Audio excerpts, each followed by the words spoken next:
الله أكبر الله أكبر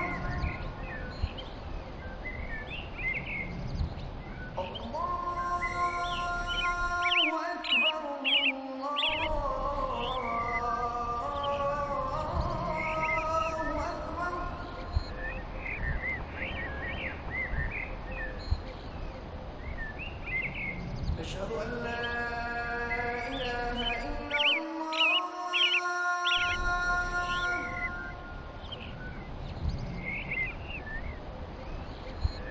أشهد أن لا إله إلا الله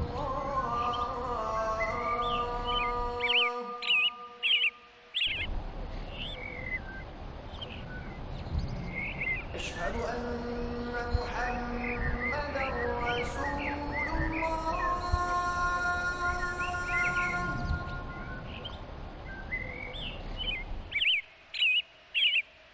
أشهد أن محمدا رسول الله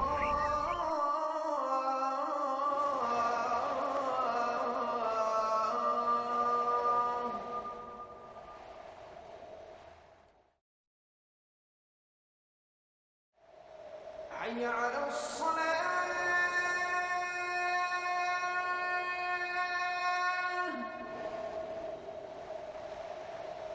حي على الصلاة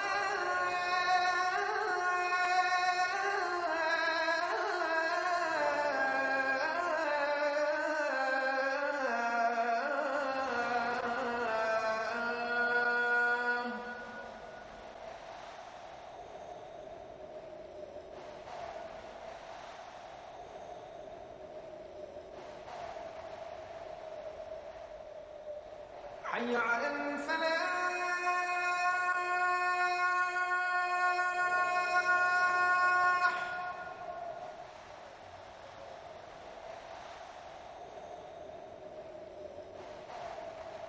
حي على الفلاح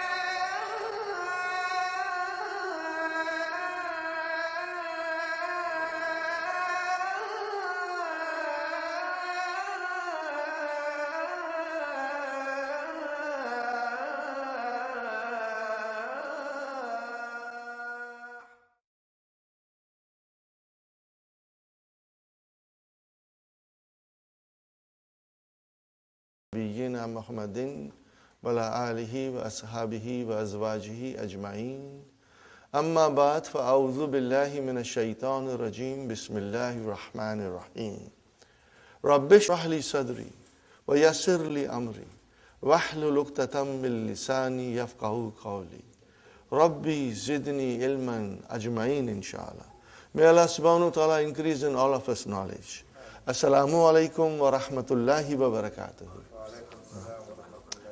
Brothers and sisters, on behalf of Talimul Islam and on behalf of Institute of the Language of the Qur'an, we welcome you to this new Arabic course. Inshallah, this course will benefit you a lot. It will enable you to understand Qur'an 85% directly, inshallah. And inshallah, your experience in this class will be most enjoyable and very fruitful. From the outset, I must tell you that I'm not a scholar. I do not have any university degrees. All I have is my experience. I went to various places, various countries, and I met so many teachers who were very kind, and they taught me many things in Arabic which made me understand Quran directly. And inshallah, I'm going to share all these things with you so that you will be able to understand Quran when it is recited. When you pray, you know what you are praying. And when you hear tilawat, inshallah, it will touch your heart because you will understand what's going on. You know. We start with our handbook, brothers and sisters. How many letters of alphabet? Most of us, we were taught that there are 28, but there are 29. Alif is the letter of alphabet, but it is not consonant. It does not have a speech sound. When you say a, it is not alif, but it is hamza. And how do you write hamza?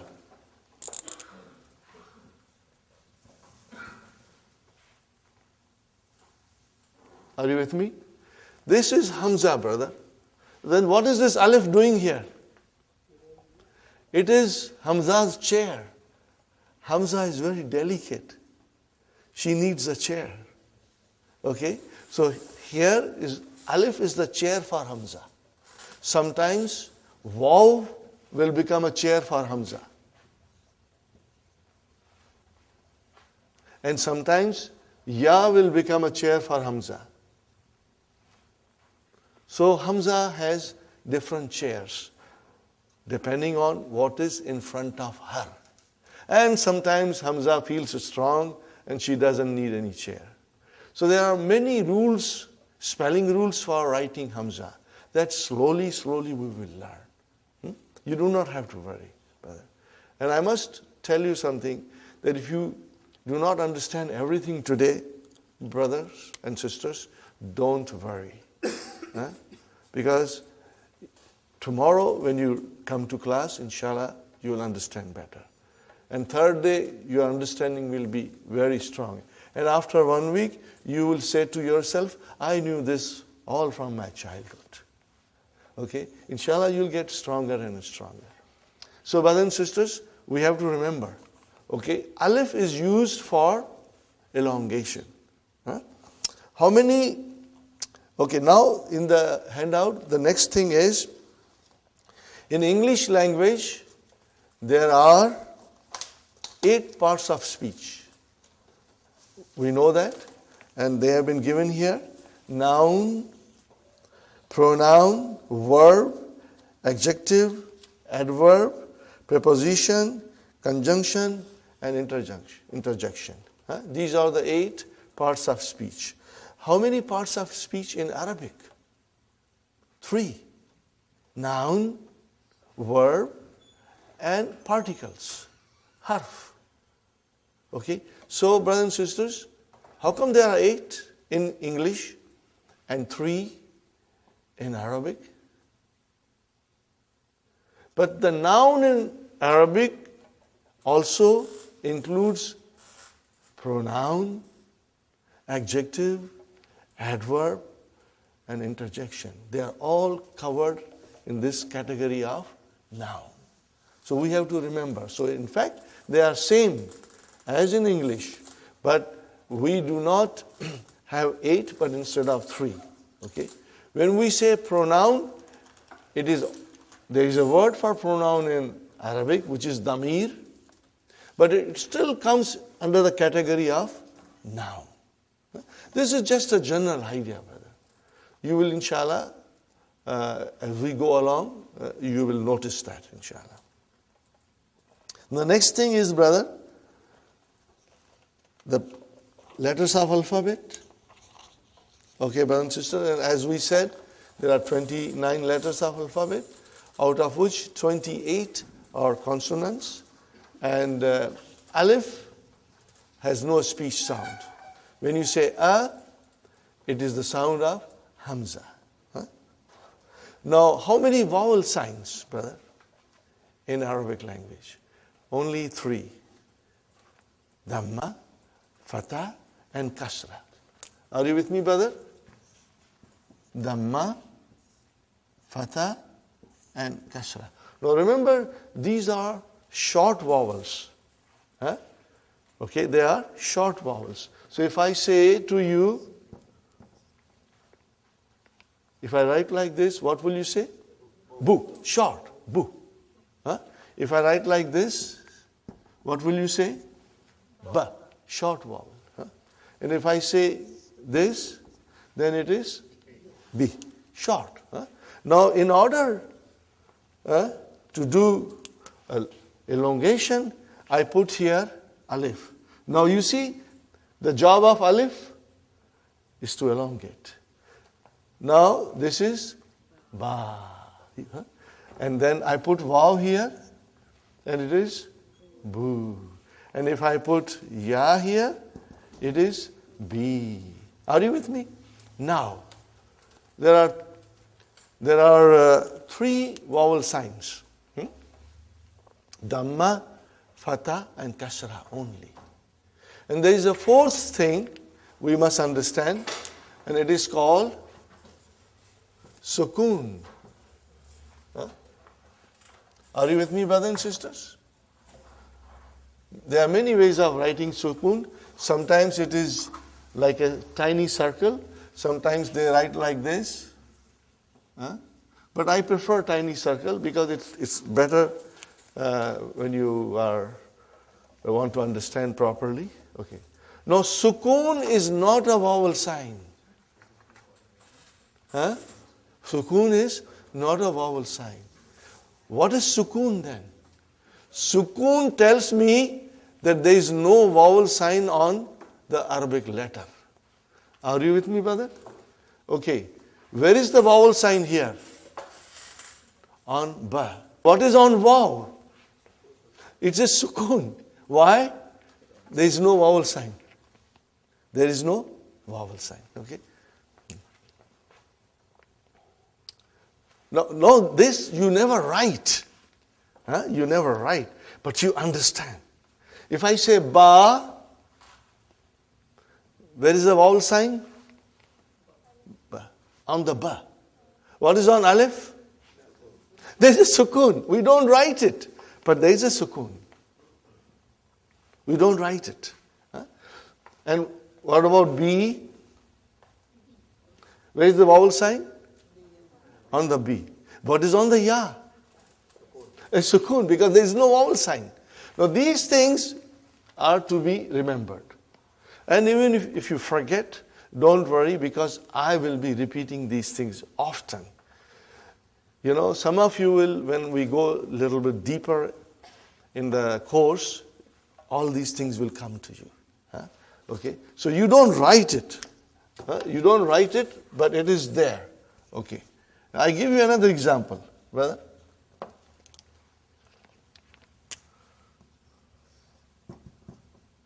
What is this, brother? Taba. What is it? Taba. Okay. And what is this? Tuba. Are you with me? Now I write down like this.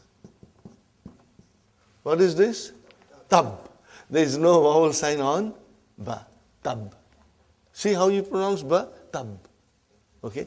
Now if I say like this,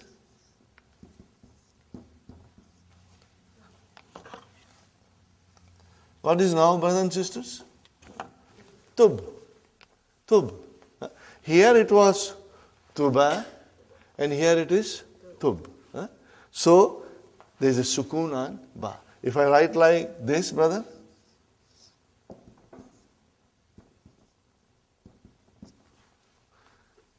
tubta.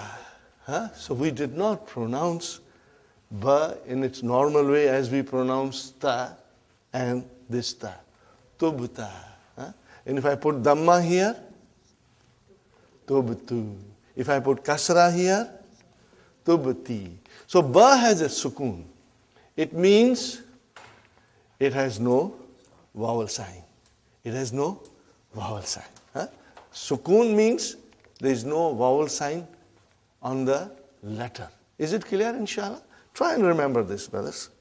Okay, now we come to other part of the handout, brothers and sisters.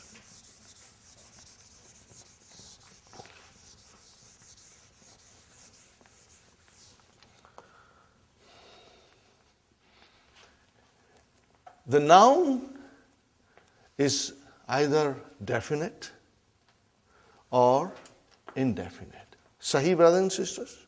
Either it is definite or indefinite. What do we do in English when it is indefinite noun? How do we describe it, brother? By using a or an. Are you with me? This, when it comes in front of a noun, makes it indefinite. How do you define it? Make it definite?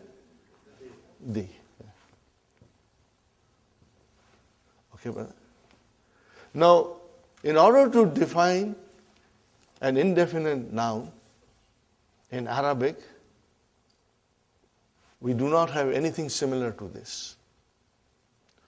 But at the end of the noun, we put double vowel sign. Are you with me?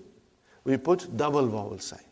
If the noun ends with a dhamma, then we put two dhammas. If the noun ends with a fatha, then we'll put two fathas. Huh? If the noun ends with a kasra, we put two kasras. This is called tanween. What is it called? Tanween. Huh? Tanween.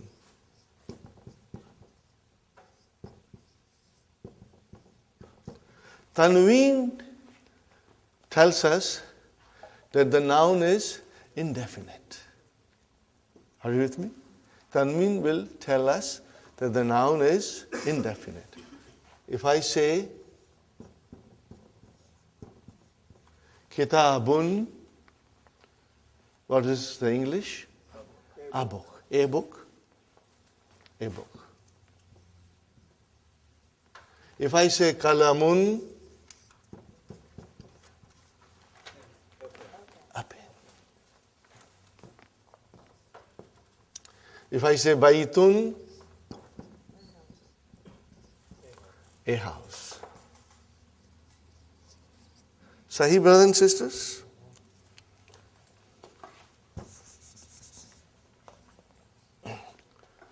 And then, how do I make it definite? So, definite, which is in English, we have to add al to the noun. So I want to say the book. What will I do now? Al-kitabu. I cannot have tanween. Al-kitabu. Al-kitabu. The book. Okay, brothers and sisters? Now you see, as soon as I put al, like a magic, one vowel sign got dropped. Instead of bun, it became bu. Got the idea? Now, if I say kalamun, a pen, I want to say the pen. What will I do? Al-kalamu. Brother, these are the basics. I know most of you already know. But I'm starting from the very beginning in case there is one student who's coming for the first time to learn Arabic, so that he gets some idea, inshallah. Al-kalamu. Got the idea? If I write down al-kalamun, that is wrong. Because tanween and al cannot coexist. One has to come and other has to go. So, if you say al, then only one dhamma. And then here comes al-baytu.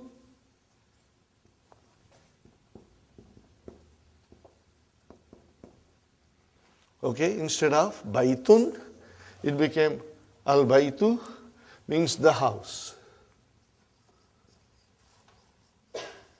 And I should write here the pen. Okay. Is it clear, brothers and sisters? Yes. Okay. Now, we come to something which is always sometimes confusing to the students, but I will explain you, and I'll keep on explaining you in every session. Whenever I get an opportunity, I'll be asking you questions and also repeating my point, so that if you have missed it out, you will inshallah remember. But I said baytun, it is indefinite. How about if I write down Muhammadun?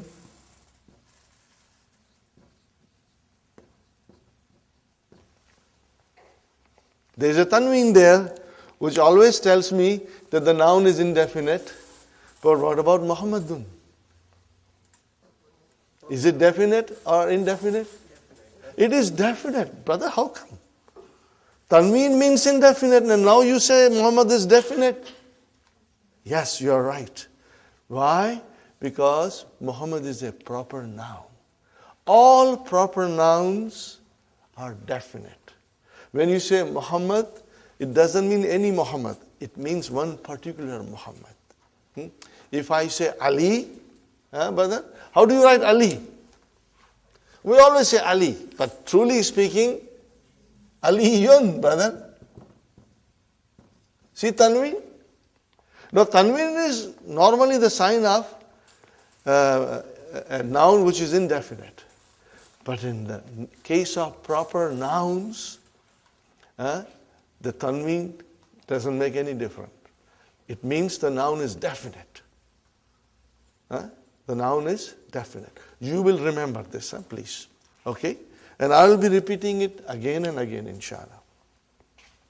Brothers and sisters, now I come to a very important rule in Arabic, and inshallah I will try to explain you in a nice way, brothers and sisters.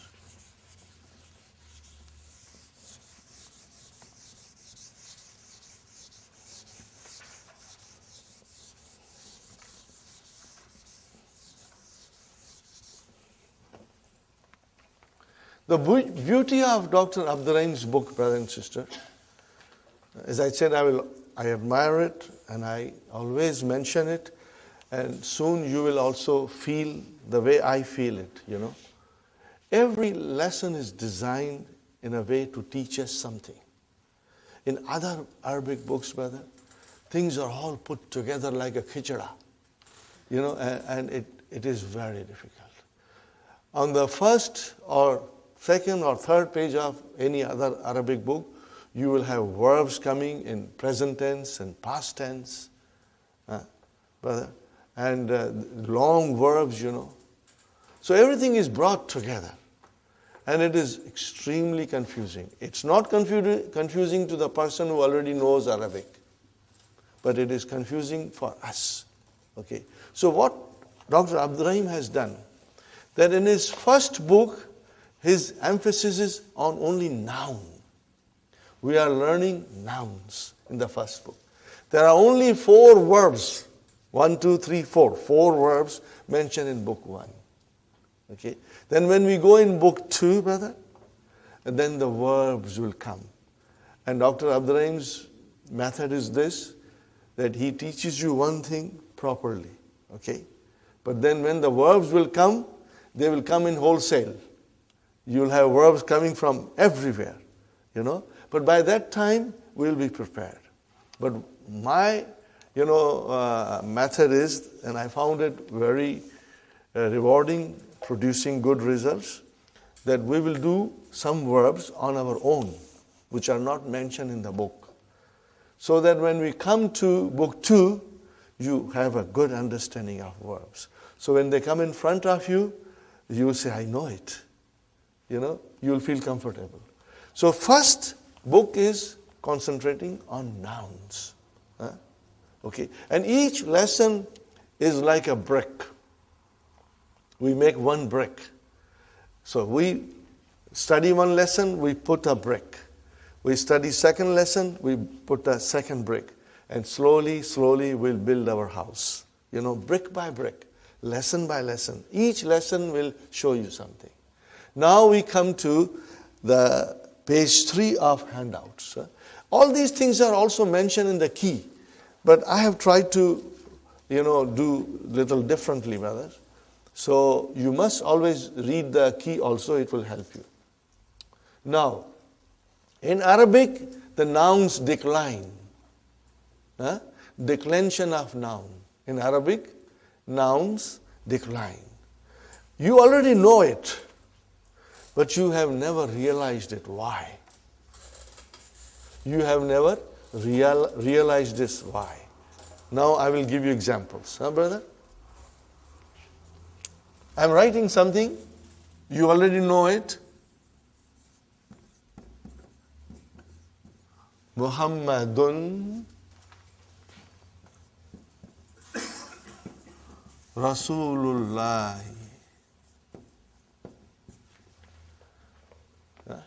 What is the English, brother? Muhammad is the messenger of Allah. Very good, brother. Then I say to you,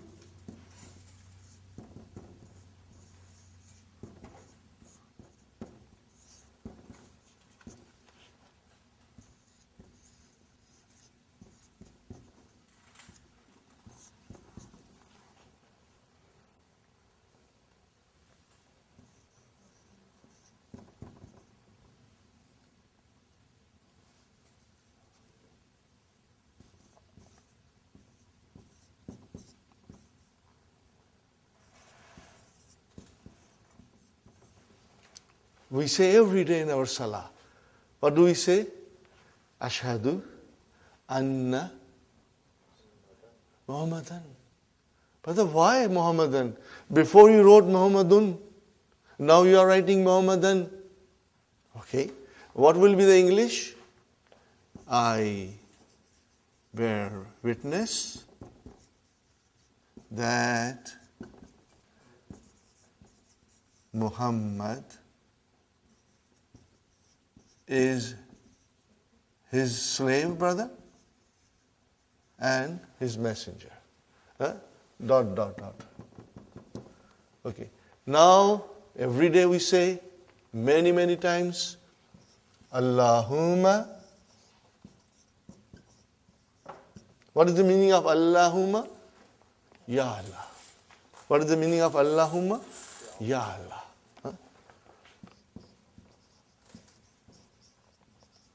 Allahumma salli. We say every day, Allahumma salli ala Muhammadin.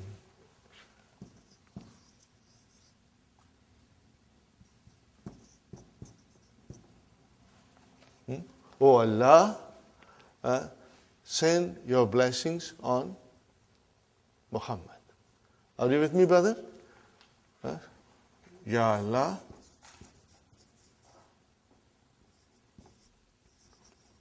send your blessings on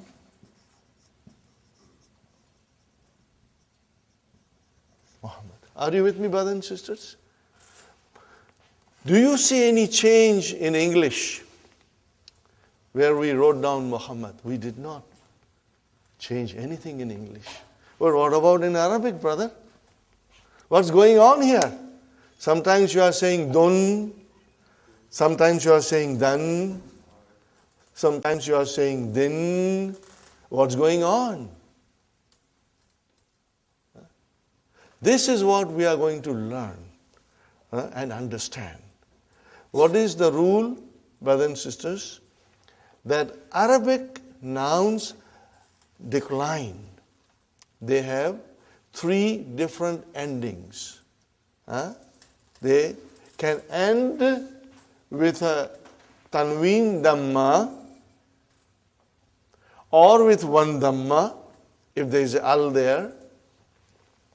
It can decline to tanween fatah, or if you have al, then it is one fatah, or it can decline to tanween kasra, or with alif and lam, with al, one kasra. Okay, brothers and sisters? So what is this, brother? Only the ending. Dun. What is it? Dun. And what is this? Dan. And what is this? Then. Say it again loudly. Dun. Dan. Then. These are the 3 declensions. Okay? Every Arabic noun will decline. Sometimes you will see it, and sometimes you won't see it, but we are going to learn everything. In the initial stage, we will see the vowel signs in the books, but later on, we may not. I give you one more example, brother. Now I'm going to remove this. And why it happens, brothers and sisters? This is what we are going to learn. And this is what you will be watching in the Qur'an. You will be looking. When you are reading, you will notice this. You will observe this, brother. And then it will tell us this last vowel sign in the noun will tell you the function of that noun in a sentence. What is that noun doing in a sentence? Is it coming as a subject? Is it coming as a subject of a verb? Is it coming as an object? Is it coming after a preposition? It will tell you. In its natural course, in its natural form, all the nouns are always end with a dhamma. All the time. They change when something happens in the sentence.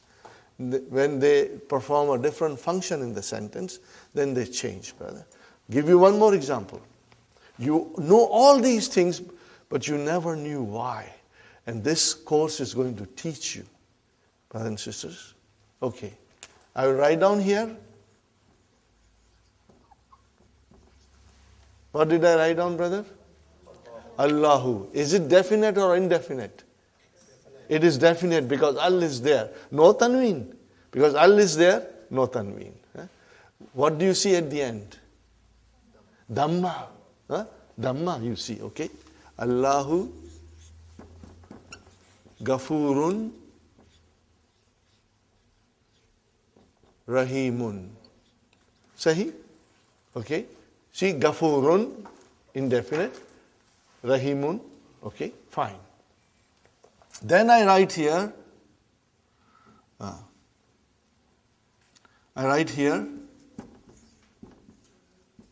Inna Allah. Why, brother? I put Allahu there, now I am putting ha, Allah. Something is happening in the sentence. Okay? Inna Allah Ghafurun Rahimun. Got the idea, brothers and sisters? Inna Allah Ghafurun Rahimun. Correct? Now what is at the end of Allah? Fatha. Why it is single? Because it is definite. Sahi? Now we say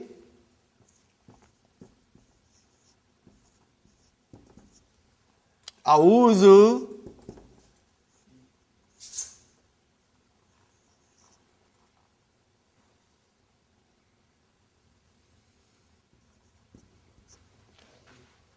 What did I write down? A'udhu.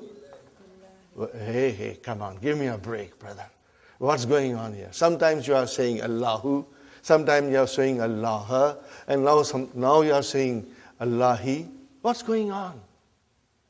But as we know, the nouns decline in Arabic language.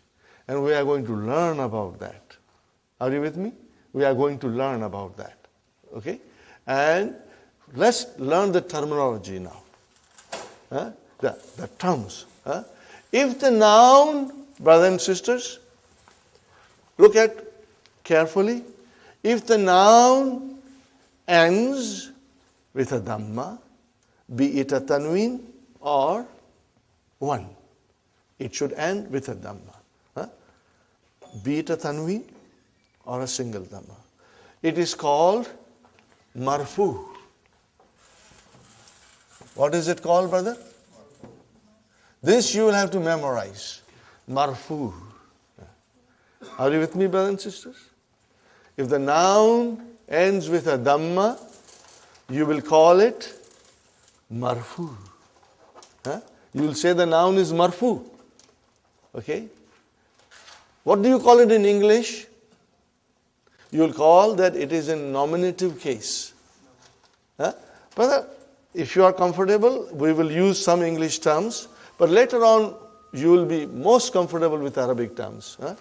Marfu is nominative case.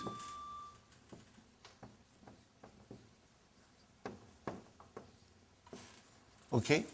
Now if the noun ends with a fatha, be it a tanween or be it a one single fatha at the end of a noun, then we say it is mansoob. What is it, brother? It is mansoob. What do we call it in English? Either you call it objective case or accusative case. It's mentioned there. Objective case or accusative case. Are you with me, brothers and sisters? But we will memorize these terms that I'm writing. Now if the noun ends with a kasra, be it a tanween or one, we will say the noun is majroor. Not majboor, majroor. Okay? Majroor, majroorun. Are you with me? And in English it is called genitive case. I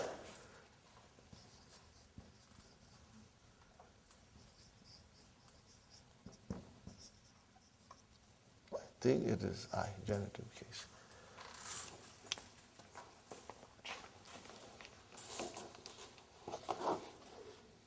Yes, it's genitive case. And accusative case, maybe I should write down accusative case also. Mansoob is accusative case.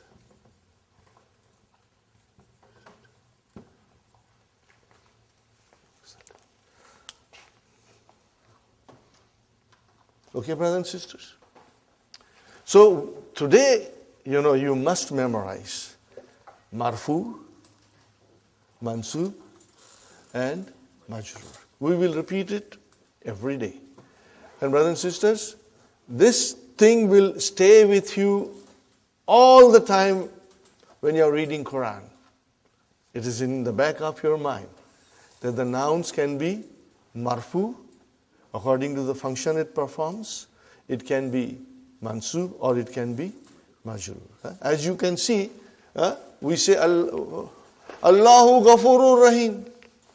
We said Allahu. As soon as I put inna in front of it, I said inna Allah. We are going to learn what is inna in book 2. The first lesson in book 2 deals with inna. Inna Allah.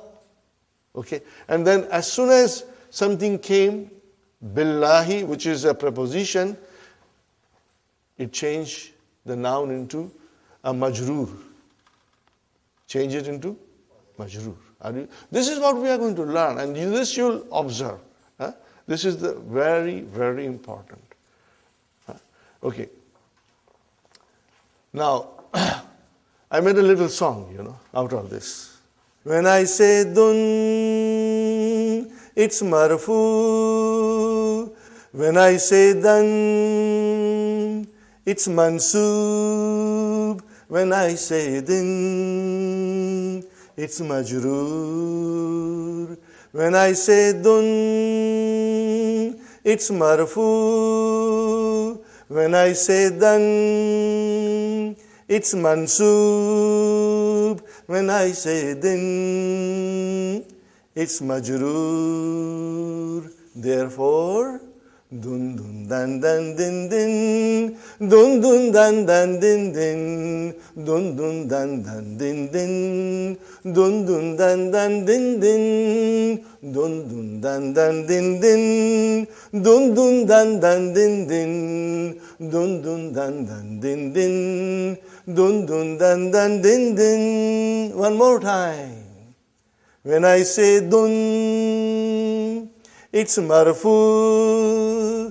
When I say dan, it's mansoob. When I say din, it's majroor. Therefore, dun dun dan dan din din, dun dun dan dan din din, dun dun dan dan din din, dun dun dan dan din din.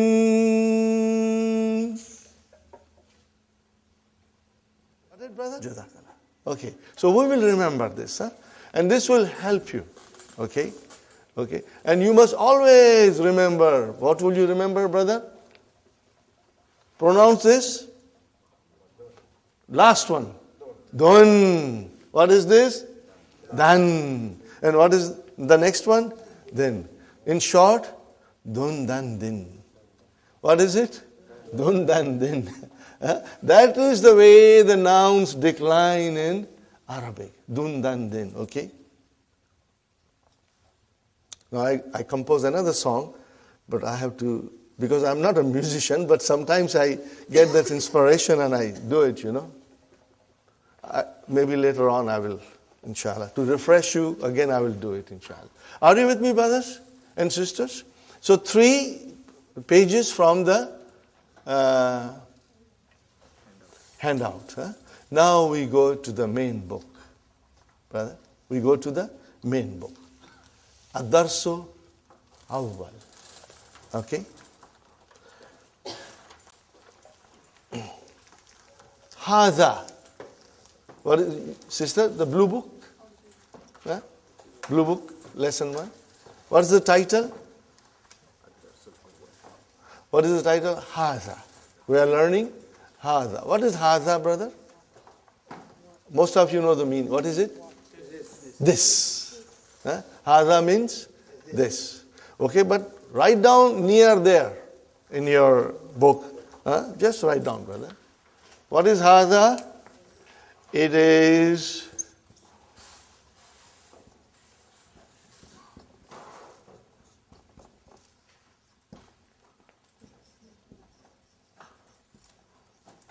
what is it, brother? This is a pronoun. And pronoun is a noun. In Arabic, pronoun is also a noun. Okay, so it's a pronoun. Just remember it, brother. And if you forget, Sister Fatima, if you forget, it's normal. You should not be too concerned, because we will be repeating it so many times in the class that it's going to come out of your both ears. Okay? So it is demonstrative noun. What do you call it in Arabic? Ismu ishara. Huh? Those who are familiar with Urdu, they will find the course very easy. Huh? Huh? Brother? Ismul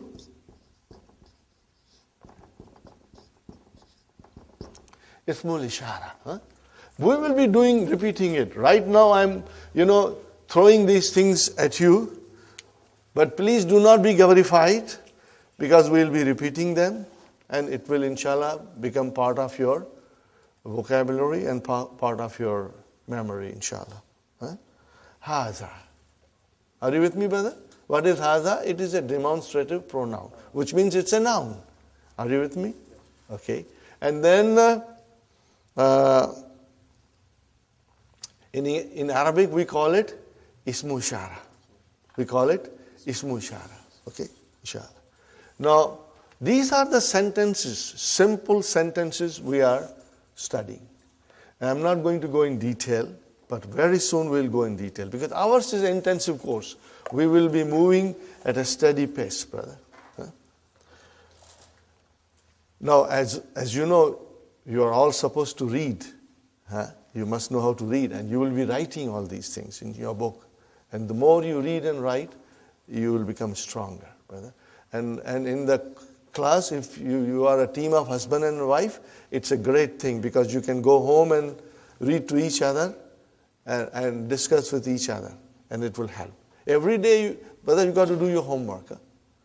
This is just like coming to a college or a university program, where you go in the morning to the university, go home and study, come back and learn more. So our course is like that. If you will work hard, you will succeed. If you won't, then it will be a problem. Okay. What is the first? Hadha baytun. What is it? Hadha baytun. Now, normally, when you speak, you do not say baytun, you say hadha bayt. Just like in Qur'an, when you stop, you give a sukoon. But for our course, we will repeat dun, dan, din, we will repeat because we want to understand properly. Brother, those who speak Arabic fluently, just like us, we speak English fluently. But do we know the grammar? We don't know the grammar.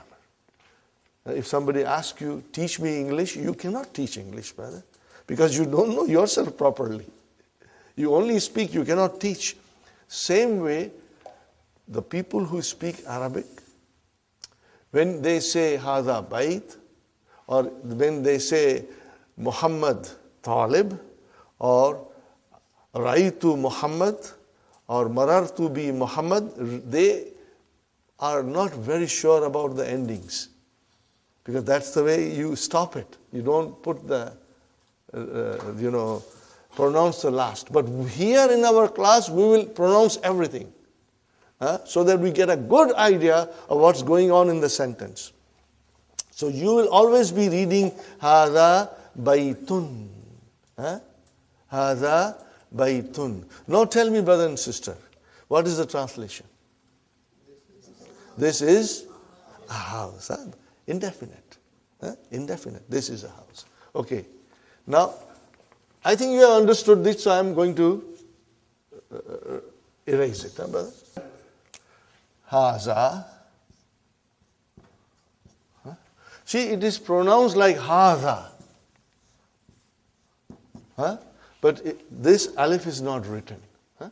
It is explained in the key also. So it is Haza. Okay. Haza means this. And Baitun means a house. Are you with me, brothers and sisters? No, but you said in English that this is a house. Okay. I see this here, Hada. I see a house here, Baitun. But I don't see anything similar to is in Arabic. Are you with me when I explain? Brother Muhammad? You say this, which is equal to Hada. And you say a house, Baitun. What about is? So what is is? Okay, we go to English grammar. Is, are, and am, these are linking verbs. In English, we call it copula.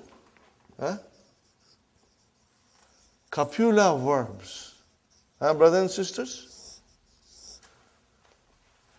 They are intransitive verbs, but I will not go in detail in intransitive. But they are called copula verbs. It means they are linking verbs.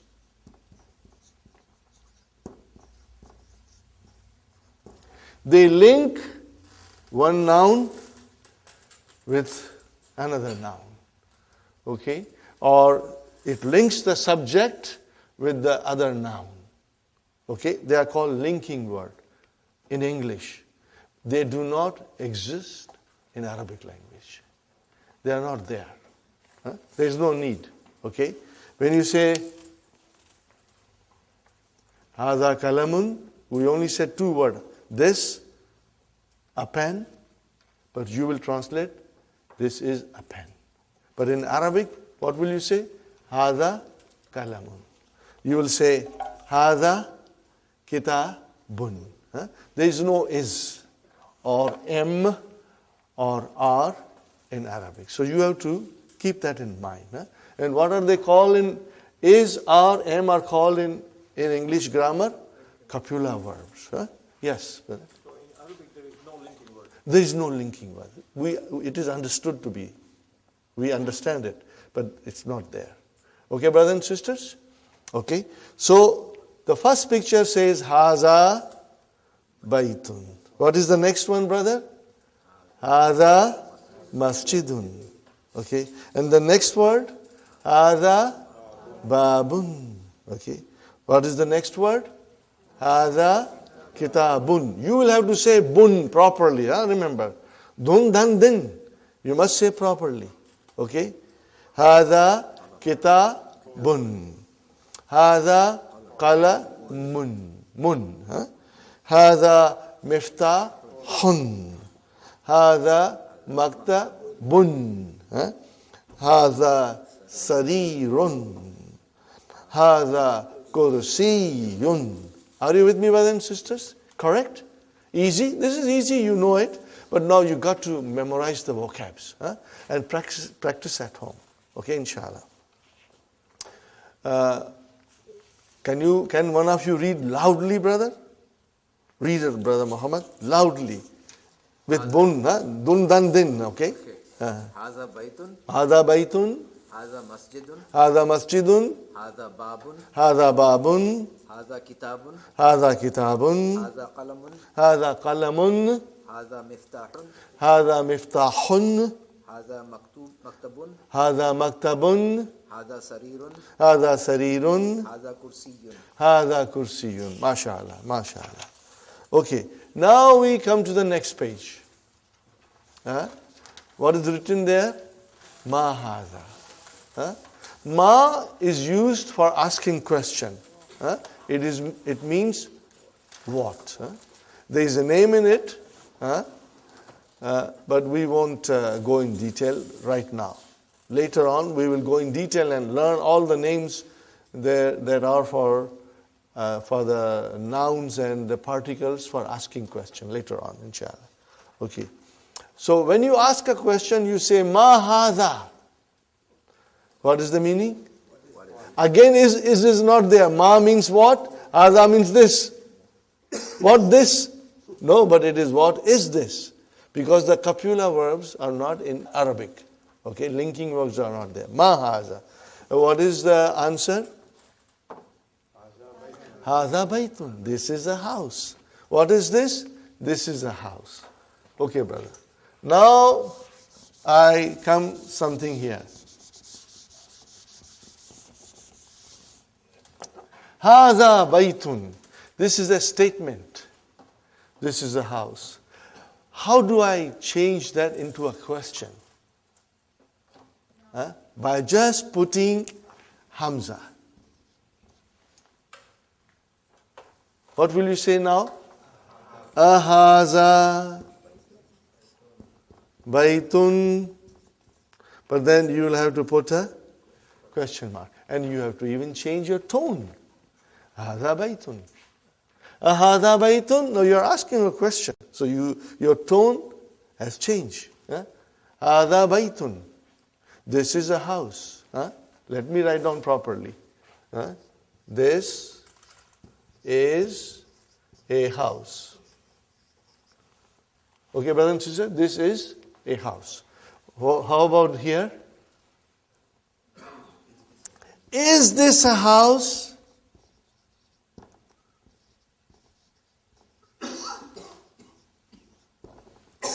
Is this a house? So this putting hamza in front of a statement, brother, change it into a question. Are you with me? No other changes. Just by putting hamza in front of a sentence, you change into a question. Are you with me, brothers? Okay. And what is the answer? Na'am. What is the answer? Na'am. Okay. Or if it is negation, you will say la. Okay, brother, what is naam and la? What are they? Are they nouns? Are they verbs? What are they? Write down in the little note, brothers and sisters.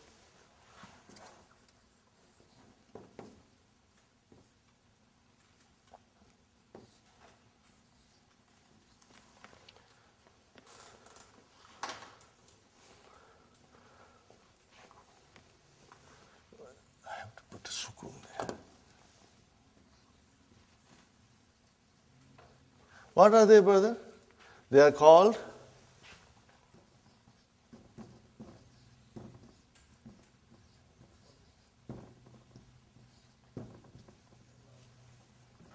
no, brother. these are the things you are writing.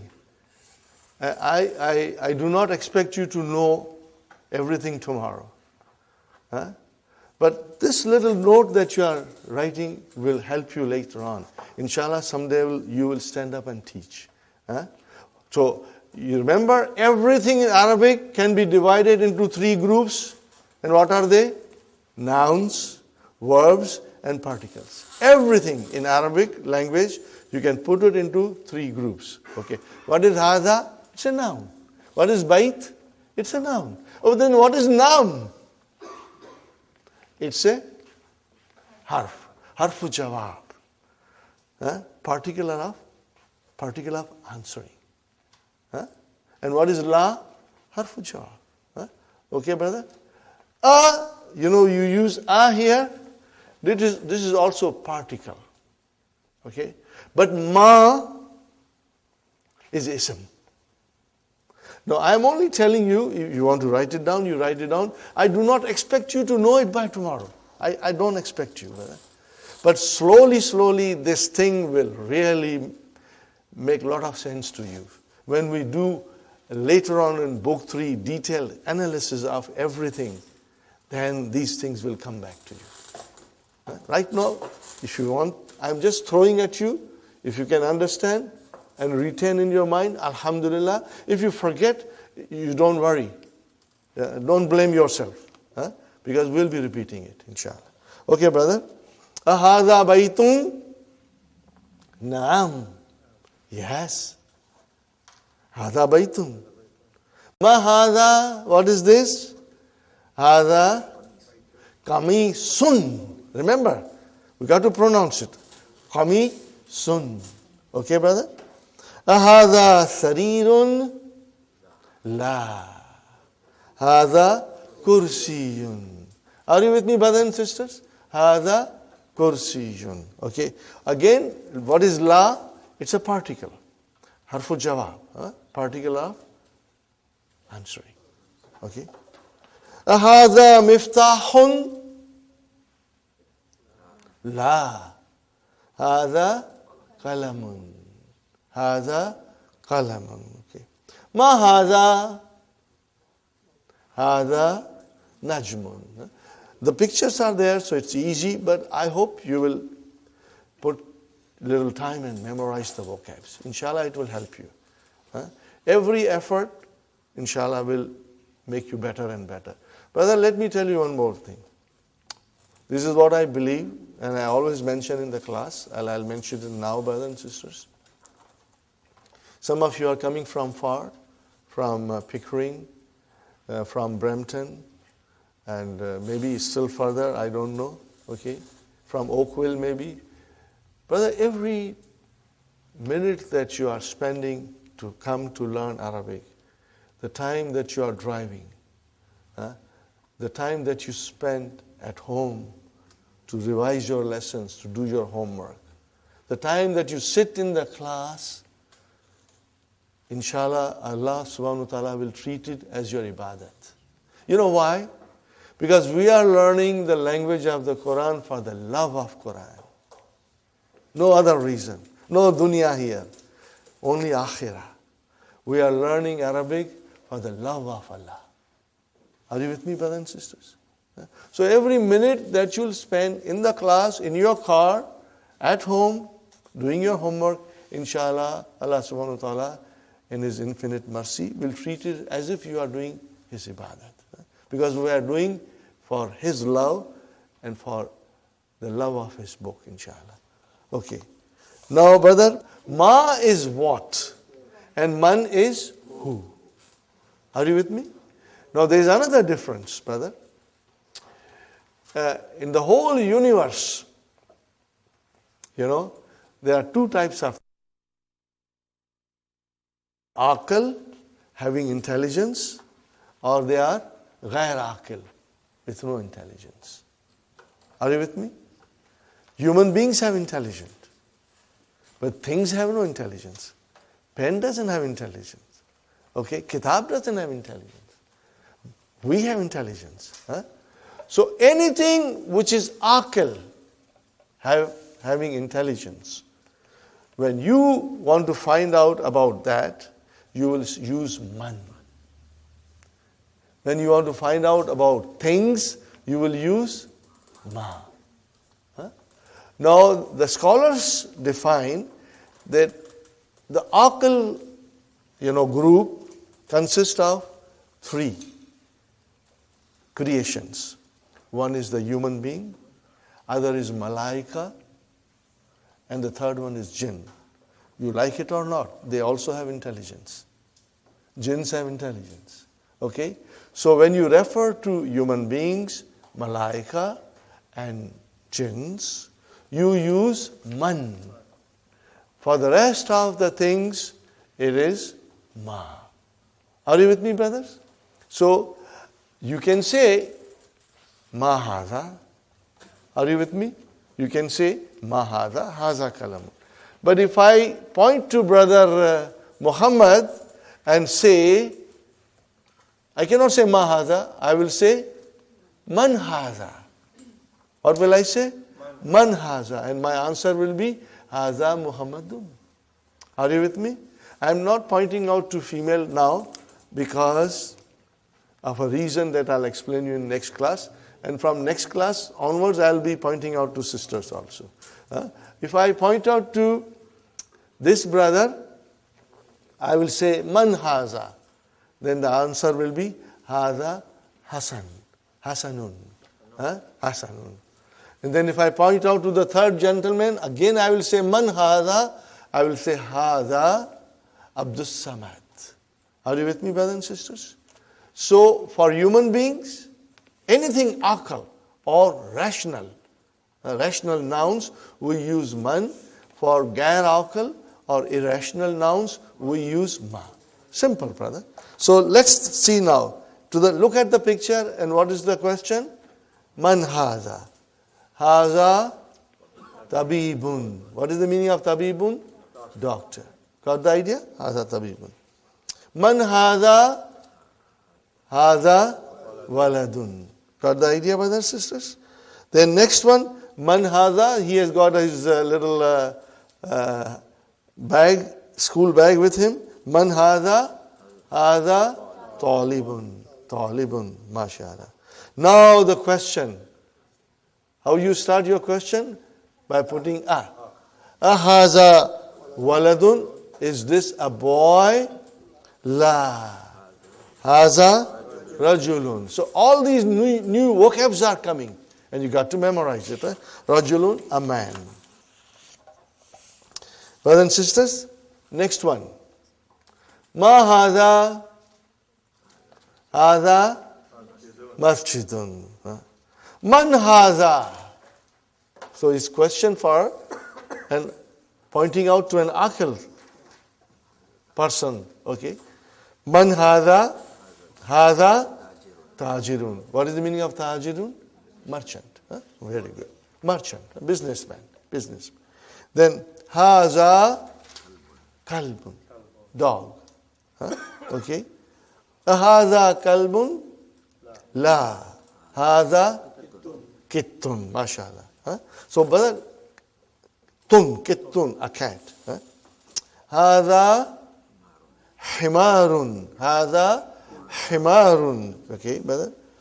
Ahadha himarun? La.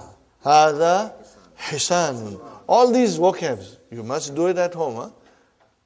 Donkey, horse, okay. Ma hadha? Hadha jamalun. Hadha jamalun. Got the idea, brothers and sisters? Now next page, brother. Ma hadha? Hadha dikun. Rooster. Hadha dikun. Now again the question is, man hadha, towards a human being, pointing out to human being. Man hadha, hadha mudarrisun, mudarrisun. Hadha mudarrisun. Remember sun, huh? Hadha qamisun, la. Hadha mindilun. What is the meaning of mindilun? Handkerchief. Handkerchief. So we have to remember all these vocabs, brother. Now, ikra waktub, read and write. Okay, brothers and sisters? Since I have the mic, I will be reading, but please read with me and read loudly. Huh? Remember, I have given you permission to scream and shout in the class now. Okay? Mahaza, haza, kalamun. Huh? Okay. You can repeat mahaza also, inshallah. Okay. Number 2, haza. Now, brothers and sisters, I found this very difficult. And if you find it difficult, I think it's okay. It's normal, because the vowel signs are not given, So we've got to remember the vowel signs. If we say haza kalabun, that will be wrong. Haza kalbun, because there is a sukoon on lam. So what will you do, brother? At home when you will write, you will make sure that your vowel signs are properly put. Are you with me, brothers and sisters? If you will make an effort, Allah will make it easy for us. If you won't make an effort, brother, it won't work. Okay? So, kalbun. Anytime you have a problem, whether it is a sukoon or a proper vowel sign, you go back to the first lesson. That's why I always say, we are barely in the first lesson, and Dr. Abdur-Raheem thinks you know all the vowel signs. But for us, it's kind of difficult. Yes, brother Abdur-Raheem. For the body parts, would you say man? You will say ma, right? Ma. You wouldn't say man. Okay, brother. Haza kalbun. Not kalabun, but kalbun. Next one, brother, loudly, everybody. Man haza. Haza tabibun. Haza tabibun. Very good. What is the next one, brothers and sisters? Haza jamalun. Now, this is not jamlun, but jamalun. See, the vowel signs are very important. Okay. Next one, brother, a question. Ahaza kalbun? La. Haza kittun. Okay, very good. Next one. Ahaza dikun? Naam. Naam. Yes. Next one, brothers. Ahaza hisanun? Is this a horse? La. Haza himarun. This is a donkey. Okay. Next one, brother. Haza mindilun. This is a handkerchief. Are you with me, brothers and sisters? Easy. This is all halwa puri, brother. Okay. Next one. Haza waladun. Naam. Man haza? Haza rajulun. Haza rajulun. MashaAllah. Okay, brother. Lesson number 2. Do you feel like taking a break? Do you feel like taking a break? We can take a break if you wish. No, we are going to be till 12:30. This class, brothers and sisters, today was our first day. There will be more people coming because so many people have said they are coming. Inshallah, they'll come. It happens that, for some reason they cannot come on the first day, but second day they will come, inshallah. Brothers and sisters, our class timing is 9:30 to 12:30. And we'll take about 15 to 20 minutes break. And inshallah, we'll make arrangements for tea and, so that you can refresh yourself. And Fatima pointed out to me something on page number 10, brothers and sisters. At the end of the page, the question is, Vama haza. Do you see that, brothers and sisters? Vama haza. What is the meaning of va? And. And. Va means and. Okay. You know that Arabic language, you can put it into 3 groups. So what is va? Is it a noun? Is it a verb? What is it? What I didn't say was particle. So it's a particle. Are you with me? It is ataf. We call it harfu ataf. So remember, but you do not have to memorize now. I'm only pointing out to you Later on, I will be repeating it over and over, and inshallah, you will get into your memory. So wa means and. In English, we call it conjunction, and in Arabic, we call it ataf. Ataf. Okay. But as I said, you can write it down, but you don't have to really memorize it. Waw is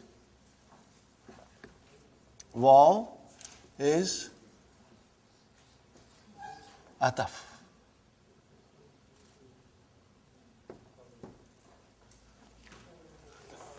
Okay, ataf. In English, we call it conjunction. We say harfu ataf.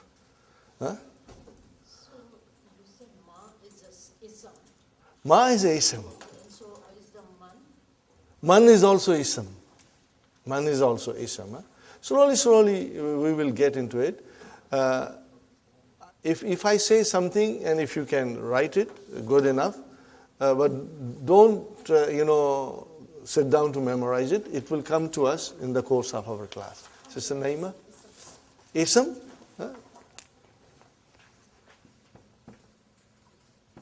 Ismun. Ismun. Which means noun. Okay? See, everything is there in the handout, Sister Naima. If it is damir, which is pronoun, then if it is adjective, it is not. And if it is adverb, it is zarf. But again, as I said, when we move slowly ahead, you will become very familiar with them, inshallah. So you got that done. And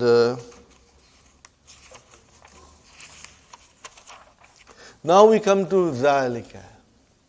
Brother, what is hadha? This. More than that, it's a pronoun. What kind of a pronoun? Demonstrative pronoun. And what do we call in Arabic? Ismu ishara. Again, as I said, don't get stressed that I have to memorize it. No. I will be repeating it and saying to you ismu ishara. After a little while, you will know it is ismu ishara. Okay. Now, what is the difference between this and that?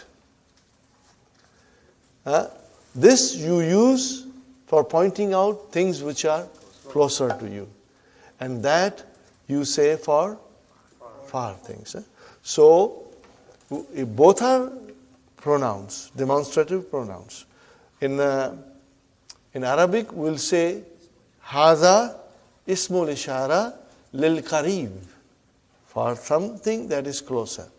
And Zalika ismul ishara lil ba'id. Very simple. Very simple. Okay? So, Hadha qalamun, Hadha bab, Dhalika babun. What did I say? Hadha qalamun, Dhalika babun. So when I have to point out something which is far, you just use Dhalika. Ready, brother? The question, ma is same. Ma Dhalika. What is the meaning, brother? What is that now? We are talking about that. Zalika najmun. That is a star. Hadha masjidun, which is closer to us. Wazalika. What is the meaning of wazalika? And that is a house. Hadha hisanun. This is a horse. Wazalika himarun. Are you with me, brother? Zalika himarun. Now, we want to ask a question. So we are bringing Hamza in front. Azalika kalbun? La. Zalika kittun. That is a cat. Okay. Ma zalika? Zalika sarirun. Now we come to human being. And we say, Man hadha wa man zalika. Who is this and who is that? What is the answer? Hadha mudarrisun wa dhalika imamun. Imam, the one who leads us in the prayers. Okay, brother? Ma dhalika? Dhalika hajarun. look at the vowel signs, brother, and try to, inshallah, understand and memorize it. ذَلِكَ hajarun. What is the meaning of hajarun? A big rock. So, هَذَا sukkarun. Look at the shadda on kaf. هَذَا sukkarun. وَذَلِكَ labanun. Now, brother, sukkarun. Okay? This is an Arabic word. In English we say sugar, but it has been derived from Arabic. Sugar is derived from sukkarun. Sugar is derived from sukkarun. Are you with me, brothers? Now, again the same thing. Dr. Abdur-Raheem thinks you know all the vowel signs. No more vowel signs, but you will write down. Ikra waktub. Hada. Sister Salma, you will say sukkarun. Whenever there is a shadda, give justice to shadda and pronounce it properly. Okay? So, now you see, if I write down to you, how will you pronounce? I did not put vowel sign. How do you know it is ki, ta, bun? Because it will come to in your mind. So when you see this, it will come to your mind that it is sukka, shadda on ka, run. Sukkarun. So every letter in Arabic, every word in Arabic, inshallah, slowly your mind, will retain it. And you will, inshallah, find it easy. Brothers and sisters, those who know Urdu, when you read Urdu, are there any vowel signs? Or ask somebody else who doesn't know Urdu to come and read Urdu paper. They'll get lost. But you don't get lost. Why? Because your mind can identify without the vowel signs. And inshallah, same thing will happen to us. But it will be a slow process and it will be easier if you put an effort into it. Inshallah. So, brother, the first was هذا sukkarun wa dhalika labanun. This is a sugar and that is a milk. Next one, brother. Man dhalika. Who is that? Dhalika imamun. See, now you are writing mun automatically. Mun. It's not there, but you said imamun and we will say mun, inshallah. Adhalika kittun? La. Dhalika kalbun. Dhalika kalbun. Ma hadha? Hadha hajarun. There is a fatah on jim. Not hajarun, but hajarun. Okay, brother. Al-kalimatul jadidatul. Okay, brothers and sisters. Imamun, hajarun, sukkarun, labanun. Do you see that dun coming? Are you with me? Dun coming. Can you see? Okay. Brothers and sisters, because this is intensive course, and because we expect you to go home and sit down and do your homework. Okay? Okay. Inshallah, we will move at a speed, because we want to finish this in 7 months. Okay. Now we come to lesson number 3. Little bit, we already did what is definite noun and what is indefinite noun. Yes, brother? What's do you mean by al-kalimatun? New words. New words. Al-kalimatu jadida. New words. Okay. Now, brothers and sisters, I must remind you, that this is intensive course. And just like taking a course in college or university, that course finishes in 6 months and you got to, if you go to a college, take a course in computer or in other field, you got to go home and study and be up to date. Same thing applies here. If you will work hard, inshallah, every day, every single day, within 7 months, you will reach a stage that will surprise you. Inshallah. That will surprise you. Inshallah. But hard work is the key to your success. And I always pray, Ya Allah, make it easy for me to teach, and Ya Allah, make it easy for the students to learn, inshallah. Allah will make it easy for us. Okay. So, what do you see? Baitun Adarsu Thalithu. Lesson number 3. Adarsu Thalithu. Adarsu Thalithu. Baitun, what is the meaning of Baitun? A house. Indefinite. Tanween. Make it definite. Al-Baitu. Got the idea? Al-Baitu. Fine, brother. Kitabun, a book. Al-Kitabu. Fine, brother. Qalamun, a pen. Al-Qalamu, the pen. Jamalun, a camel. Al-Jamalu, the camel. Now we come to Al-Kalamu Maksurun. What is the meaning now?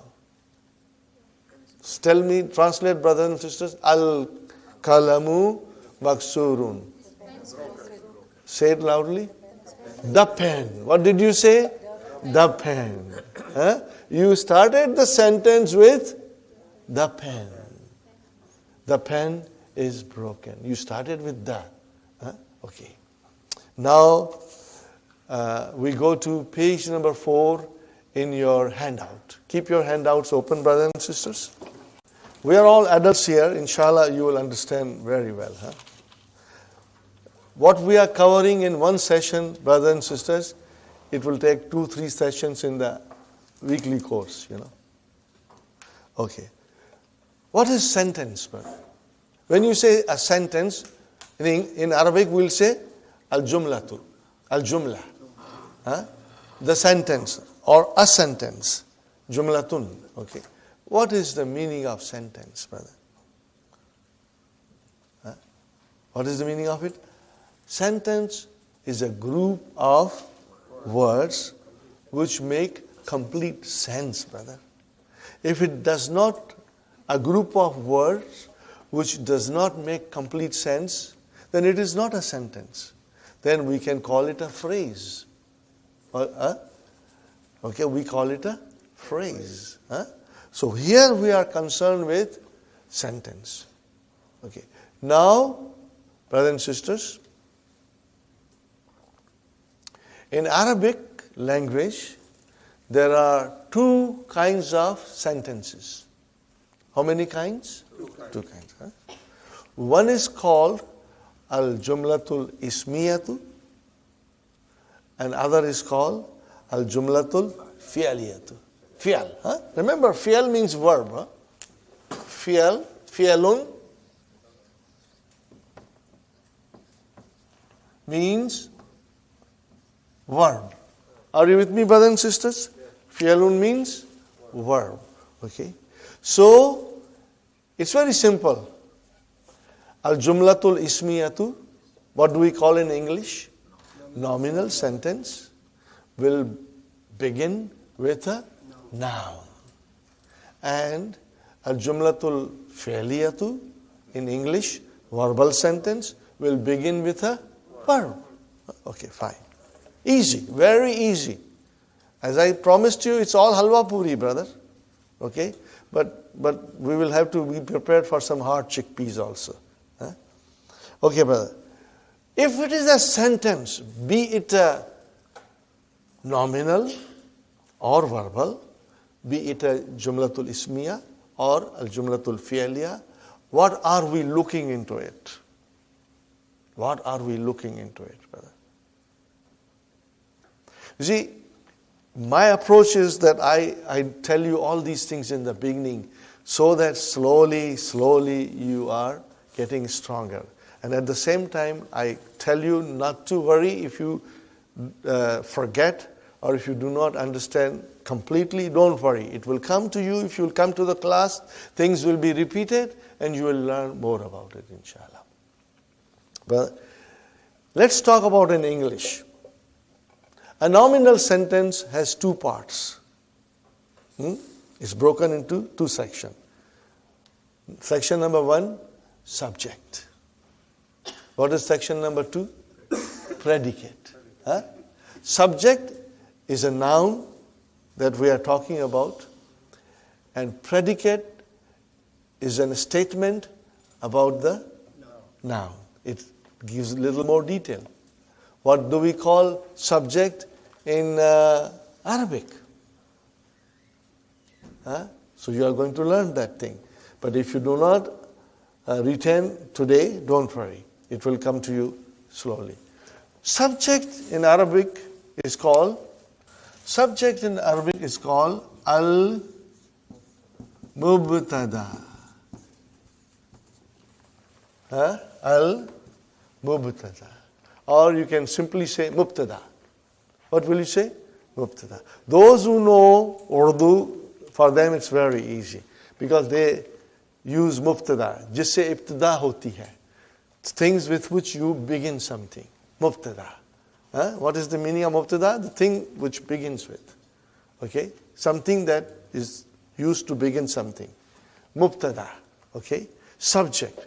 And what is called predicate in Arabic? Very simple. Khabar. Aaj ki taza khabar kya hai? Khabar. Al-khabaru. Or you will say khabar. Are you with me? What does khabar mean? Khabar means news. What is the meaning of khabar? News. But as I said, brother, in English, we have subject and predicate. Are you with me? But in Arabic, we have mubtada and khabar. Are you with me, brother? Subject, predicate. Subject means mubtada, predicate means khabar. Every sentence, if it is a jumla ismiya, are you with me? Every sentence, if it is a jumla ismiya, will have these two parts. There will be a subject and there will be a predicate. Now, in the beginning, we are dealing with simple sentences. As we go deeper and deeper, then we will be learning a lot more. Things will get a little complicated.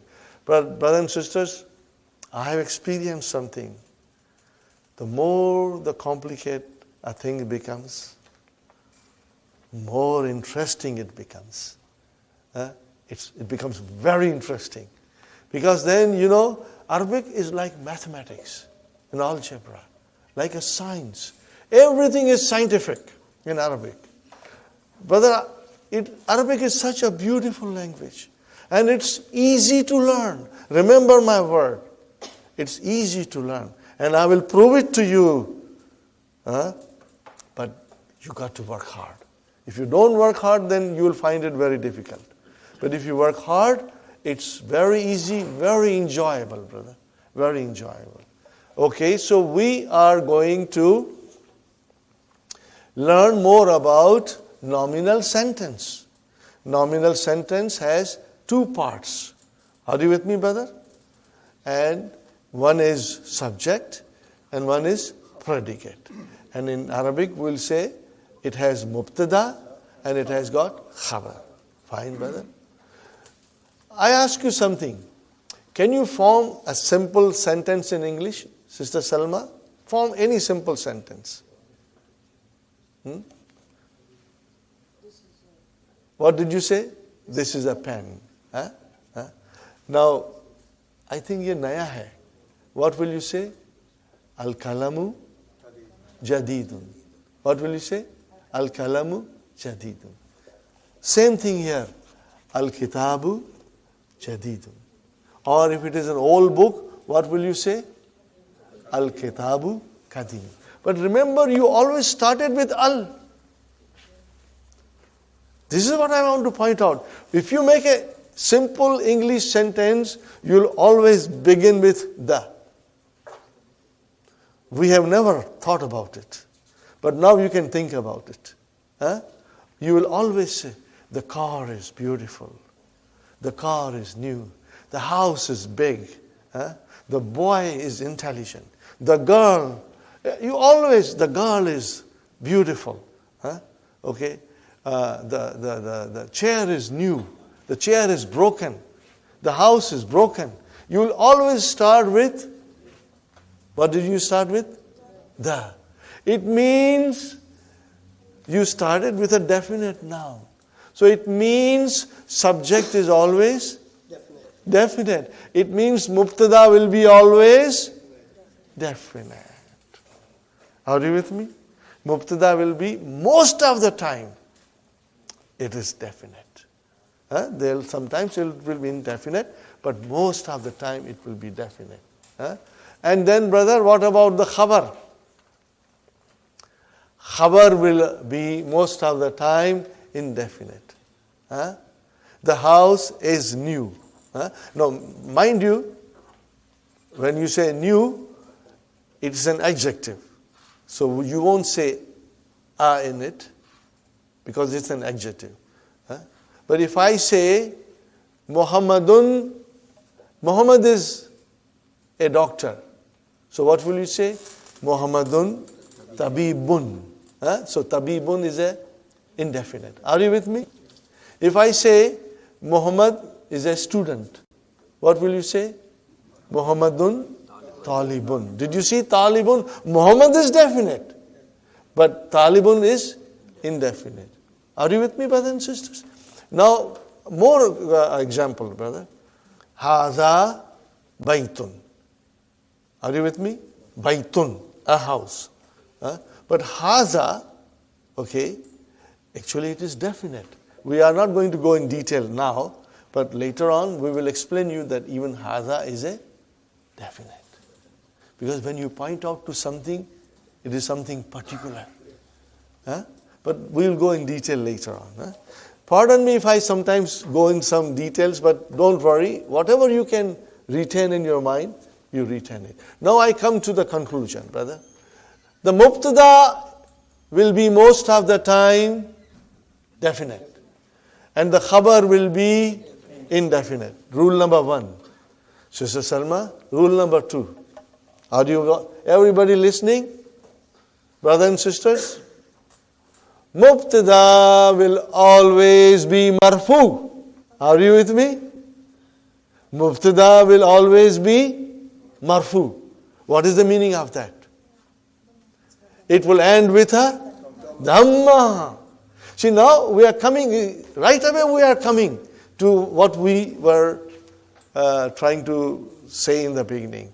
That noun can be marfu, can be mansub, and can be majroor. Are you with me, Sister Naima? Noun declines. Are you with me, sisters? Noun declines.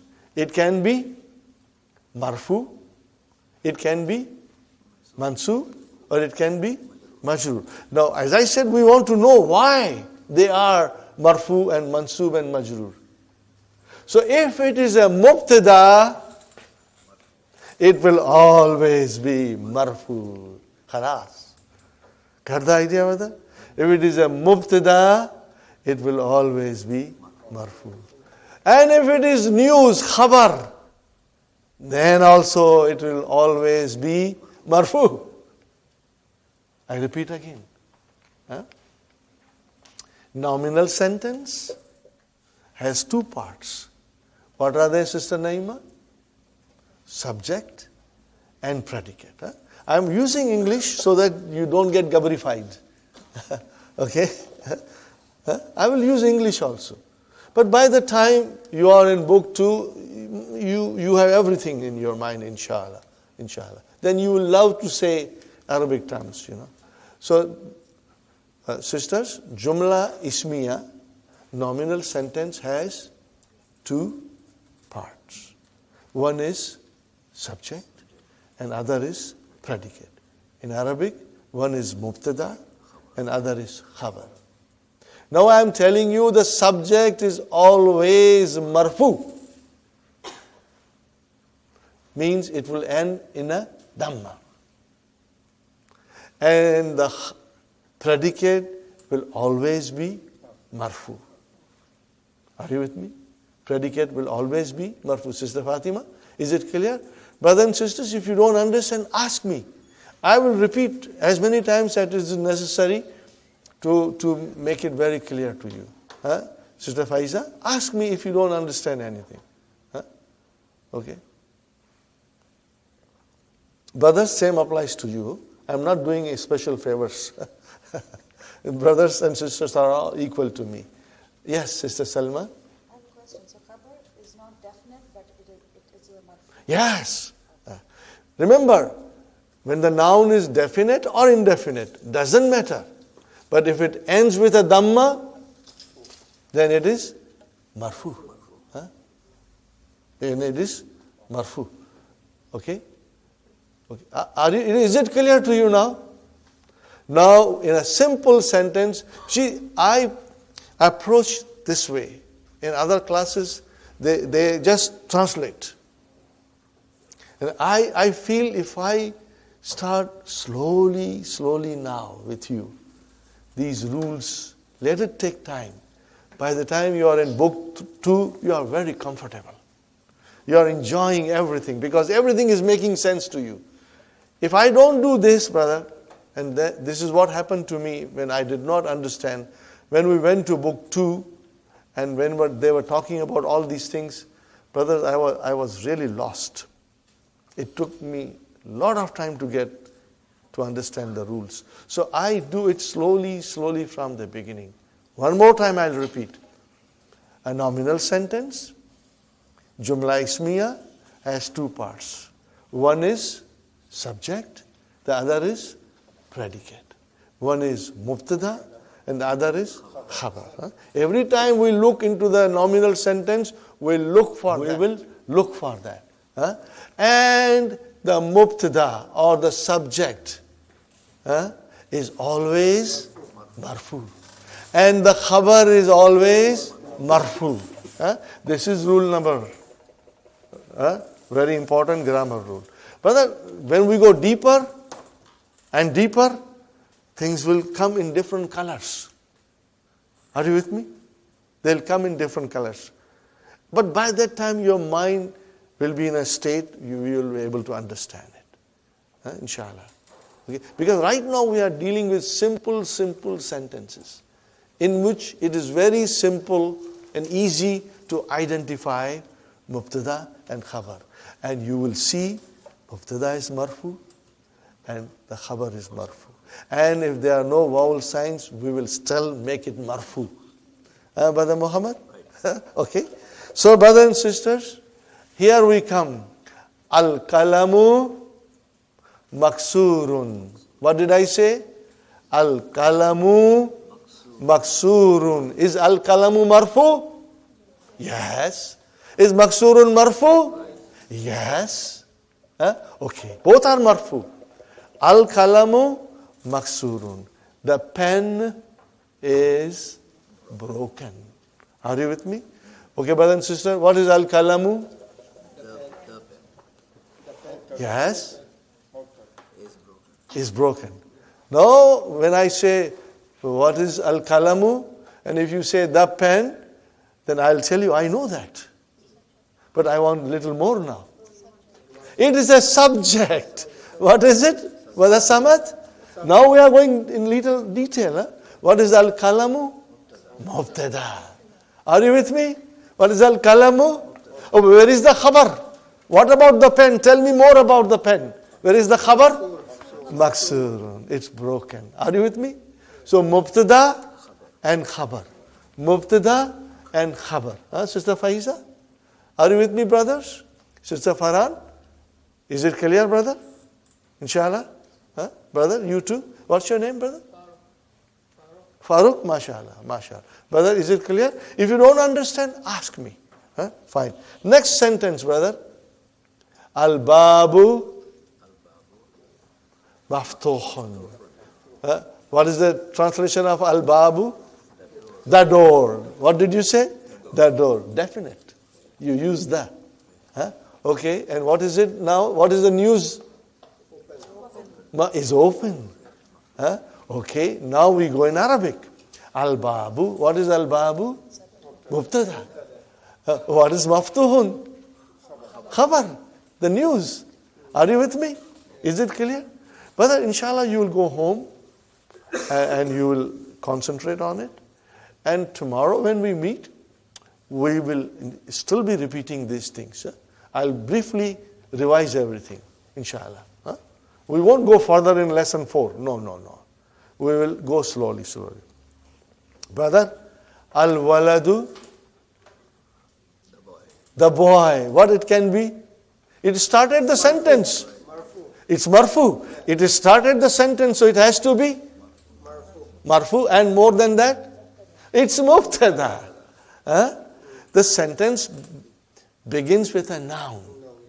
So it is a nominal sentence. Jumla ismiya. But today, this thing is new to you. But I assure you, in few days, you will tell me, I feel I knew this from my childhood. I knew these things from the very beginning. Are you with me? It will become very easy to you. Today is the first day, but it seems you are all understanding well. But tomorrow we are going to repeat these things again. Okay? Al-waladu, the boy, that is our mubtada. What is the news? Translate it. The boy is sitting. So he is sitting. Is sitting is the news. Sahih? Mubtada, khabar. Very good, brother. Al-mudarrisu, and waw is and, al-mudarrisu, mubtada. Where is the khabar? Waqifun, standing. Are you with me? So here we have got simple sentences and we are easily identifying the words in it. One is mubtada, other is khabar. Jumla ismiya, mubtada and khabar. Mubtada marfu, khabar also marfu. Are you with me? But now this is only the basic. We got to learn a lot more. But once all these things are there, then when you will read Qur'an, inshallah, it will come to you in different colors. You will understand things that you never understood before. Inshallah. Okay. Next, okay. Now, brother, al-kitabu, what is it? Al-kitabu jadidun. Okay. So what is al-kitabu? Mubtada. Marfu, it is marfu, mubtada is always marfu. And then jadidun, khabar. Khabar, see, it has got tanween, indefinite. Okay. Now, brother, we got to, I must tell you something else. See how far-sighted and clever Dr. Abdur-Raheem is. If he says jadidun, the next word has opposite of it. What is it? Qadimun. So it makes it easy for us to learn new words.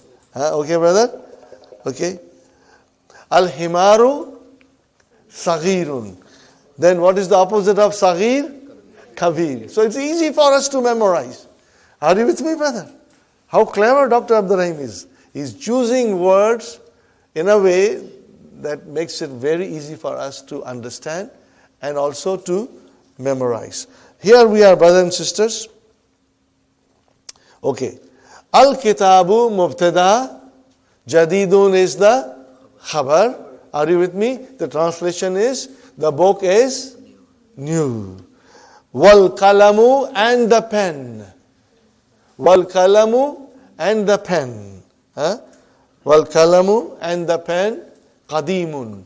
That is your khabar. Next one, al-himaru saghirun. The donkey is small. Wal hisanu kabirun. And the horse is big. Al-kursiyu maksurun. What is the translation? The chair is broken. Now analyze it in a simple way. Mubtada and khabar. Khalas, brother. Mubtada and khabar. Sahi? Huh? Okay, very good. Al-mindilu wasikhun. The handkerchief is dirty. Now, these are the vocabs. You have to do it at home. Put an effort and memorize it, brother. So, same thing. Mindilu mubtada. Where is the khabar? Wasikhun. Are you with me? Okay. Next one, brother. Al-ma'u baridun. Do you see the khabar is indefinite? All the time indefinite coming. Al-ma'u baridun. The water, you said the water. Remember? I'm just pointing out to you that mubtada is always definite. Definite. And marfu, of course. Al-ma'u baridun. Al-ma'u baridun. The water is cold. Okay. Al-kamaru jamilun. Al-kamaru jamilun. The moon is beautiful. Mubtada and khabar. Okay. Al-baytu mubtada. Qaribun. The house is near. And what is the opposite of qarib? Ba'id. Wal masjidu. And the masjid is far. Are you with it? Al-hajaru. The rock, the stone. Thaqilun. Heavy. Heavy. Okay. And what is the opposite of thaqilun? Khafifun. Light. So see, brother, very easy to memorize. Thaqilun, khafifun. Kabirun, saghirun. Jadidun, kadimun. So it's very easy, brother. Qaribun, ba'idun. Very good. Al-hajaru, thaqilun. The rock is heavy. Well, waraku, what is waraku? The page, a paper. Okay. Khafifun, light. Okay. Al-labanu harun. Harun. Because the shadda is on ra. So you got to pronounce it properly. Harun. Al-labanu mubtada. Where is the khabar? Harun. Harun is your khabar. Fine. Al-kamisu. Meaning, what is the meaning? Al-kamisu? The shirt. What about it? Give us the news. Nazif. It's clean. So what is al-kamisu? Mubtada. Where is the khabar? Nazifun. Brother, tell me, isn't it easy? I hope you will find it easy. If not today, Sister Salma, tomorrow definitely. Inshallah. Because we will be repeating these things, inshallah. Are you with me, brothers and sisters? I'm not. Okay. I'll go one more exercise because I want you to do on your own this exercise. Brother, ikra waktub ma dabtil awakhiril kalimati. Means, put the proper vowel signs at the end. Okay. It's not given. You got to tell me very loudly. Masjidun, mashallah, mashallah. And al-masjidu, oh, alhamdulillah, alhamdulillah. Al-ma'u. Next one? Mashallah, mashallah. Al-baytu, oh, tu. Al-baytu. Got to be careful, brother. If you say al-baytun, I got a very weak heart. I'll get heart attack. It has to be al-baytu. Okay. And then ba-bun. Kala-mun. Al-kala-mu. Mashallah. Al-kal-bu. Kal-bun. Kami-sun. Wala-dun. Al-haja-ru. Al-wala-du. Himarun. Al-himaru. Al-hisa-nu. Hisa-nun. Mashallah. So you are understanding definite and indefinite. Tanween with al single. Are you with me? Now, brothers and sisters, you got to write all these things. This is ikra waktub. So a lot of homework. I hope you will find time. I know you got a lot of responsibilities, your children, husband, businesses. Do as much as you can, brother, inshallah. Okay, now, brother, we go back to page number 1. We go to page number 1. Okay? Number 1. What is the first sentence, brother? Hada baytun. I want you to analyze it. Is it a Jumla Ismiya? Yes. Brother, that goes without saying because we haven't come across Jumla Failure. And it will come later on. So all are Jumla Ismiya. What are you looking for? Sister Salma? Mubtada and Khabar. We are only looking for these two things. Okay. So when you say Hada Baytun, where is Mubtada? Hada is your Mubtada. And remember, it is definite. It is definite. Because when you say Haza, you are pointing out to something particular. So it is definite. In fact, let me tell you a rule.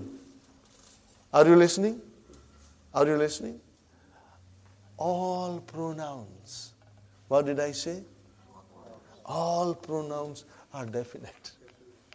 All pronouns are definite. Because the pronoun replaces noun. We will learn more about pronouns, inshallah, in 2-3 days. A lot we will learn. Okay? So, hada is the pronoun, and pronouns are all definite. Okay? By their nature, they are all definite. Okay, fine.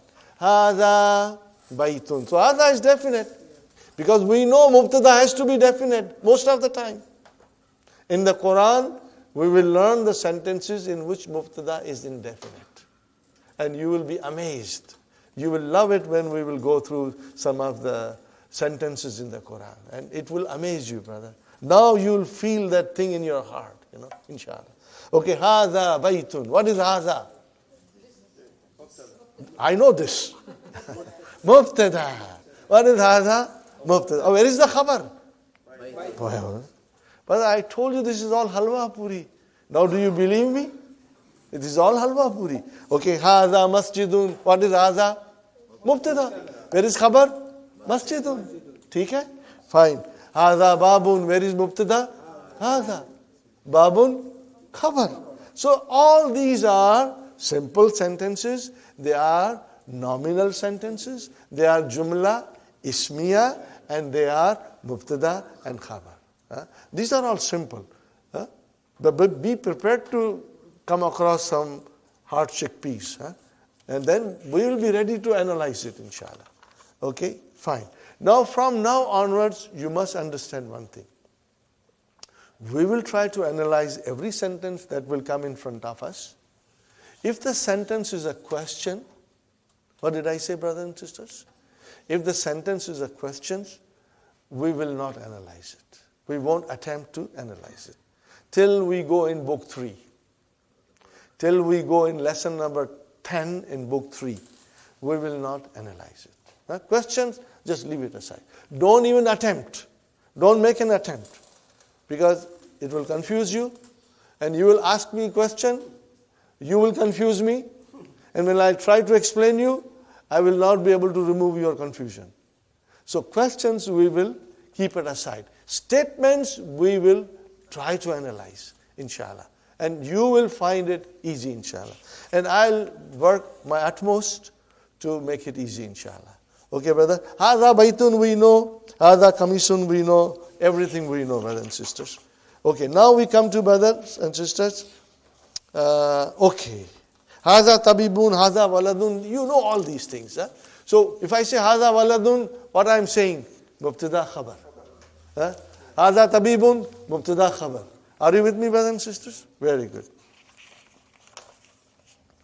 And where are we now? I come to now. Okay. Zalika najmun. Zalika najmun. Where is mubtada? Zalika. Najmun is khabar. Remember, mubtada is marfu. So, zalika is marfu. What is zalika? A pronoun. Are you with me? Zalika is pronoun. And all pronouns are definite. Definite. Are you with me? All pronouns are definite. Okay, fine, brother. Zalika baitun, it's easy. Zalika sarirun is easy. Zalika imamun is easy, mubtada khabar. So, brother, these are all very easy. I think I will go to the page number 15, exercise number 2. Brothers and sisters, I'll go to exercise number 2 to, do it a little bit. We'll finish at 12:30 sharp, inshallah. Maybe 5 minutes early we'll finish. No vowel signs, brother. Dr. Abdur-Raheem thinks you know everything now. No vowel signs. Brother Muhammad, you got to figure out. But you know, if it starts with al-maktabu, it has to be, okay, we are still in marfu. So you can close your eyes and start putting dhammas. There's no problem there. Al-maktabu maksurun. Mubtada khabar. ठीक है? Okay. Al-mudarrisu. So now you got to, when you will write in the book, you will write down mudarrisun. Write it properly, brother. Write it properly so that we get an idea. Okay. Al-qamisu wasikhun. Mubtada khabar. Sahi? Are you with me? Al-labanu.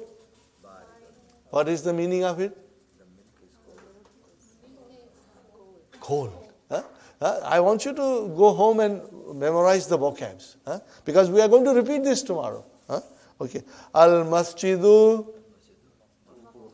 maftuhun. You will always say dun dan din. You got to say it loudly. Dun dan din. Okay. Masjid is open. MashaAllah, MashaAllah. Al-hajaru kabirun. Meaning, stone is big. What is the analysis? Mubtada khabar. Are you with me, brother? Al-labanu baridun. The milk is cold. Mubtada khabar. Wa, what is wa? Ataf. And, conjunction. And what is wal ma'u?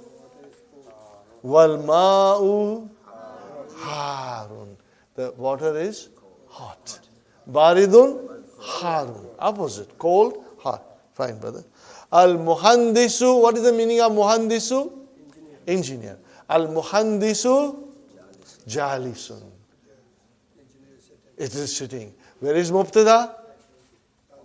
Al-muhandisu jalisun khabar. Okay. Wal-mudarrisu al-mildilu wasikhun. Al-labanu harun. Al-labanu harun. Okay. Got the idea? Tell me, is it difficult, brother? No, I don't think so. But if you find you are not getting 100% grip on it, don't worry. Tomorrow we are going to revise it. Okay, brothers and sisters? Now, next one. What is given here? Can you see the next one? What is given here? It is the khabar that has been given. So we have to bring a proper mubtada. But then we have to bring it from our head. It's not mentioned here. And mubtada is marfu and it is also definite. Are you with me, brothers and sisters? It is definite. Fine. Nazifun. Something is nazifun. Something is clean. Are you with me? Tell me. Al-kamisu nazifun. So you started with al. Mubtada. Are you with me, brothers? Al-kamisu. MashaAllah. MashaAllah. Next one is maksurun. Something is broken. Al-kalamu maksur. So you are bringing now mubtadas. Very good. Baridun. Something is cold. Al-ma'u baridun. Al-labanu. Whatever you want to think of. Karibun. Karibun. Al-masjidu karibun. Or al-baytu karibun. Whatever you can say. Okay, brother? Something is far. An-najmu or al-kamaru. Al-kamaru baidun. Very good, brother. Somebody is standing. At-tabibu or al-mudarrisu or al-waladu waqifun. कोई खड़ा है ना? So we put that person in as a mubtada. Al-mudarrisu waqifun. Inshallah. Somebody is sitting, brother. Who's sitting? Al-muhandisu jalisun. Or al-waladu jalisun. Are you with me, brothers? Okay. Now, something is very big. Al-baytu kabirun. You can say, when you drive down Bayview and, Lawrence, you see all those monster homes, Then when you are driving, you can say, Hazal baytu kabirun. This house is big, Al-baytu kabirun. Okay. Fine, brothers and sisters. Something is old. Huh? Yes, you can say al-rajulu. The man is old. Yes. Al-kitabu kadimun, al-kalamu kadimun, as-sariru kadimun, whatever. But it will be with al. Because you're using mubtada now, bringing in mubtada. Very good, brothers. Something is new. At-talibu jadidun. The student is new. Or al-mudarrisu jadidun. Or al-kalamu jadidun. Al-kitabu jadidun. Al-kursiyu jadidun. You can say anything you want. You will be able to use simple sentences now, brother. And you will be able to make your own sentences. So, brothers and sisters, al-jumlatul ismiyatu. What did I say? Nominal sentence. Al-jumlatul ismiyatu has got two parts. In English we say subject and predicate. In Arabic we say mubtada and khabar. They are both always marfu. They will end with a dhamma. They will end with a dhamma. And the mubtada is most of the time definite. And khabar most of the time. Sometimes it can be definite. Most of the time indefinite. Are you with me, brothers and sisters? Now, can you see here Muhammadun Rasulullahi? What kind of sentence is this? Jumla ismiya. What kind of a sentence is this? Because it started with Muhammad. This is not Jumla ismiya. This is not, Jumla ismiya here. Okay? This is ismiya, but we'll learn later on, inshallah. This is not Jumla ismiya. Okay? But this is Jumla ismiya. Muhammadun. So where is Mubtada? It has got tanween. Is it definite, indefinite? Definite. Why it is definite? Because it is a proper noun. Name. Fine, brother. How about this? Allahu. Definite. What is this? Jumla ismiya. What is this? Mubtada. Where is the khabar of this? Ghafur. Allahu Ghafur. Allah is most forgiving. And here, I'm not going in detail because in the next lessons we'll go in detail. But Muhammad is the Rasul, is the messenger. Are you with me, brothers and sisters? So, to wind up, brother, in Arabic, the nouns decline. Are you with me? Their nouns decline. They can end with a dhamma, or they can end with a fatha, or they can end with a kasra. If they end with a dhamma, we call it marfu. If they end with a fatha, we call it mansub.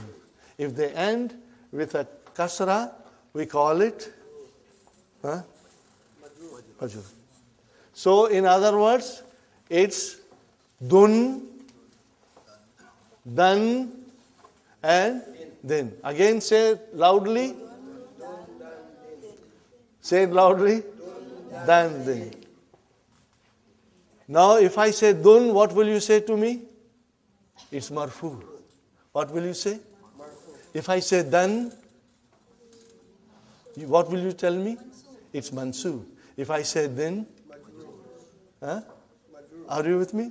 Again I tell you, if I say dun, if it is done, if it is then, majur. If I say dun, then it is marfu. And if I say dan, it's mansub. And when I say then, it's majrur. One more time. If I say dun, it's marfu. If I say dan, it's mansub.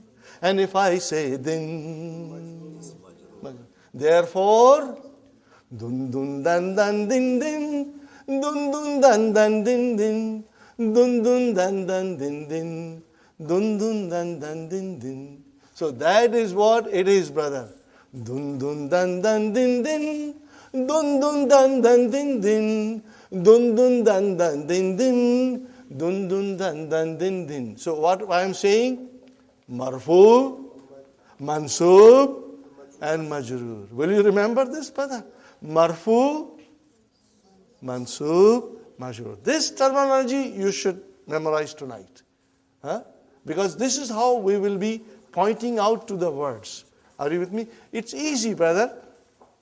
My last advice, if you did not understand thoroughly, don't worry. We will repeat it again. And you will, inshallah, get it. Huh? So do not be, don't say to yourself, मैं बुड्ढा हो गया हूँ. I am become old. Or मैं बुड्ढी हो गई हूँ. Don't say that, brother. Age is not the barrier. If you have a will, if you have a determination, Allah will make it easy. Okay, are you with me? So tomorrow we'll revise everything, and then the way we are going, brothers and sisters, soon we'll be in the lesson 4, and in lesson 4, majroor will come. What will come? Majroor will come in lesson 4. But inshallah, we'll go slowly, and we'll keep on revising. Assalamu alaikum wa rahmatullahi wa barakatuh. Brothers and sisters, we'll start our session. I would like to repeat a couple of things, just as a revision. In Arabic language, brothers and sisters, the noun declines. We call it declension of noun. In other words, it's mu'arab. It can have 3 cases.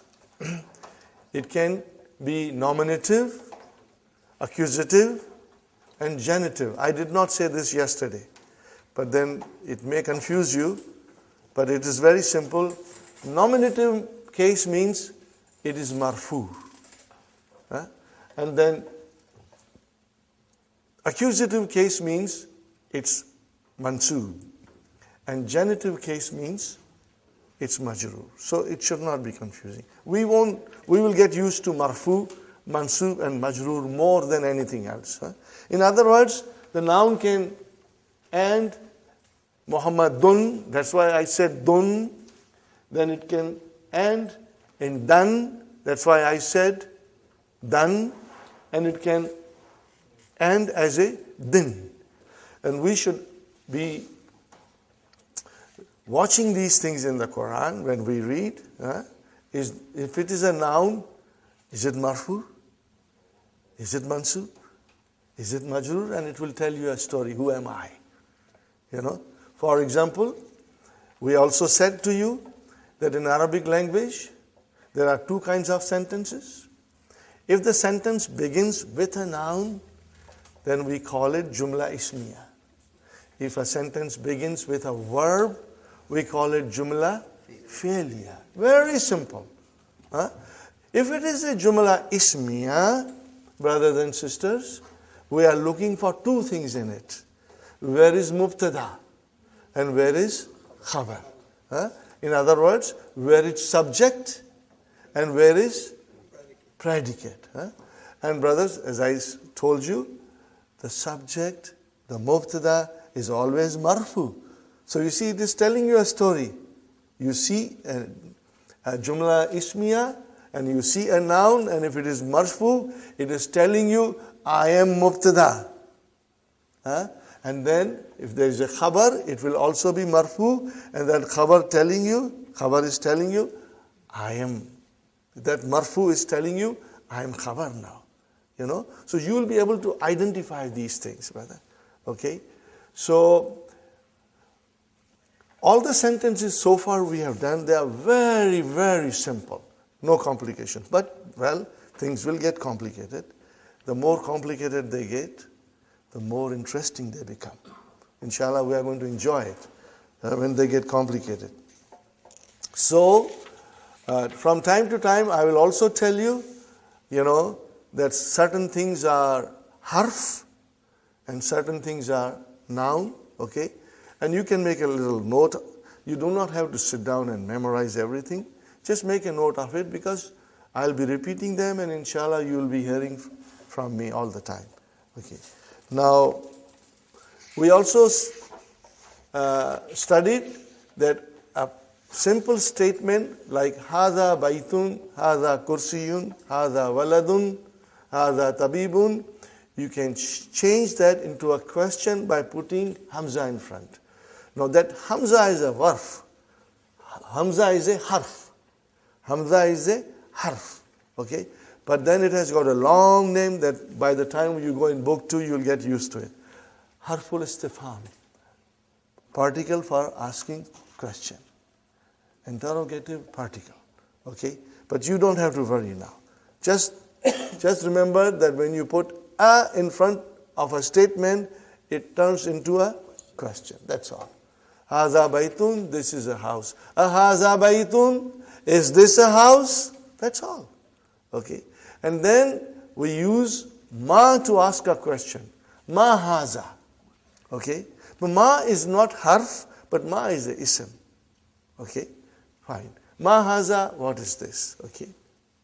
And then if it is to refer to an aqil, to a person with intelligence, rational noun, we call it, then you have to use man.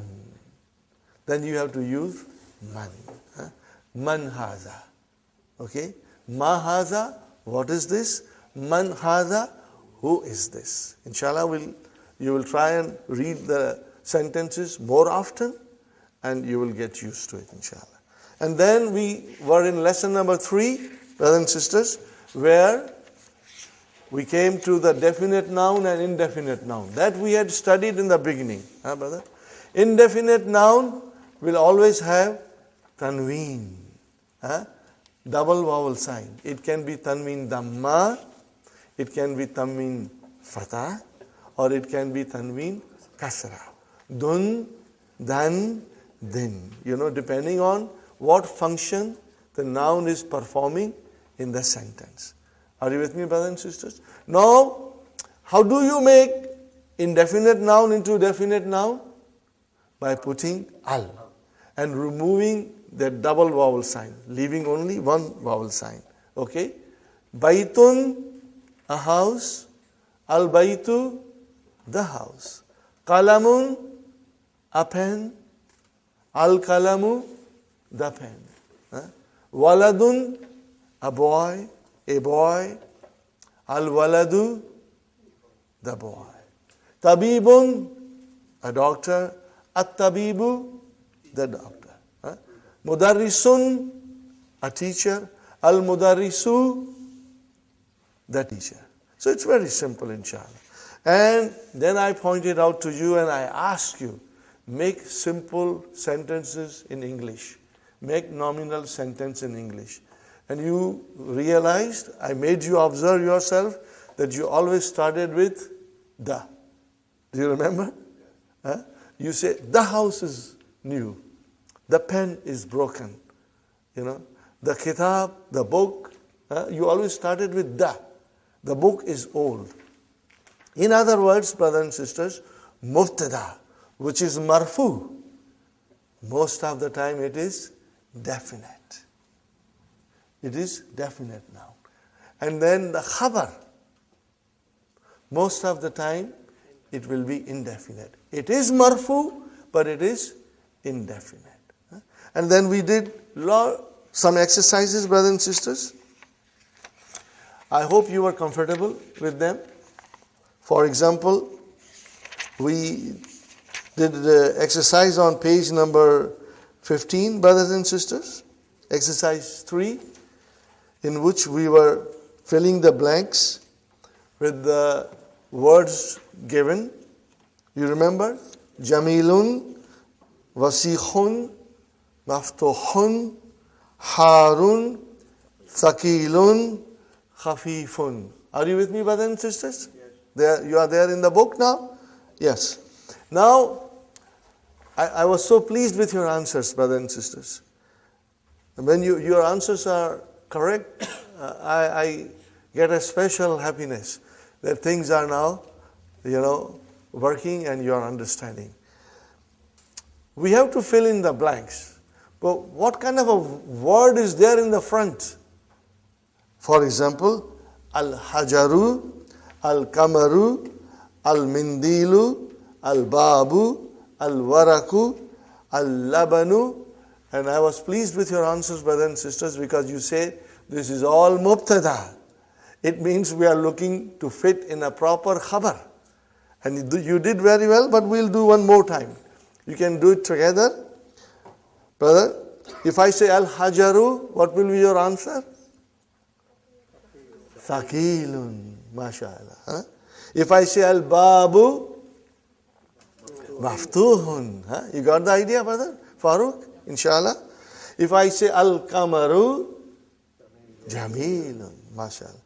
If I say al-waraku, khafifun. Al-mindilu, wasikhun. Wasikhun. Al-labanu, harun. Harun. So you see, you got the idea. We had the mubtada and you brought the khabar to complete the sentence. Now in the next sentence, the next exercise, brothers and sisters, in the next exercise, we have a khabar. Now we have to bring in mubtada, but the mubtadas are not given. Subjects are not given. So you have to think. And if you have read your lesson 2-3 times, then the answers will come with ease, inshallah. Okay, brother, nadifun, something is clean. Al-mindilu nadifun, al-kamisu nadifun. You can, say anything you want to say, inshallah. Next one is maksurun, something is broken. Al-kalamu maksurun, al-kursiyu maksurun, as-sariru maksurun, anything you want to say. Huh? Something is cold, baridun. Al-ma'u baridun. Or you can say al-labanu baridun. Huh? Okay. Later on when we learn al-jawwu baridun, the weather is cold. Later on you will learn more vocabs, inshallah. Okay. Qaribun, something is near. Al-masjidu qaribun, al-baytu qaribun. Are you with me? Fine, brothers and sisters. Something is far. Al-baytu ba'idun or al-masjidu ba'idun. Okay. Or al-kamaru ba'idun. Okay. Waqifun, someone is standing. Al-muhandisu waqifun. Ar-rajulu waqifun. Okay. At-tabibu waqifun. Brothers and sisters, you can use your own sentences now. You can make even half a dozen sentences. So this is a good exercise to make your own sentences. Okay. And if you have children, brother, if you teach them, they will start speaking these sentences. I have experienced it, with children. They pick up very fast. Jalisun, someone is sitting. Al-muhandisu jalisun, mudarrisu jalisun. Okay. At-talibu jalisun, the student is sitting. Fine. Kabirun. Al-hisanu kabirun, the horse is big. But do you see now, brother? We are using definite noun first as a mubtada, and the khabar is coming as indefinite. Keep that in mind. Now, this rule, most of the time, there will be some exceptions. And we will learn from the Qur'an those things, inshallah. Brother, for your information, I will speak from time to time about Qur'an. What is Qur'an, brother?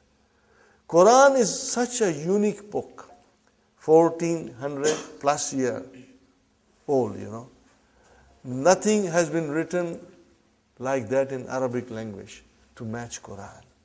It's unique. The grammar of Arabic language is derived from Qur'an. Can you imagine? The grammar of Arabic language came from the Qur'an. The Qur'an dictates the grammar of Arabic language, brother. So everything that you want to learn about Arabic grammar, the Qur'an is going to teach you. And everything we will learn, brother. But if you don't learn the language, then we are missing out so much. And from time to time, I'll bring examples, Even examples of exception to the rule. We will find it in the Quran, And you will love it. And most of you are very well into Quran. You have been studying for a long time. You have memorized. But now you will understand the Quran from a different perspective. It will come to you in a different colors, And inshallah, we will feel the magic of Quran in our heart. Okay, inshallah. Something is old. Qadimun.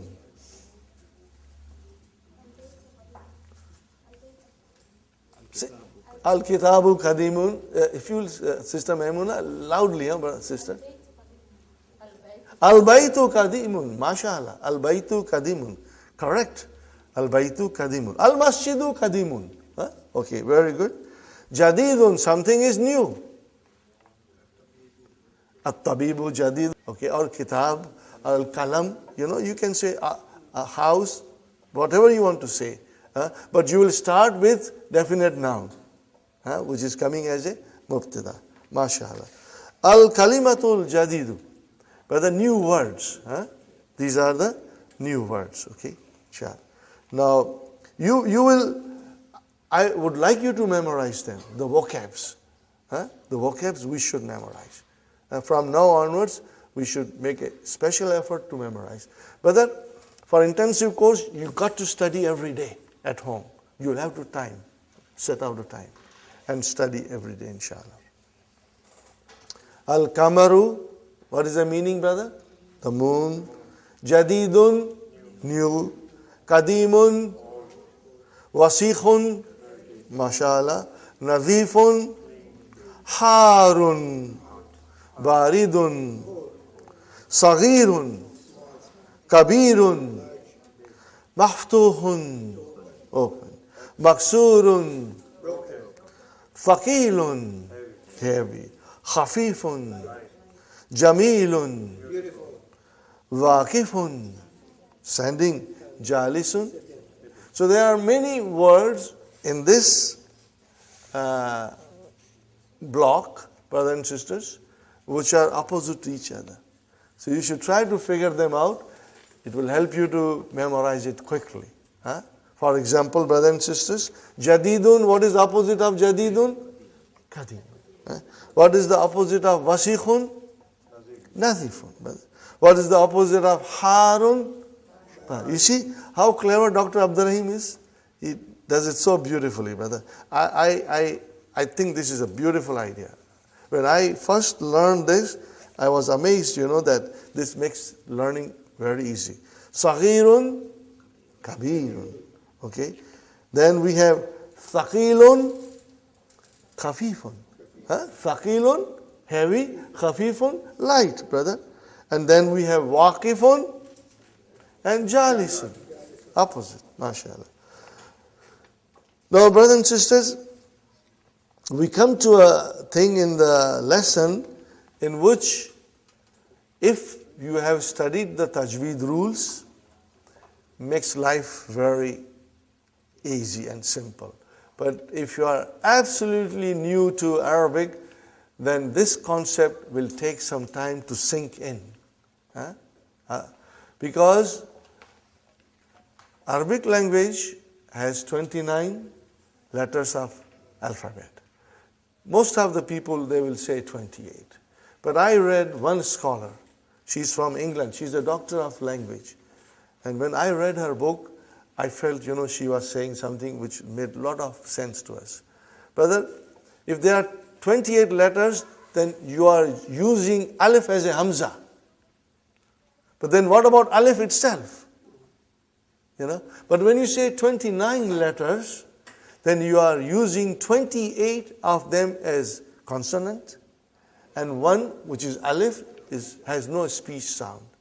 When you say a, you did not say alif, you said hamza. Are you with me, brothers and sisters? So, out of those 28 consonants, they are divided equally into two groups.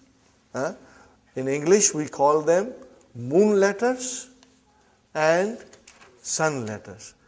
Brother, are you familiar with it? Have you all done your tajweed?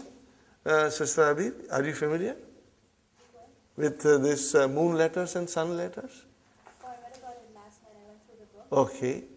Sister Salma? I've done something. You sometimes, huh? Naima? Little bit? Muhammad? You have done. So what happens, brother? You have to now get used to this, in the sense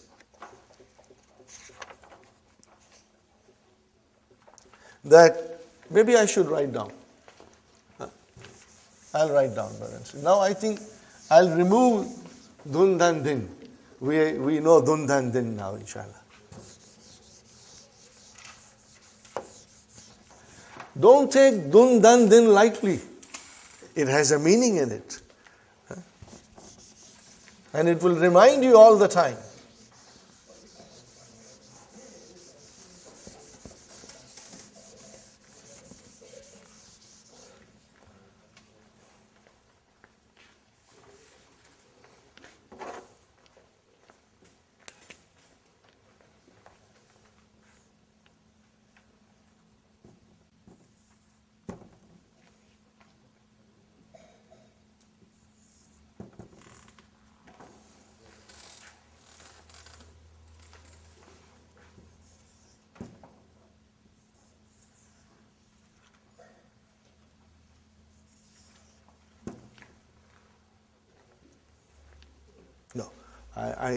No, I use different pens, but here I'm not using different pens, so I don't know, how can I, maybe I will do a little trick here, inshallah.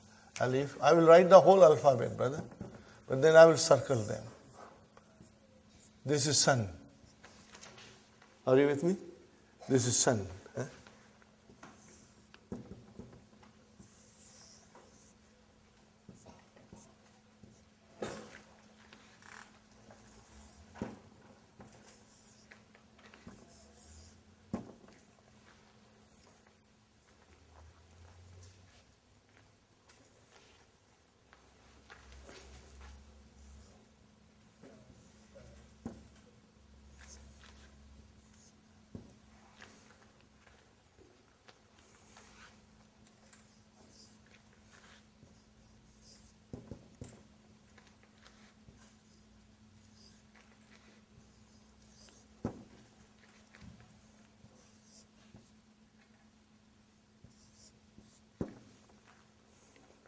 Now I am going to put them all, these are all suns.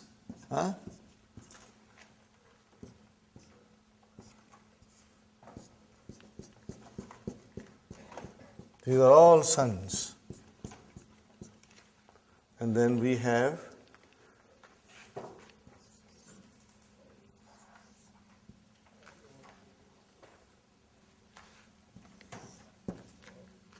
I'm sure most of you know, brothers and sisters.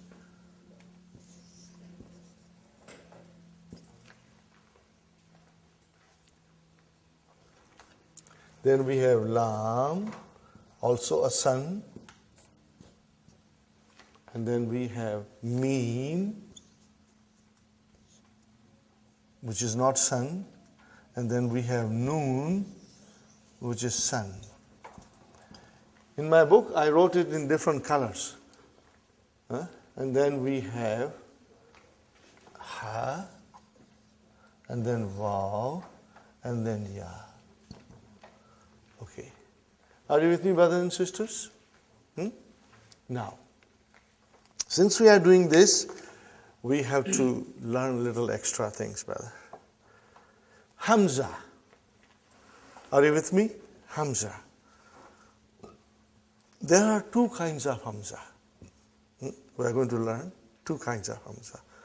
One is called Hamzatul Wasal. Hamzatul Wasal. Hamza of assimilation. Hamzatul Wasal. Hamza of assimilation. And the other one is called Hamzatul Qata.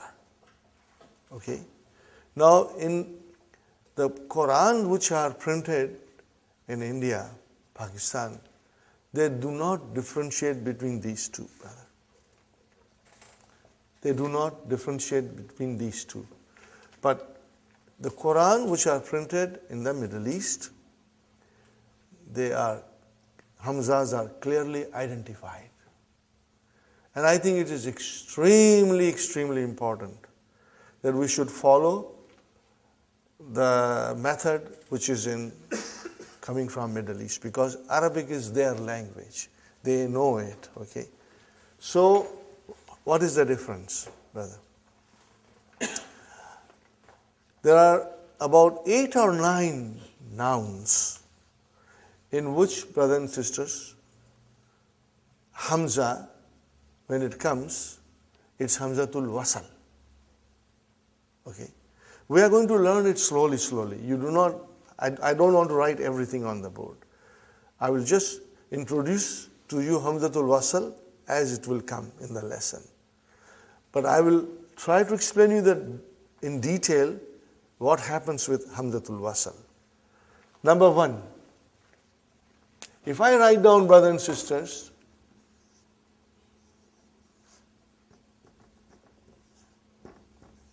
Al-Kitabu. What is this, brother? No. Alif has no sound. No, it is Hamza. Alif has no sound. It is Hamza. Huh? What is it? Hamza. But you see, you are reading as Al. You gave a vowel sign on Hamza. And you gave a sukoon on Lam. Are you with me, brother? Every time you will see Al, you will read it Al without vowel signs. And you know there is a fatah here and there is a sukoon here. You know it, brothers and sisters. Now, I am not putting them. Okay. If I write Al-Kitab, I will write like this. But if I write, brother,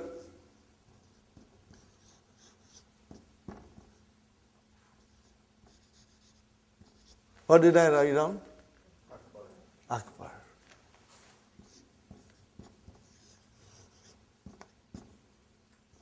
What did I write down? Ahmad. Do you see I put the thing here? This is the neck of Ain. What is it? Neck of Ain. Huh? I put it. Huh? Okay. Hamza is written as a neck of the Ain. Okay. Tell me why I did not put here and I put it here. Probably you don't know, but you can figure out, Sister Salma? Okay, I will explain. Yes? No. Because this is Hamzatul Wasal and this is Hamzatul Qata. When the Hamzatul Qata comes, you got to pronounce it whenever it comes and wherever it comes. But Hamzatul Wasal, Brother Hassan, it will be only pronounced if it begins, the sentence begins with it. Otherwise you will not pronounce it. Are you with me, brother? If I say Al-Kitabu and then write down Jadidun, the sentence begins with Al-Kitabu.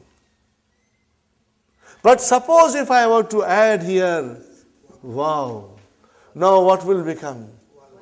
Oh, why did you not pronounce Hamza, brother? Why did you not pronounce, brother? Any reason? Sister Salma? The reason is that it is Hamzatul Wasal. It gets assimilated. When does it get assimilated?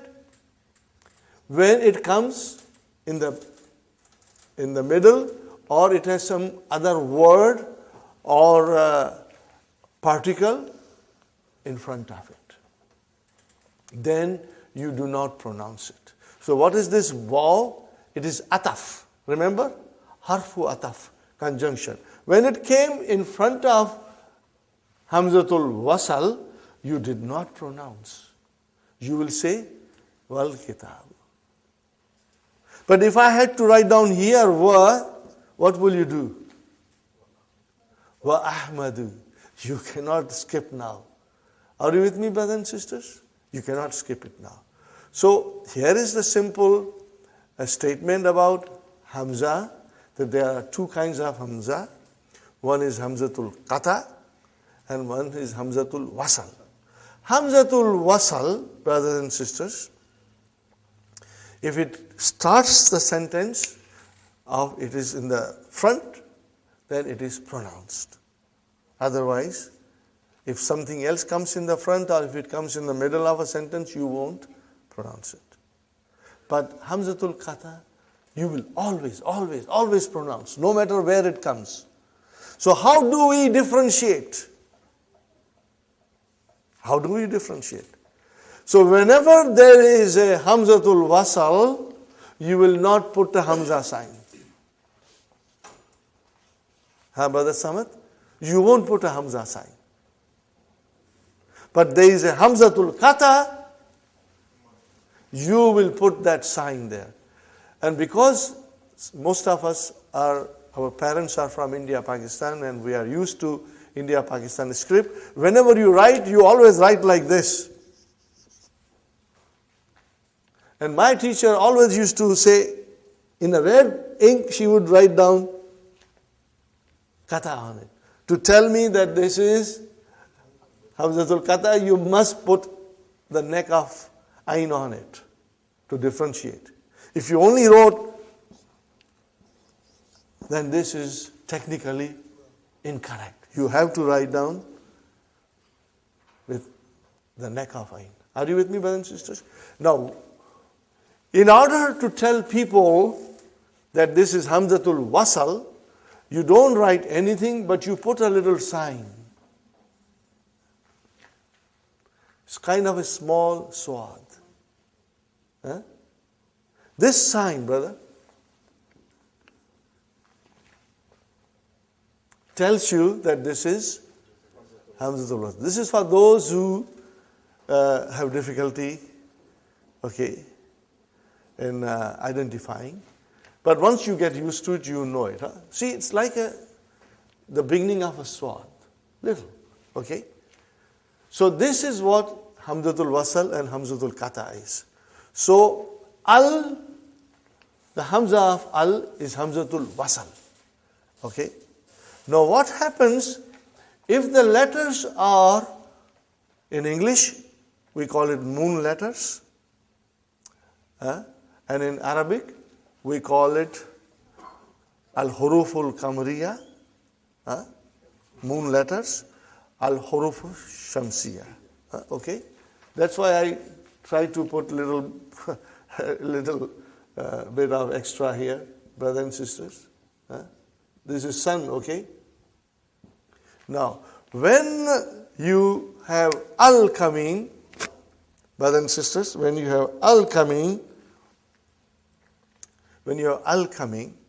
okay, if it is a moon letter, you will pronounce it.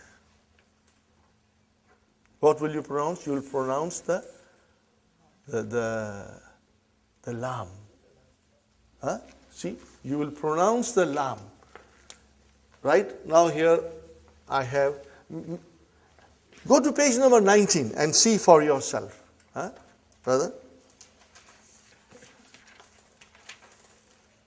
Go to page number 19 in the textbook, brothers and sisters. What is the first, brother? Al-Abu.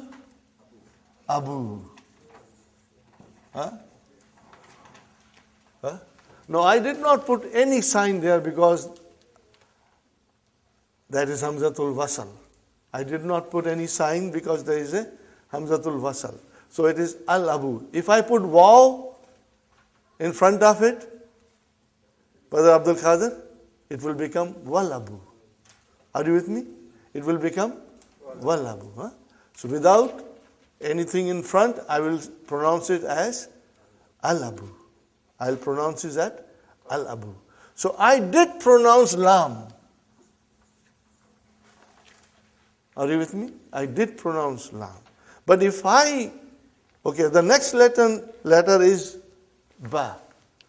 And it is written here, al-babu. Are you with me?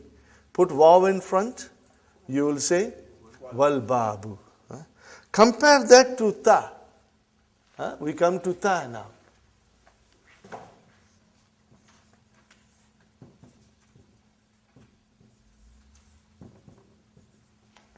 How will you pronounce this now? At-tajiru. You did not pronounce al. You did not pronounce lam. Okay, you did not pronounce, you skipped it. Okay. At-tajiru. You see, your tongue has to touch, the upper part of your mouth inside. So, brother and sister, at-tajiru. Okay. Now, this shadda is given to tell you that this letter is shamsi. That is shamsi. Later on, you won't need it. Your mind will figure out, brother. Okay. I always give this example. Don't mind my example, so brother. You see, for us as non-Arabs, we have to make a special effort to learn all these things. But a child who is raised in Arabic home, it is in their blood. All these things are in their blood. And I always say, how come it is in the blood? Then I said, oh, now I remember. When the child was born, new baby, the first time that baby sucks the milk from his or her mother, the Arabic is passed on to him. The whole Arabic goes to him with the first sucking of the milk. Okay? They know it. It comes to them naturally. But for us, we have to make a special effort. But we will get there. Allah will help us and we will master it, inshallah. So, brother, whenever there is a sun letter, you will not pronounce lam. You will not pronounce lam. So, let's follow this. Then we come to tha. See, I put sun there. So, what is the sun? If tha, what is the noun given? Athawbu. Dress. Athawbu. What is tajir? Merchant. Brother Abdul Samad is a tajir. Brother Salim is a tajir. They are businessmen. Okay? Then we have jim. Brother, you will pronounce lam. Al-jannatu. The garden. Are you with me, brother? Okay. Now, then there is a ha. Al-himar.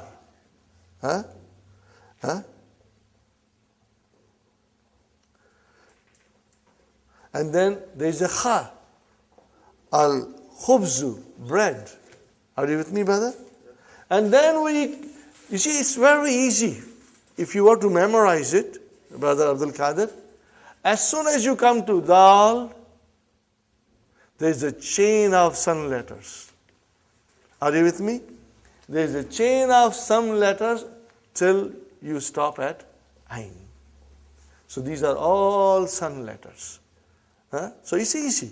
So let's remember, dal, zal, ra, za, sin, sheen, sad, dwa, ta, dha. Those are all sun letters. And when you will pronounce them with alif lam, you will not pronounce lam. Okay, look at this, brother. Come to number 3 and go down. Come to number 3 and go down. Addiku, not aldiku. Are you with me? Addiku.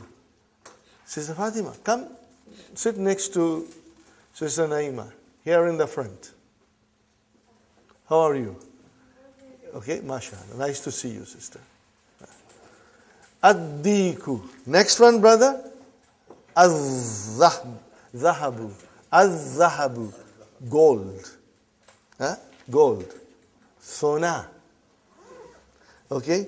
And then, brother, ar-rajulu. Huh? Ar-rajulu. Huh? Are you with me?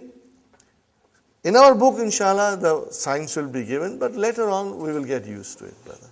Ar-rajulu. Huh? The man. Huh? Not al-rajulu.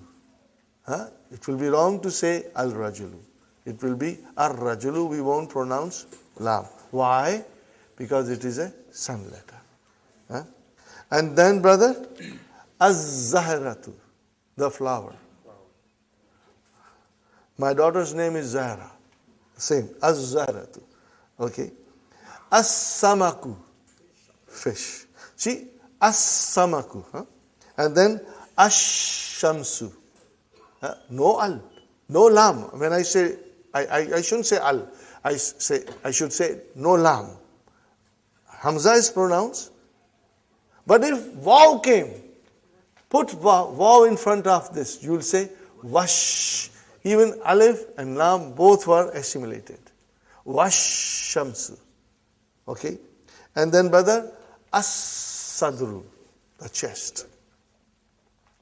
Ad-daifu, the guest. Guest. Mahman. Okay?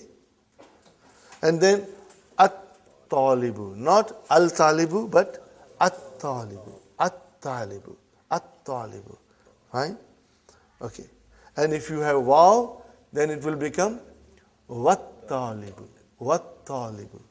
Then, brother, az-zahru. Back. Your back. Okay. Az-zahru. And then, al-lahmu. Al-lahmu. Okay. Meat. Okay. And then we have an-najm. An-najm. Okay. Fine, brothers and sisters. And we left at number 6. Ain, brothers and sisters. Al-ainu. The eye. We pronounce lam. Al-ainu. Okay. And al-ghadaw. Lunch. Lunch. Al-ghadaw. Okay, brothers and sisters. Al-famu. Mouth. Famu. Brother? Mouth. Al-famu. And if it is waw there, then wal-famu. Okay. Al-kamaru. The moon. Al-kalbu. The dog. Al-ma'u. The water. Al-waladu. Al-hawa'u. Brother? Hawa is not Urdu word. Hawa is an Arabic word. Most of the, I shouldn't say most, but so many words in Urdu language are derived or borrowed from Arabic language. Whenever Urdu language needs a word, a new word, she goes to the Arabic and borrows the word without even saying thank you. They just go and borrow it. Okay. Okay.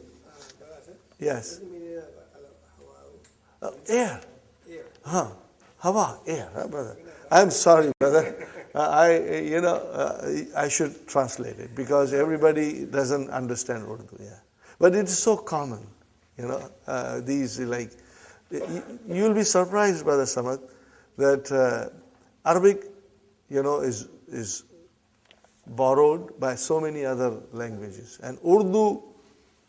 50% of Urdu or so, you can say roughly, or a little less maybe. So we have here, like previously we had baitun, then al-baitu, kalamun, al-kalamu.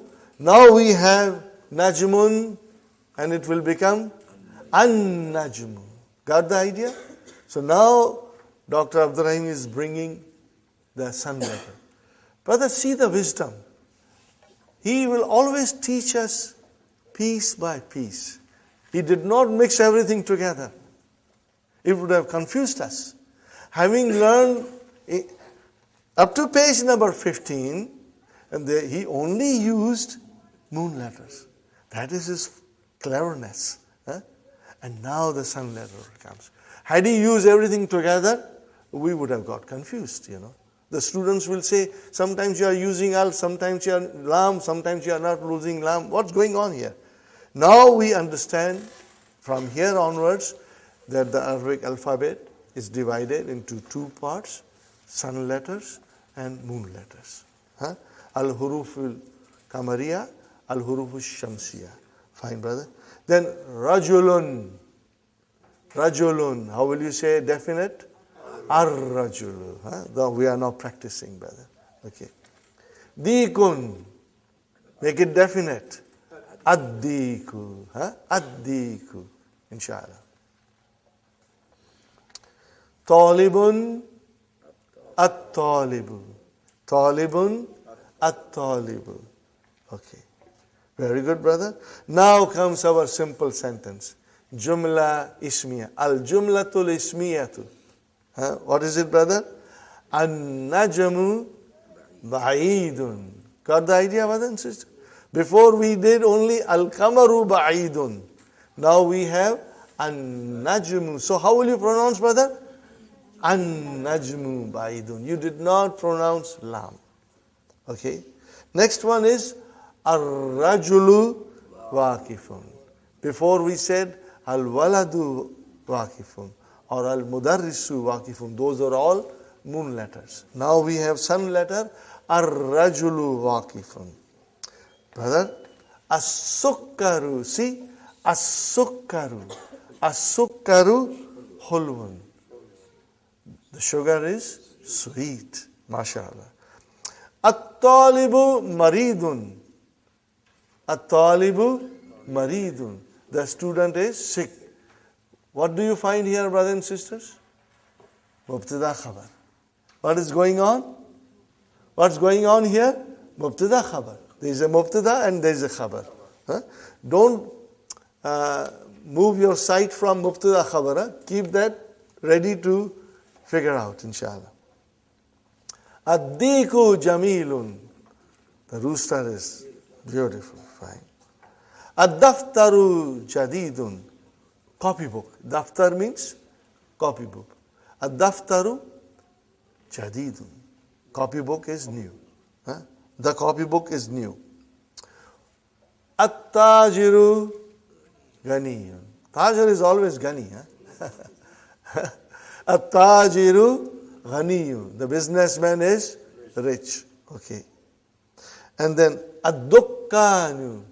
See, dukkan you say in Urdu, but it is Arabic, brother. Tajir is also Arabic. Ad-dukkanu. How do you say? Ad-dukkanu. Maftuhun. The store is open. Fine, brother. What is 9? See, Dr. Sahib is very clever. He brought now a moon letter. Al-waladu fakirun. The boy is poor. And then at-tufahu ladizun. The apple is delicious.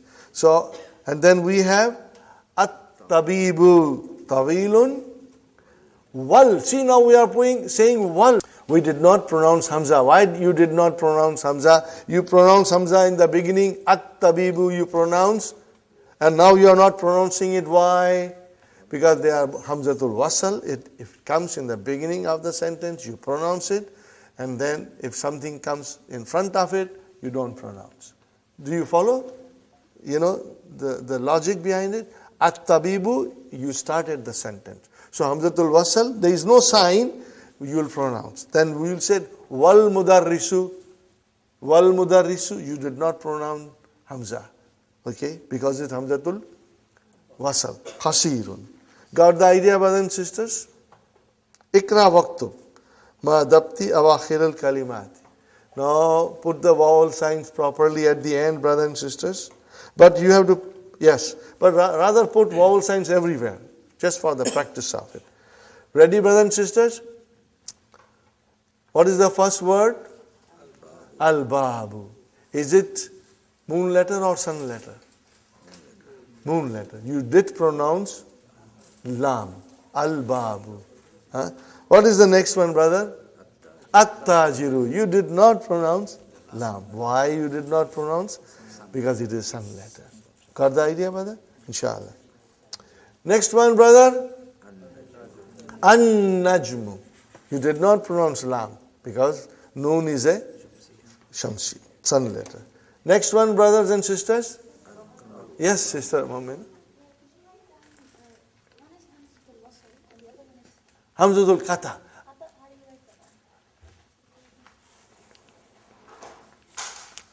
You know, Hamzatul Qata, I will explain you later on, inshallah, in detail when it comes. But it is very simple. You will always see something like this. Are you with me, brother and sisters? Huh?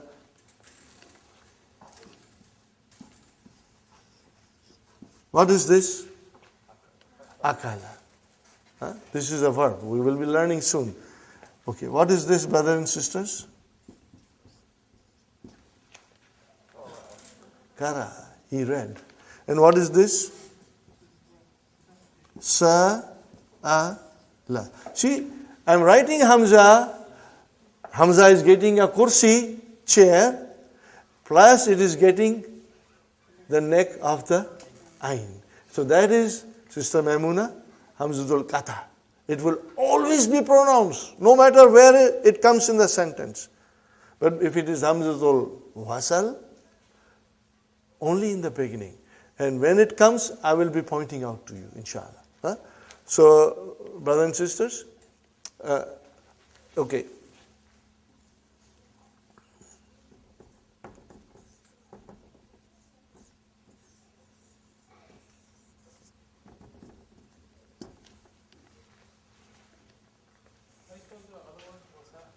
Hamzatul.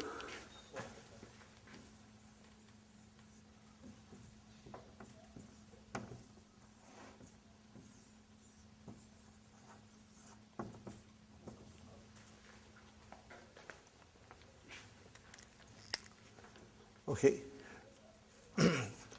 Hamzatul Wasal means Hamza of assimilation because it gets assimilated with the next word. Okay. Fine, brothers and sisters. Where are we now?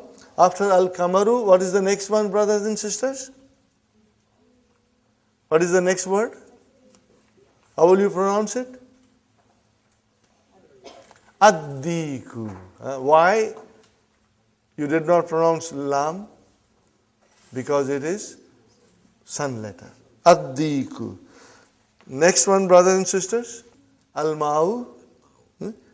Okay. As-sariru. Okay. Now we come to Al-baytu. We said Al-ma'u, As-sariru. Brother, how will you say? As-sariru. Huh? Fine. Next one? Al-baytu. Next one? Al-masjidu. Next one? Ar-rajulu. Ar-rajulu. Okay, mashallah. And next one, brother. As-sukkaru. Put a shadda on kaf also. And do the justice of shadda. As-sukkaru. Two shadda. Shadda on sin and shadda on kaf. How will you write down, brothers and sisters?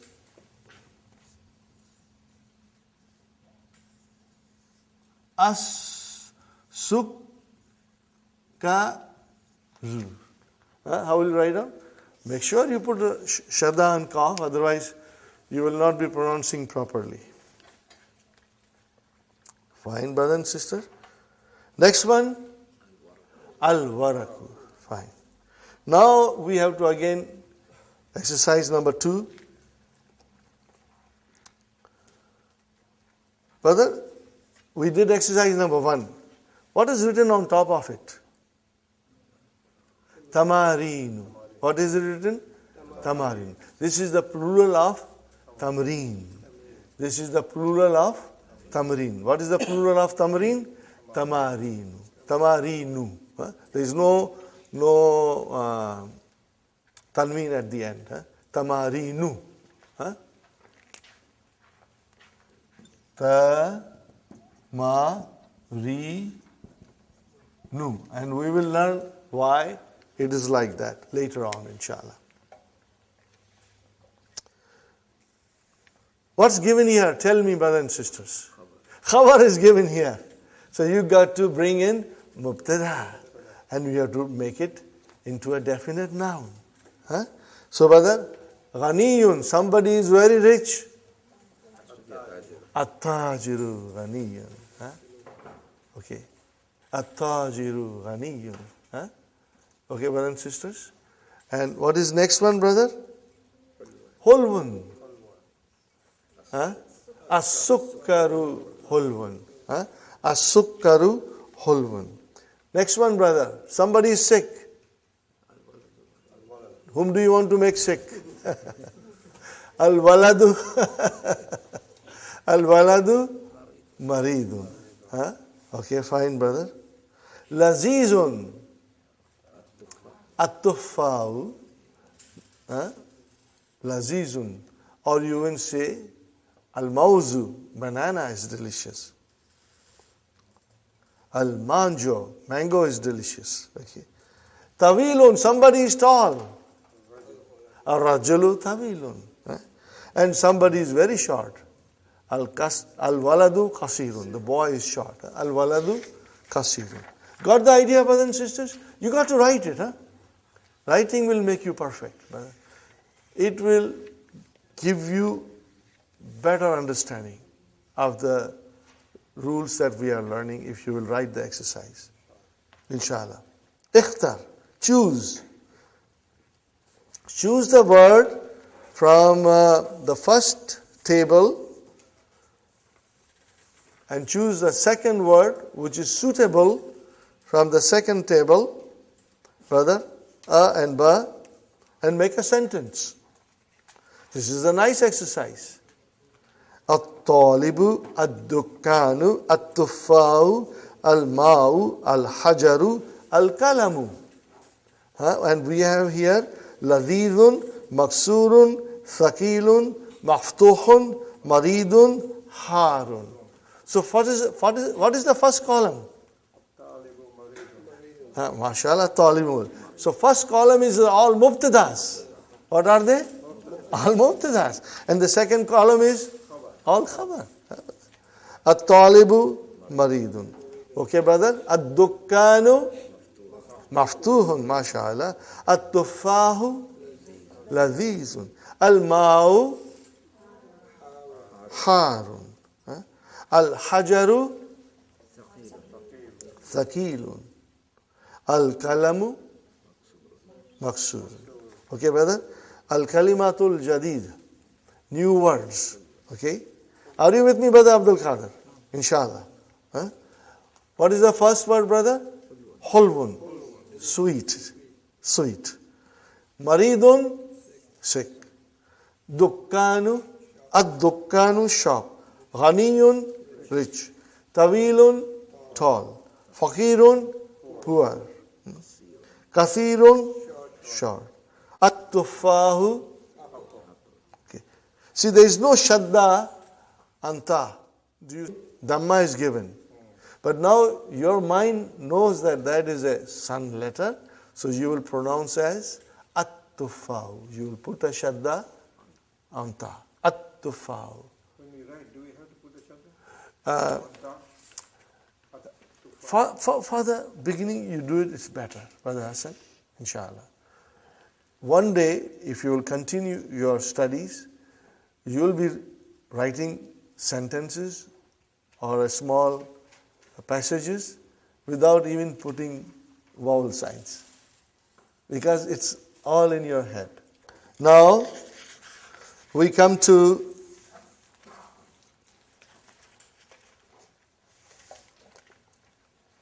Tamreen, last Tamreen, page number 20.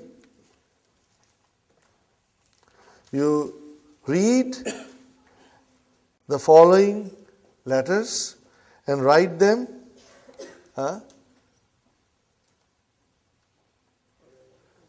with the rules of pronunciation, of the letters of sun letters and moon letters. Huh?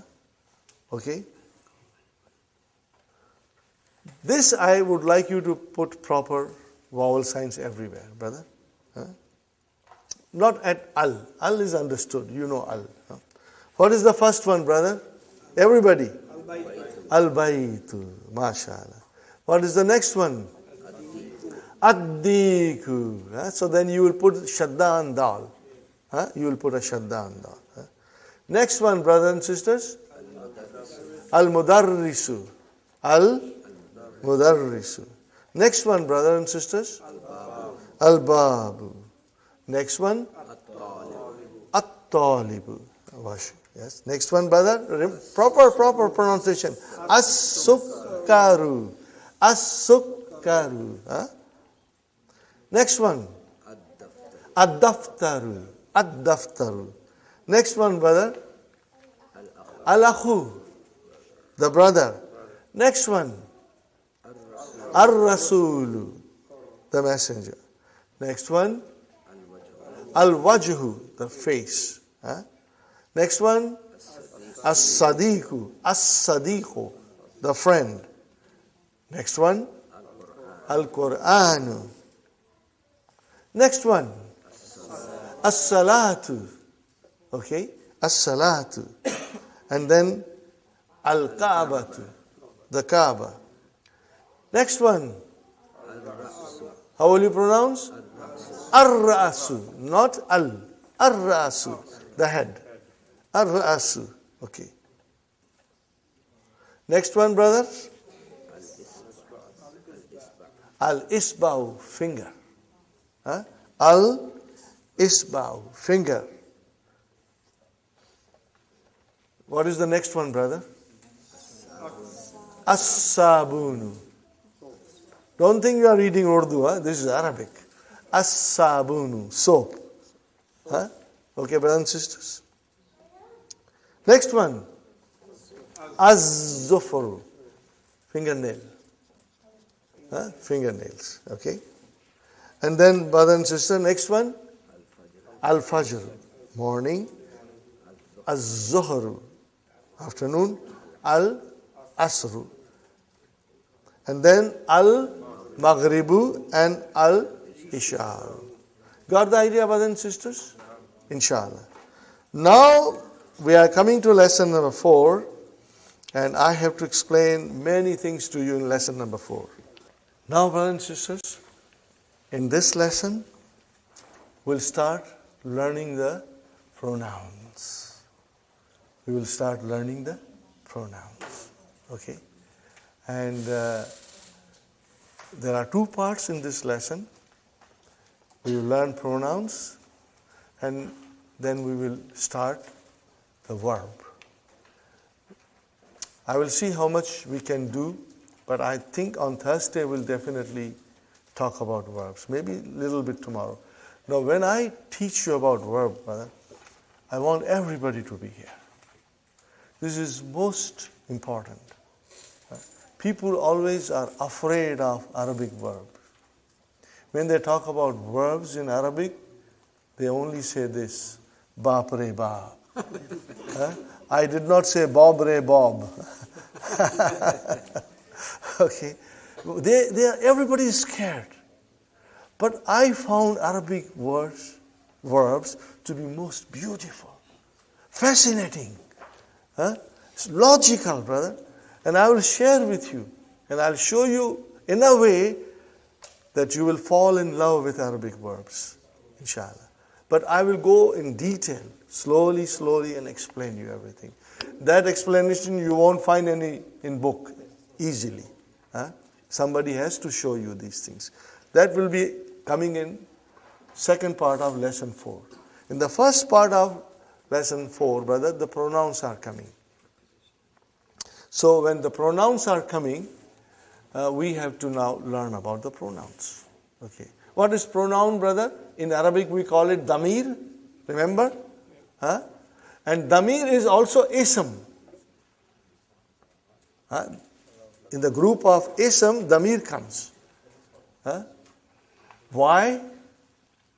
It comes in the group of ism because it also has dun dan din. Anything has dun dan din is ism. Are you with me? Okay. We are going to learn the marfu form of ism, damir. Marfu form of pronoun. We are going to learn. Marfu form of pronoun. Okay, we are going to learn. Now, pronoun is a word used as a substitute for a noun, so that you don't repeat noun all the time. Or a pronouns stand in place of nouns to avoid repeating it. If I say to you, Muhammad came, and Muhammad said, and Muhammad ate, and Muhammad read, brother, it doesn't sound nice to your ear. What I will say, Muhammad came, and he sat, and he ate. Now that makes much easier, and it's nicer to the ear. So the pronouns come instead of nouns so that we avoid repeating it. Okay? Fine. How many kinds of pronouns? Okay? In a different way. Okay, brother? A pronoun that refers or includes the speaker. The pronoun that refers to the speaker. In English, we call it first person pronoun. It refers to the speaker. We call it first person pronoun. Can you tell me, give me an example of first person pronoun? I and we. Okay. A pronoun that refers to the hearer. Second person. And then pronoun that refers to somebody who's not in front of us, who's in other room or away, we call it third person. Are you with me, brother? It is amazing in Arabic language, brother. We always start the pronoun with the third person. We start with third person. And all the verbs, in its first form, in the verb, when you take it in its original form, it is always past tense, and it will always say he. It won't say she. Now don't blame me. I didn't invent anything. That's the way the language is. It comes with he. When we talk about verbs, we'll do it. But in pronouns, we also start with he. Are you with me? Now what is he? It's a singular. It's a third person. And what else it is? Masculine. MashaAllah. Now, brothers and sisters, in Arabic language, either a thing has to be a masculine or feminine. No in between. No. No in between. Either he or she. Anything has to be pair. Okay? So we start with singular he. Then in Arabic language, brothers and sisters, we have something very special. Because Arabic is very precise. When you say two, you mean two. Okay? In English, we say he, and then we say they. Even if there are two, you say they. But in Arabic, if there are two, you mean two and not three. When you say they, it means three or more than three. If it is less than three, then it is two. And that is dual. Okay? So we have in Arabic language singular, and then dual, and then plural. Okay, brother? I'll write down.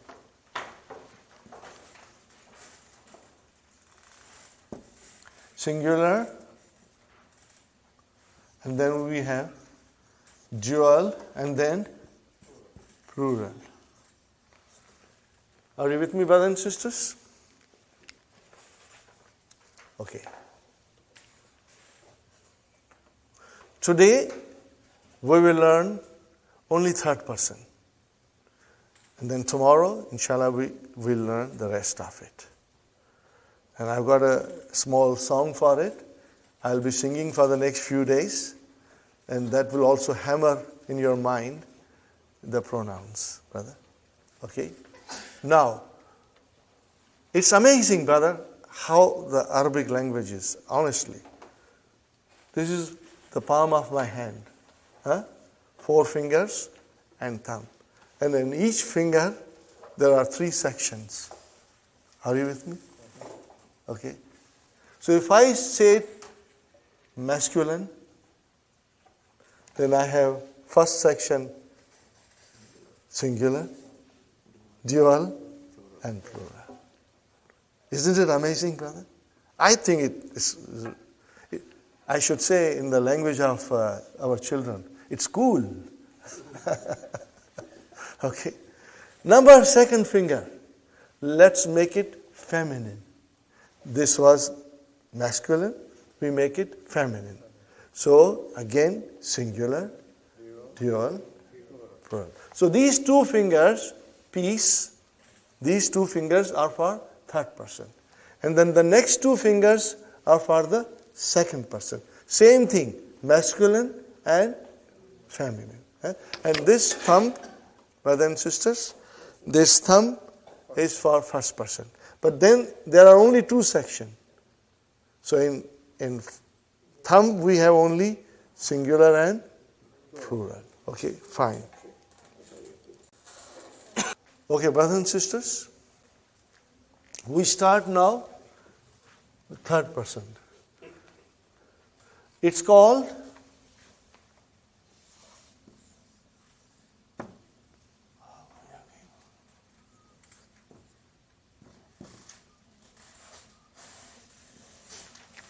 what is it called? Al-Ghaib. Now again, those with Urdu, they have an advantage. What is the meaning of Ghaib? He's absent. He's not here. Okay, which means somebody not in front of us. We are talking about somebody who is not here with us. 3rd person. We call it 3rd person. We start with singular. What is the singular, brother?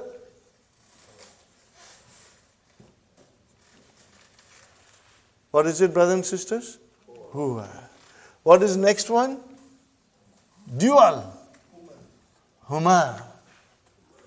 And what is plural, brothers and sisters? Hum. So he, they two, and then they. Okay? Now this is, as you know, it is masculine. Okay? We call it muzakkar. Okay? And then we come to muannas. Maybe I should write down here al-muzakkar. Please write down al-muzakkar next to it.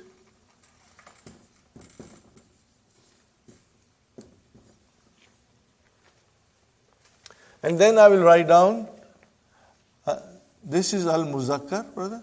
And then I'll write down here muannas. Okay? And then it will become hiya, and then huma again, and then hunna. Are you with me, brothers and sisters? It is hunna. So what is the difference between al-mutakkar and Muannas. Muannas. Feminine, brother. Muannas is feminine. This is masculine, brother.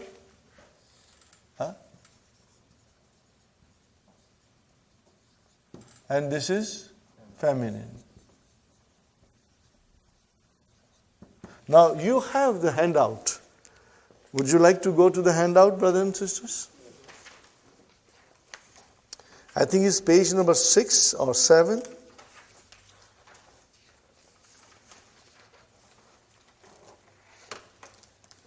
One more, Brother Muhammad. Right there. Page number 9. Page number 9. Okay.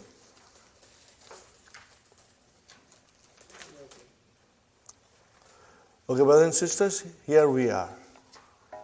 First finger. Just like tasbih. First section, huwa. Second section, huma. Third section, hum. Second figure, feminine. Hiya, huma, hunna. Is it? If you know it, then I can do the whole thing. But if you want to do it gradually, then we will only do this. Huwa, huma, hum. Hiya, huma, hunna. Are you with me, brothers and sisters? Huwa, huma, hum. Hiya, huma, hunna. Are you with me? But if you already know a little bit of Arabic, then you know the next one is mukhatab. What is it, brothers and sisters? Mukhatab. Huh? Al-mukhatab. There is a fatha there. This is second person. Huh?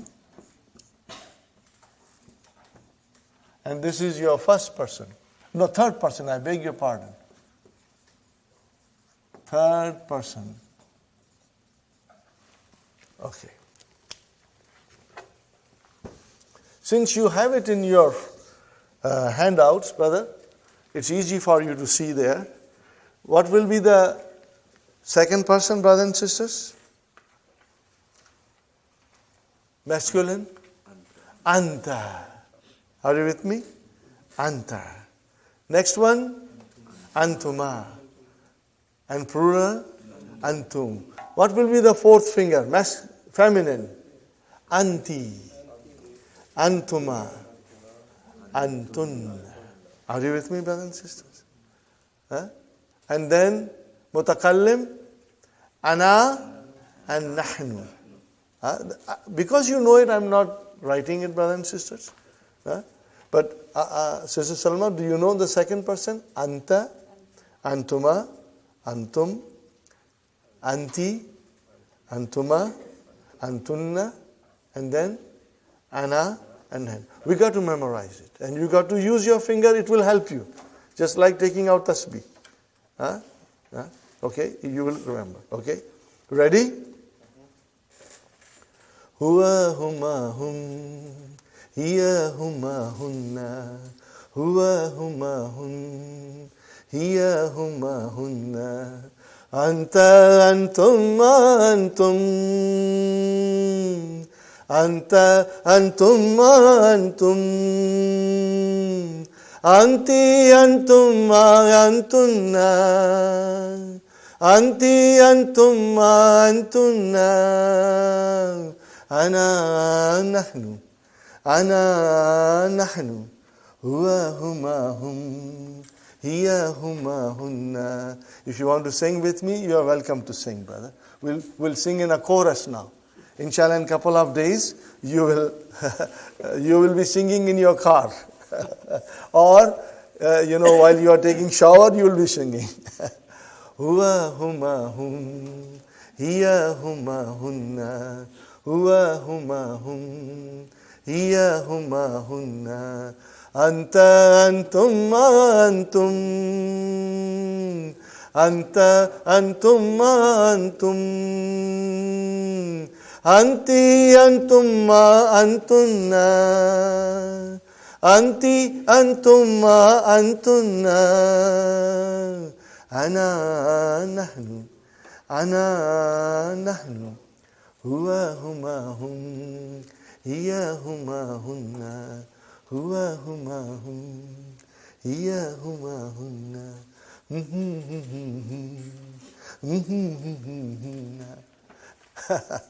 Got the idea, brother? Okay, so huwa huma hun, hiya huma hunna, anta antuma antum, anti antuma antunna, ana nahnu. Brother, try to memorize it. Okay, try to memorize it. Now, what are these pronouns, brothers and sisters? These are called damirun munfasilun. What are they? It's written there, Brother Hassan. Damirun munfasilun. Okay, what is the meaning of munfasilun? They are detached. Like a house which is detached. Nothing attached to it. detached. Are you with me, brothers and sisters? So they come on their own. They will stand on their own. And brother, all of them are you listening? All of them are dun. What are they are?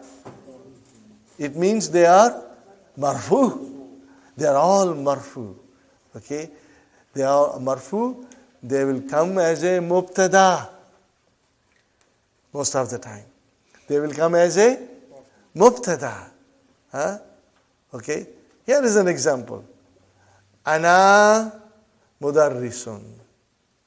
How will you translate? I am a teacher. So what is ana?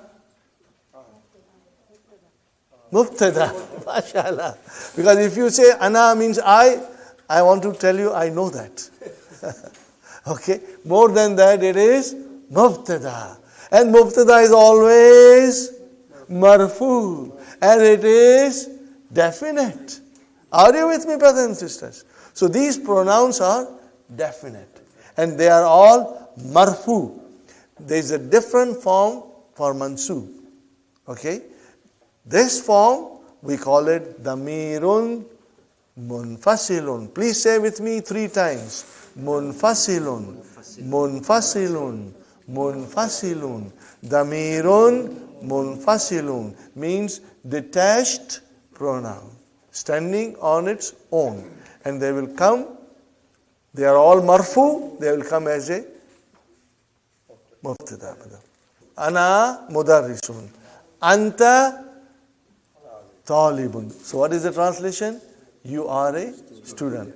So what is anta? Mubtada. Are you with me, brother? Huwa talibun. He is a student. Are you with me? Huwa talibun. Okay? We won't go into huma and hun now. Hum later on we'll go. But this is how it will work.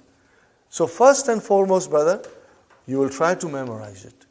It's easy because I will be repeating so many times this thing that inshallah you will catch up. And inshallah you will also memorize the song.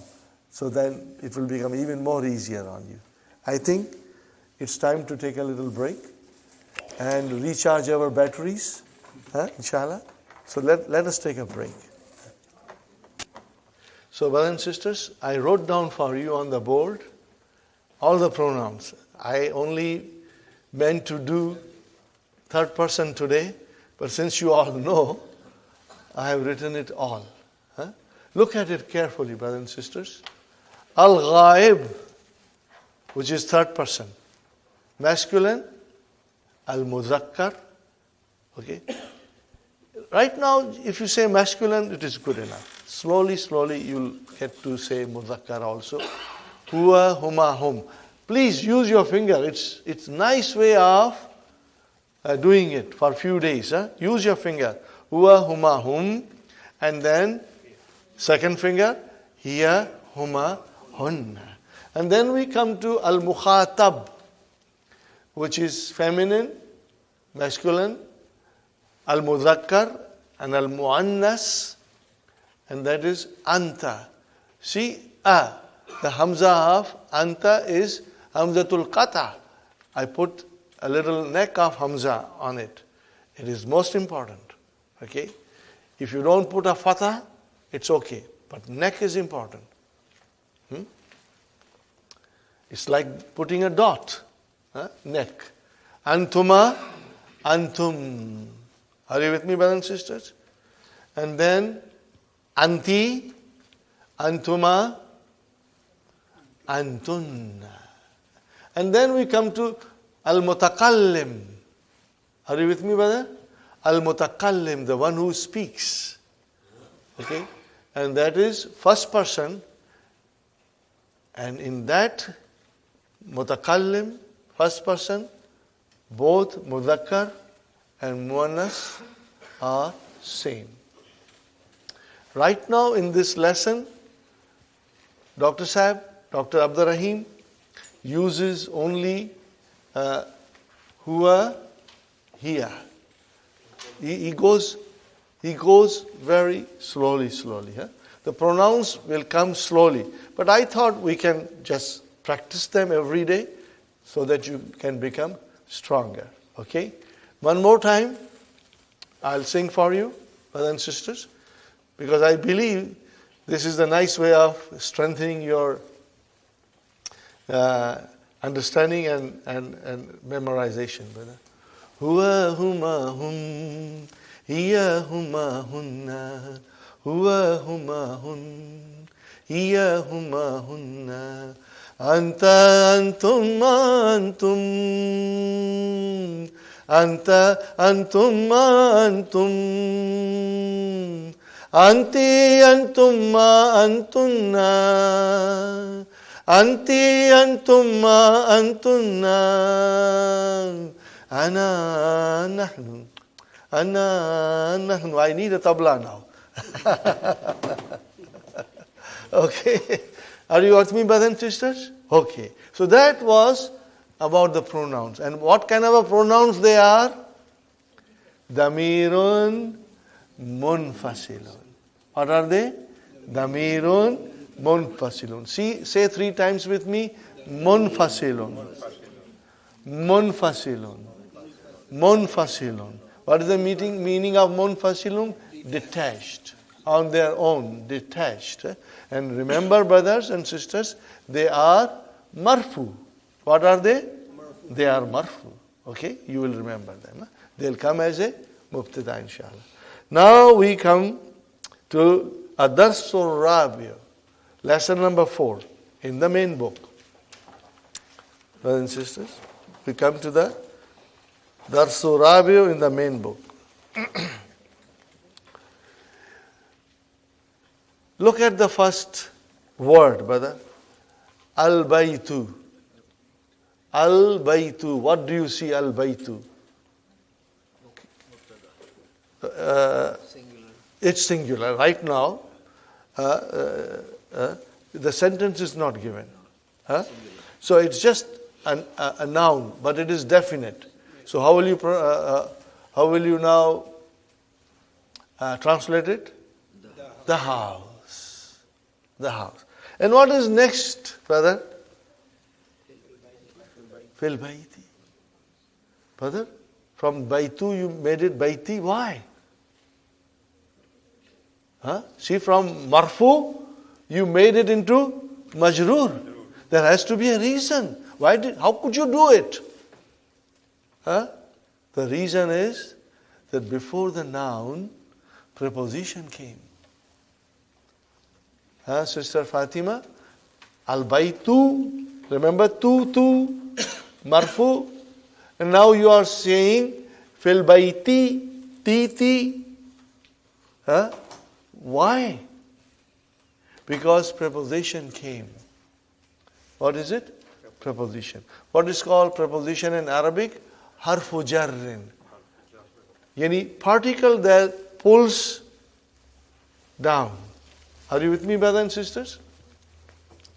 I'll write down here for you preposition.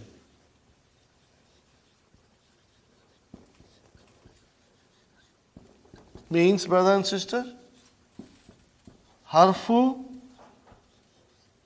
jarrin, particle of pulling down. What did it do? From tu, it pulled it down to ti. Who did that? Sister Abi, did you do it? I didn't do it. Somebody did it. Pull it down, and that was harf jar.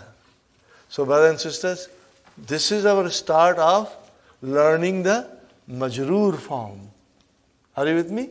So far we were only marfu. Now we will be majroor. We'll be doing majroor. So I will say to you one thing, and you will always reply me this way. Are you with me? Are everybody looking at me and listening? If I say to you harfu jar, you'll reply to me ism majroor. What will you tell me? Means ism became majroor. It became din. It got a kasra. Are you with me? It's like salutation. If I say assalamu alaikum, you say wa alaikum salam. If I say to you ism, if I say to you harf jar, your reply will be ism majroor. Are you with me? In the middle of the class, I will suddenly say harf jar. You will have to say ism majroor. But if I tell you salamu alaikum, what will you say? And if I tell you harf jar, you will tell me ism majroor. That way you will remember. Whenever, brother, you will never make a mistake in reading Quran. Because you will know it's a harf jar and the ism has to be majroor. There is no if and but. That harf jar will pull the noun and make it into majroor. Are you with me? So we are learning here four harf jar we will learn in lesson number 4. But right now only 2 are coming. What is fi? In. And the next one is ala. What is on? Are you with me? Okay, fine, brother. Al-maktabu, alal-maktabi. Huh? See? Al-maktabu became maktabi. And I ask you why? Because of harf jar. Harf jar, pull it down. Huh? Al-masjidu, fil masjidi. Okay, du became di.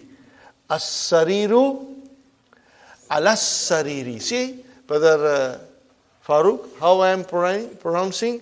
As-sariru, alas-sariri. It's a shadda. Alas-sariri. I did not pronounce the alas-sariri. I did not pronounce alif. I did not pronounce lam. And in as-sariru, I only pronounce hamza. And I did not pronounce the lam. But if I say alas-sariri, I did not pronounce hamza. I did not pronounce the lam. Huh? You get to get into practice. Okay, brother? Now I will tell you something else. Slowly, slowly. Brother, did I tell you? Did we learn, brothers and sisters, that mubtada is always marfu. And khabar is always marfu. Now we go one step forward. Khabar is only marfu if it is one word. What did I say, brother? Khabar is only marfu if it is one word. Huh? And there are different kinds of khabar. What are they? Are you with me, brother? Because this is an intensive course, I tell you many things that I would not normally wouldn't tell, but because we are meeting every day, and every day I'm going to repeat it, and inshallah you will understand it and retain in your mind. So khabar, there are about 5 kinds of khabar. It will come slowly, slowly, and when they come, I will be pointing out to you. Brother, the first form of khabar is if it is one word, it is marfu. What is the second form of khabar? Second form of khabar is that instead of one word, it has got preposition followed by ism majroor. Okay, brothers and sisters? Now, I want you to write something on your book. Huh? You make a note of it. Huh? Right there. Okay. If you see fil bayti, brothers and sisters, what is fi? That I know. Preposition. You can say for the time being preposition. Later on you will say harf jar. What will you say? Harf jar. Huh? If it is harf jar, then the ism has to be majroor. Remember, harf jar, ism majroor. But you got to, if I shout at you, you will shout back at me. Harf jar, ism majroor. You will shout back at me. Harf jar, ism majroor. Okay? So here we have fi as a harf jar followed by ism majroor. Are you with me? This is ism majroor. Okay. Together we have a short name. Huh? Together we call it Jarun wa Majrurun. Are you with me, brothers and sisters? Jarun wa Majrurun. Inshallah, in 2-3 days, you'll get used to it. So what? If I say fil baiti, I can say fi harf jar, al baiti ism majrur.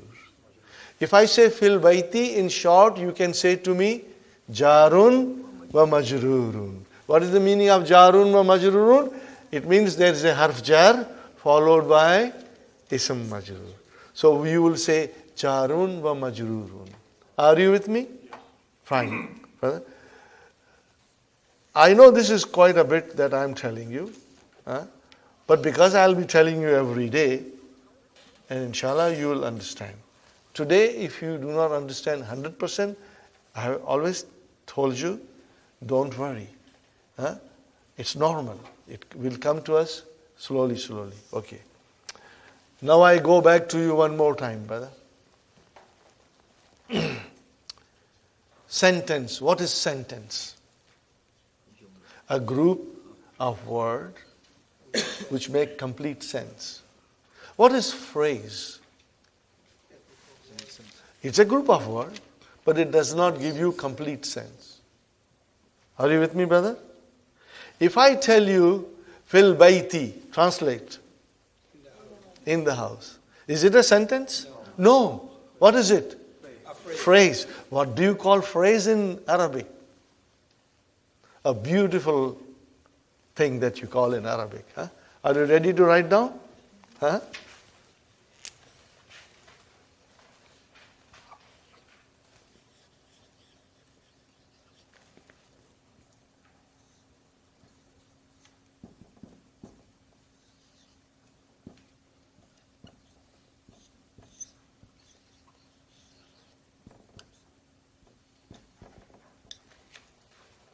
Can you read, brother and sisters? Sister Salma, can you read? Shibhu jumla. What did I say?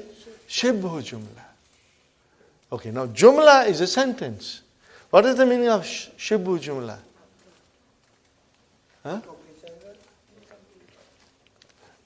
Brother Samad? No.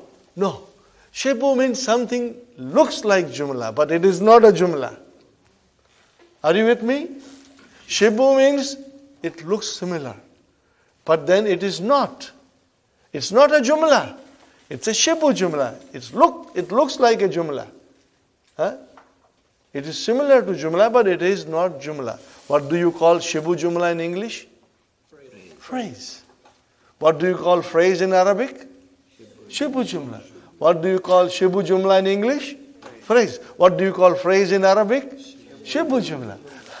So inshallah, slowly, we will master it.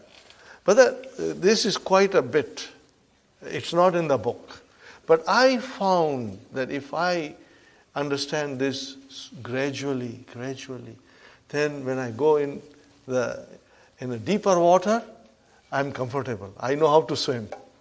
Okay. So, brothers and sisters,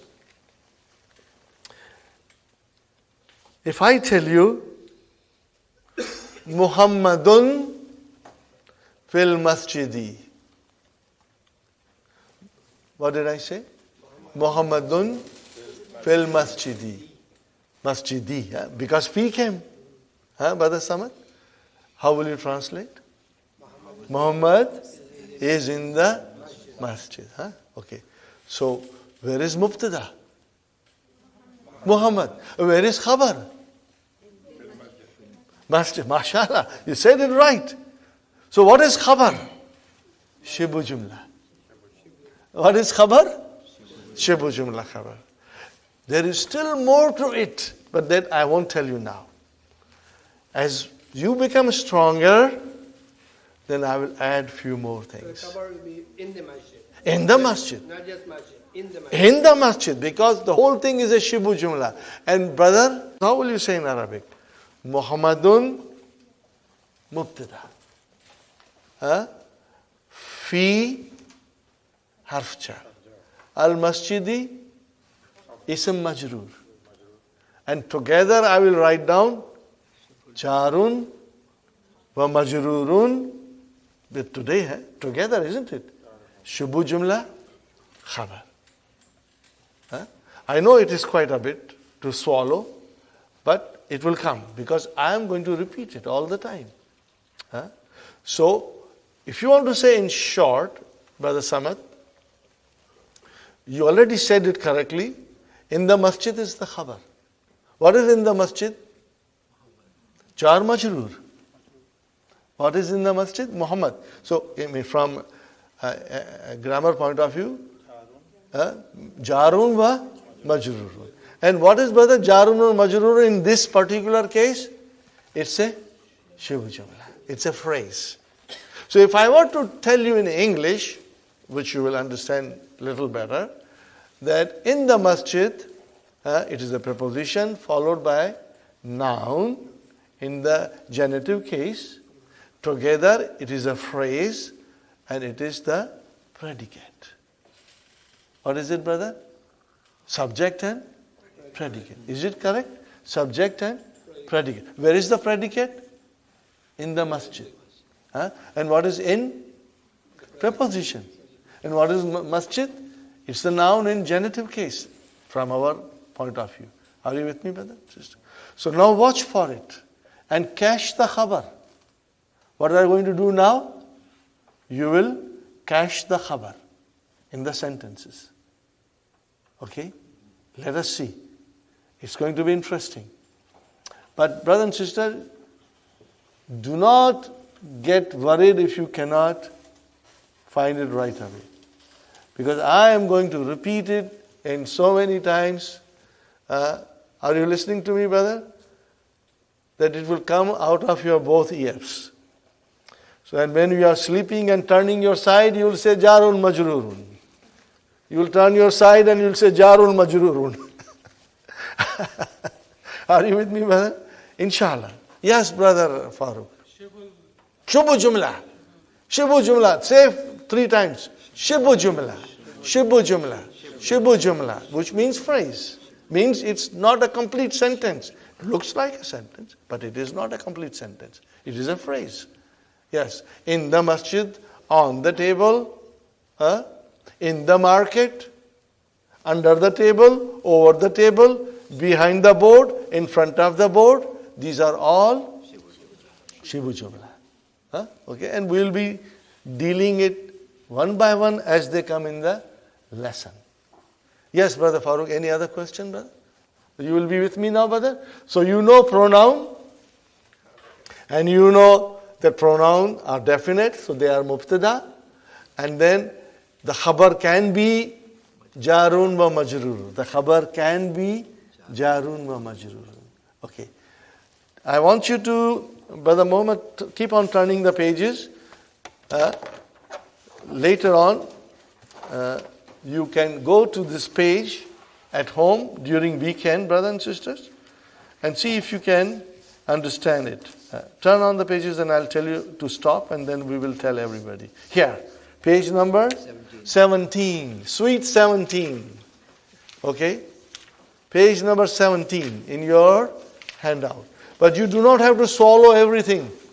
Brother, we are going to do slowly, slowly. What is the title? Shibu Jumla. Can you read Shibu Jumla?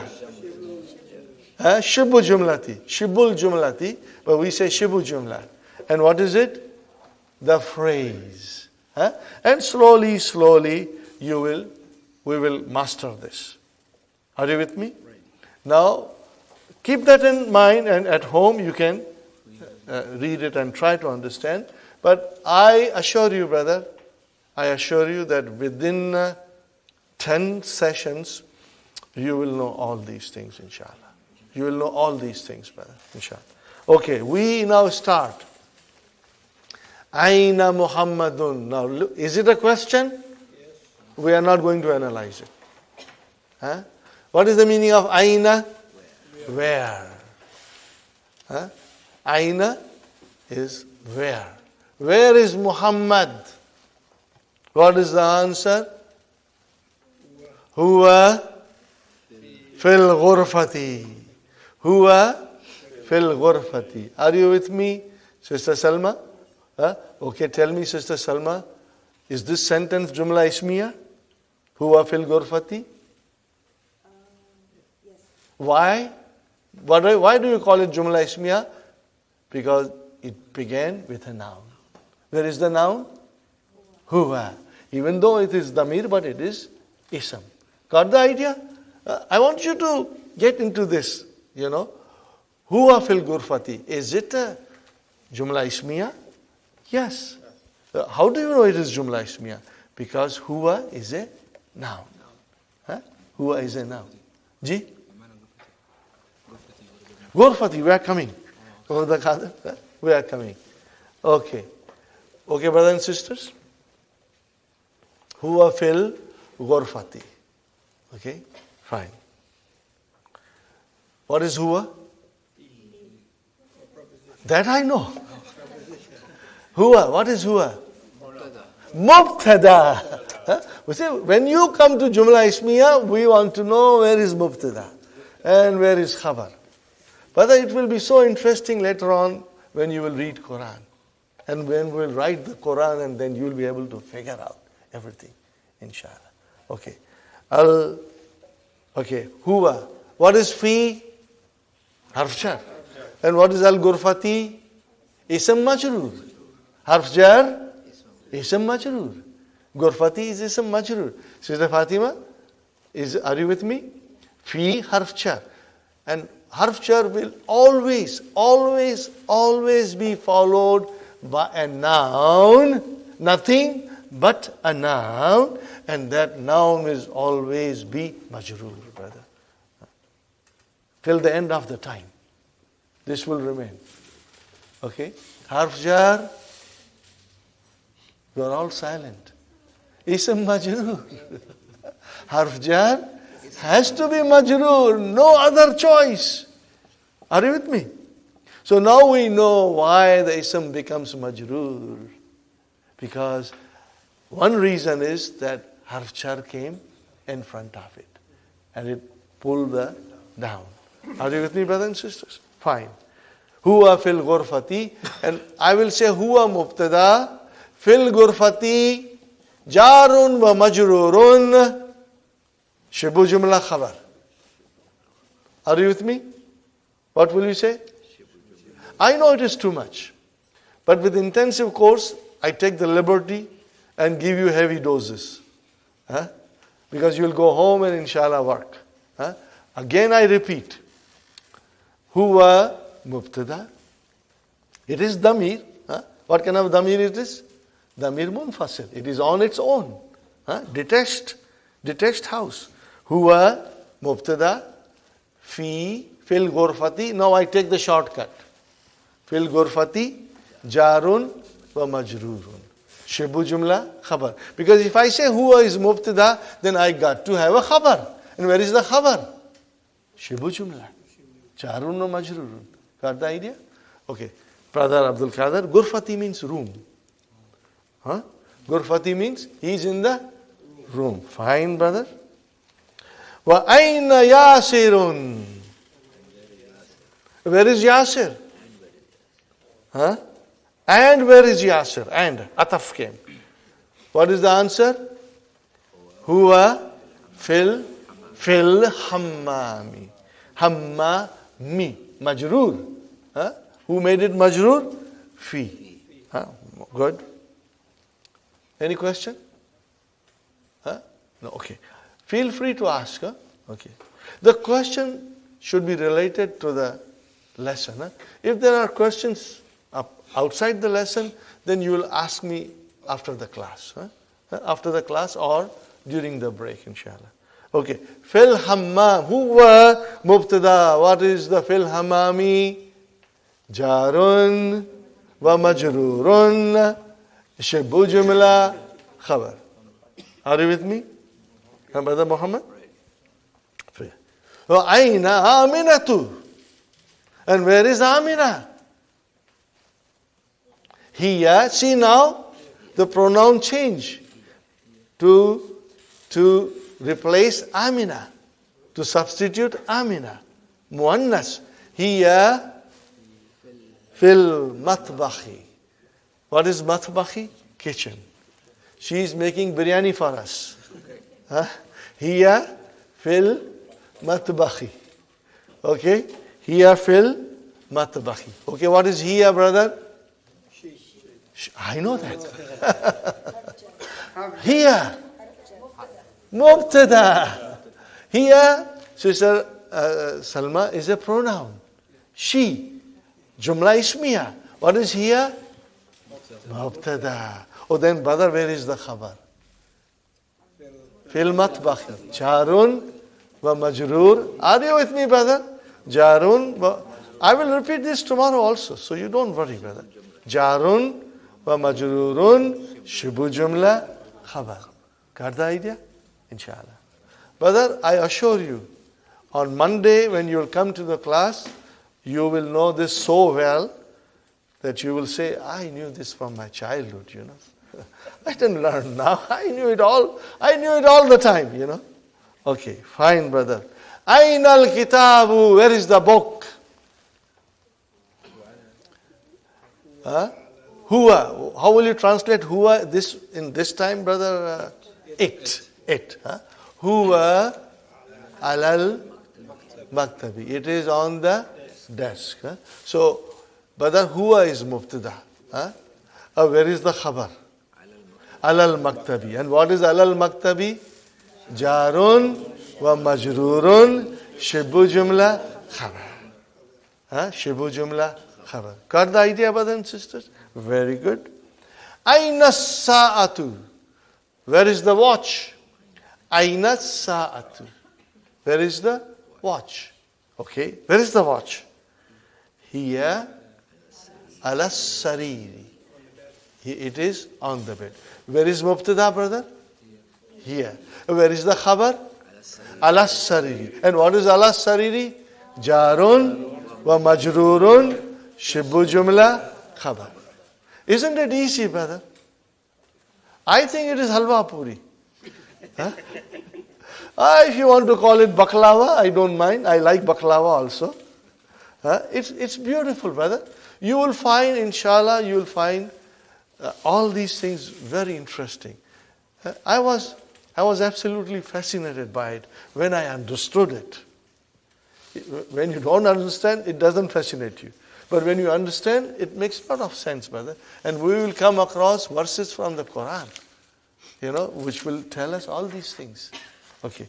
Now, I have to point out something to you. If a noun ends with circle ta, or you call it closed ta. How many kinds of ta are there, brother? I will write down here.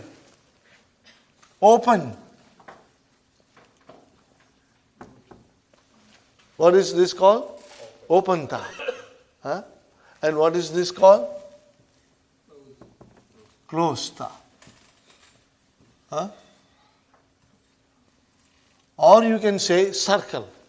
Okay? In Arabic, this is called ta marbuta. What is it called? Ta marbuta. We will inshallah memorize it slowly. But for the sake of ease, let us call it open and close. Open ta and close ta. Any noun that ends with close ta, 99.9%, it is muannas. What is it? Muannas. It is muannas. Family. Any ta. And you can make a noun from masculine to muannas most of the time by just adding the ta marbuta close ta. You make it muannas. Is it clear? We will do a lot of exercises, inshallah. Okay. So, sa'atu If the noun is sa'atu, tell me, is it masculine or feminine? It is feminine. Why? You saw that little close star there. Yeah, very good. And that is why, in answer up to that question, you used here. You use muannas. I should keep the watch so that I can watch the time. Okay? Hada kalamun. Hadihi sa'atun. We changed. Hadihi. We are going to learn, inshallah.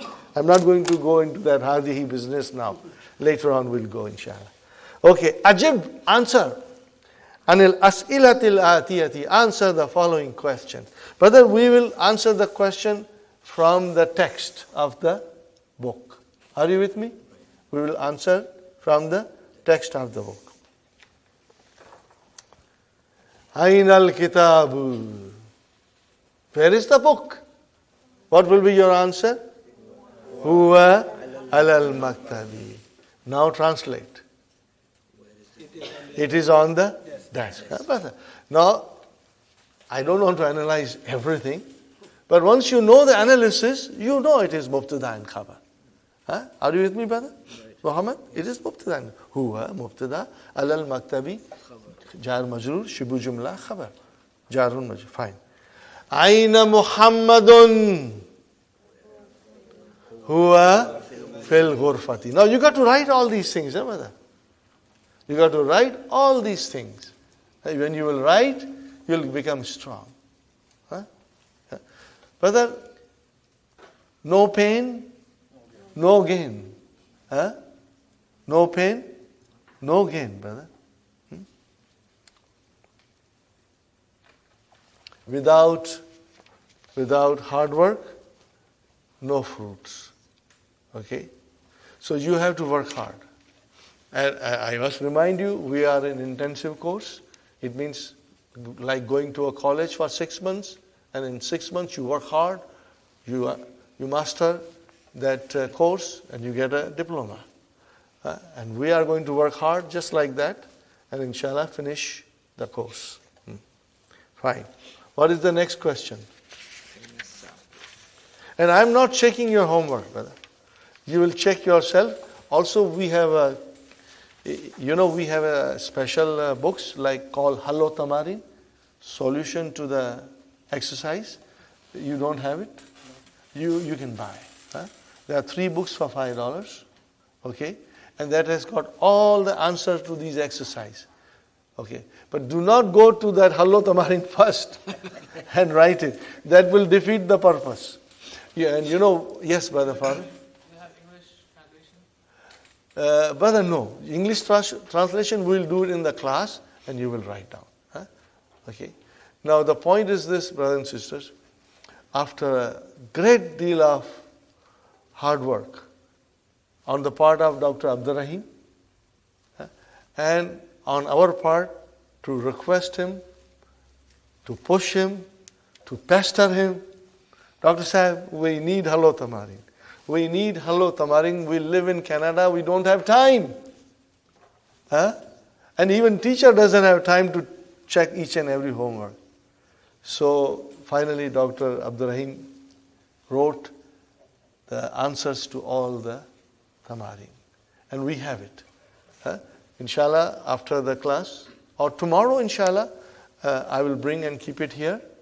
And Brother Muhammad, inshallah, you'll give them. Huh? It's essential. It will help you. 3 books completes everything.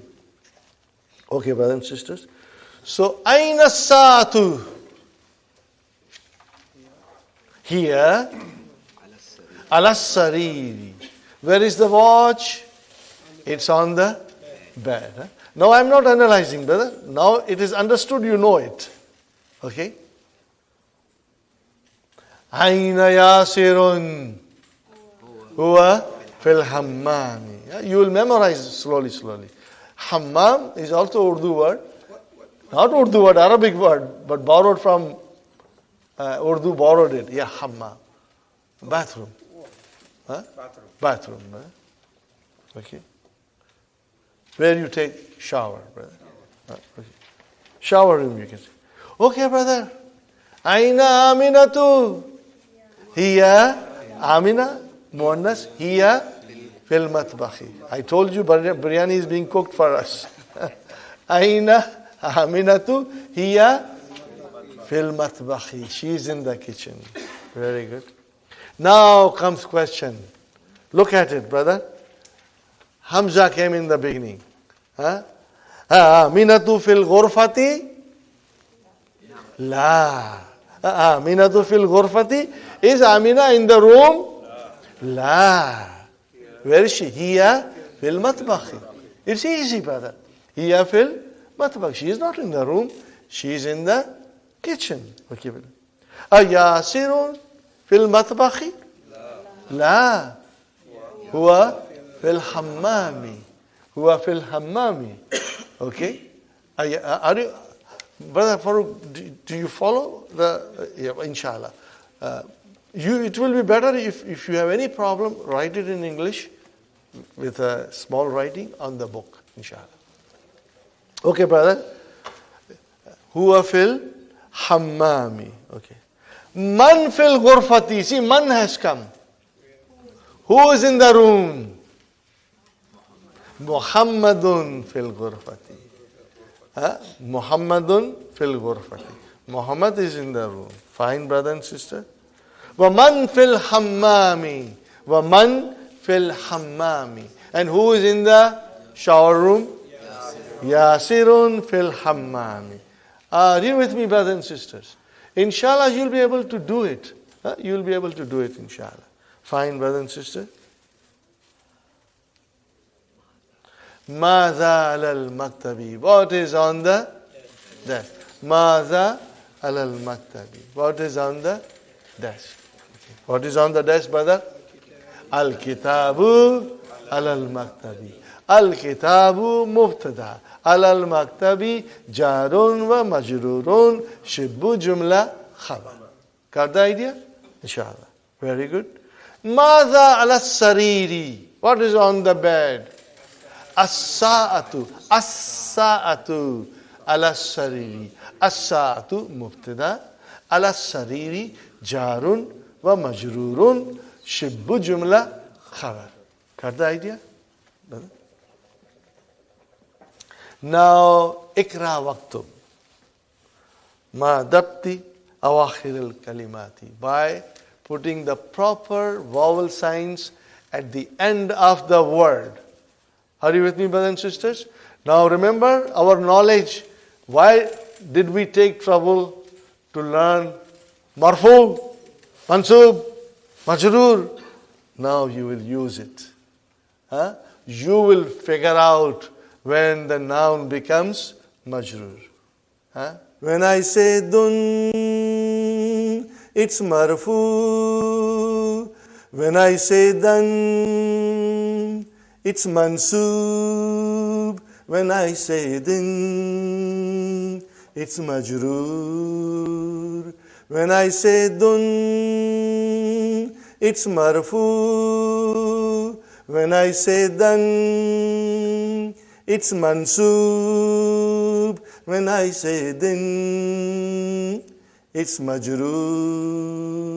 Therefore, dun dun dan dan din din, dun dun dan dan din din, dun dun dan dan din din, dun dun dan dan din din, dun dun dan dan din din, dun dun dan dan din din, dun dun dan dan din din, dun dun dan dan din din. One more time. When I say dun, it's marfu. When I say dan, it's mansub. When I say din, it's majroor. Therefore, dun dun dan dan din din, dun dun dan dan din din, dun dun dan dan din din, dun dun dan dan din din. Now start the first word. Al madrasatu. Brother, why tu and not ti? Because noun in its natural form Are you with me? Will always be marfu. Noun in its natural form is always marfu. Okay? It will become majroor if something comes in preposition come. Or something else comes in the sentence. Okay, next one, brothers and sisters. Fil. See? Now you know ti. Why do you do that, Brother Hassan? Because harf jar came. That made it majroor. Got the idea about that? Next one, brother. Fil baiti. You will be writing it, properly. Okay. And then, brother, al baytu, mashallah. Al ghurfa, tu, very good. Al hammamu. Fil matbakhi. Al maktabu. Alal maktabi. Alal kursi yi. Not kursi you. Alal kursi yi. Yeah. As-sariru. Alal kitabi. On the book. Fil masjidi. Got the idea, brothers and sisters? Now tell me, is it difficult? No. I want to hear from you that it is not difficult. Inshallah. And Allah will make it more easy for us, brother. Inshallah. Okay. Now you got the idea, Okay, brothers and sisters. Ikra waktub. Read and write. So you will read loudly. I request you to read loudly at home. All the lessons. Because that way, zaban mein rawani aayegi. Your tongue will get used to pronouncing Arabic sentences, Arabic words. Because we are not used to. This is a new thing for us, Okay. What is the first sentence, brother? How will you start the first sentence, Sister Abir? At-talibu, mashallah. What? At-talibu fil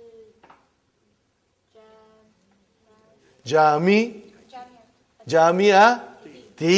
See? We cannot make it two, no more.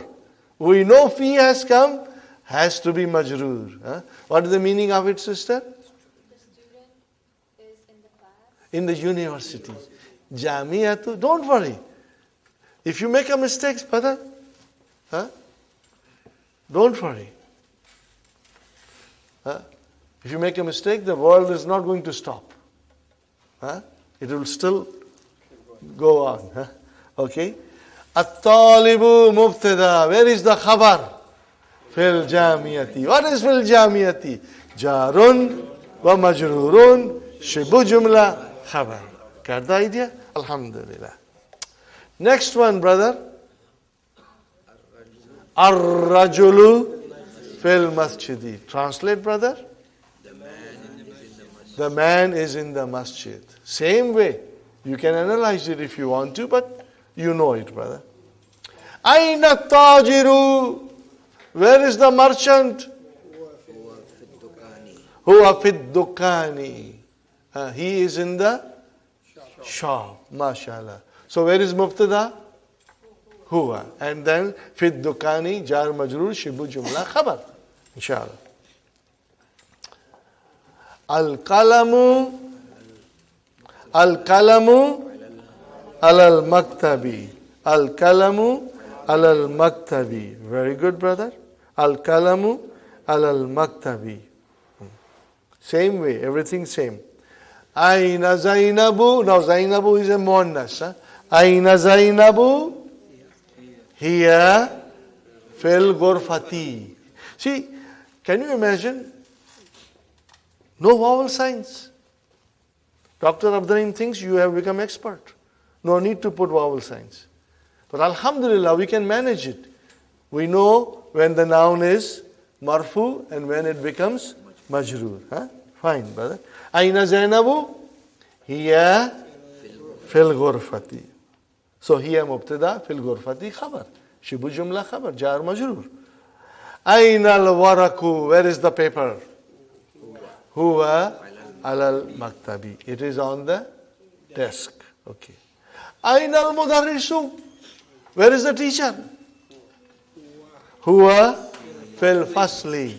He is in the classroom. Got the idea? Huwa mubtada. Where is khabar? Fil fasli. Jar majrur. Shibu jumla khabar. Inshallah. Inshallah. Aina yasiru. Huwa fil mirhadi. But the hammam is a shower room and mirhad is a toilet. Huwa fil mirhadi. Got the idea, brothers and sisters? Inshallah. This is very beautiful, brother. Ash-shamsu wal kamaru fis samai. The sun and the moon, they are in the sky, Okay. Brother, I'm tempted to give you a heavy dose. But if you don't understand, you will not worry, and I will be explaining it. You know, we said waw. What is waw? Ataf. Waw is harfu ataf. Harfu atafin. Write down if you want to. Al-waw, last time I wrote, brother. Harfu atfin. Harfu atfin. Inshallah. Harfu atfin. Harfu atfin, which is a conjunction.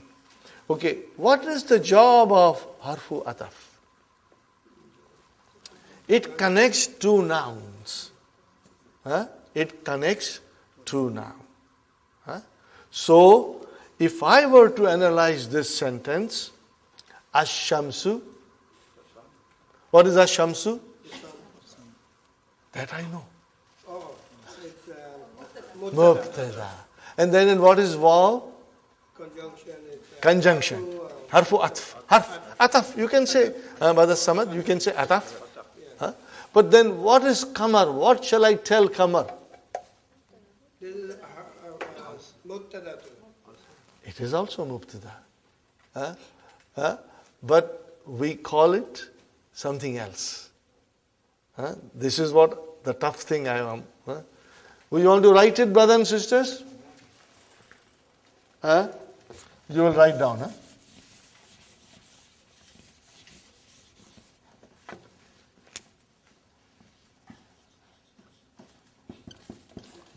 Now, brother, this is very advanced Arabic. But because we are in intensive course, and because we will be practicing every day, inshallah, you will understand it. Al-Kamaru, you will write down this, huh?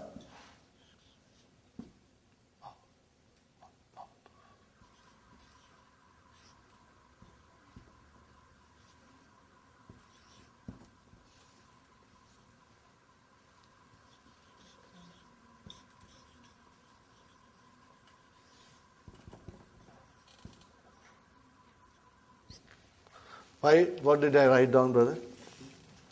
I put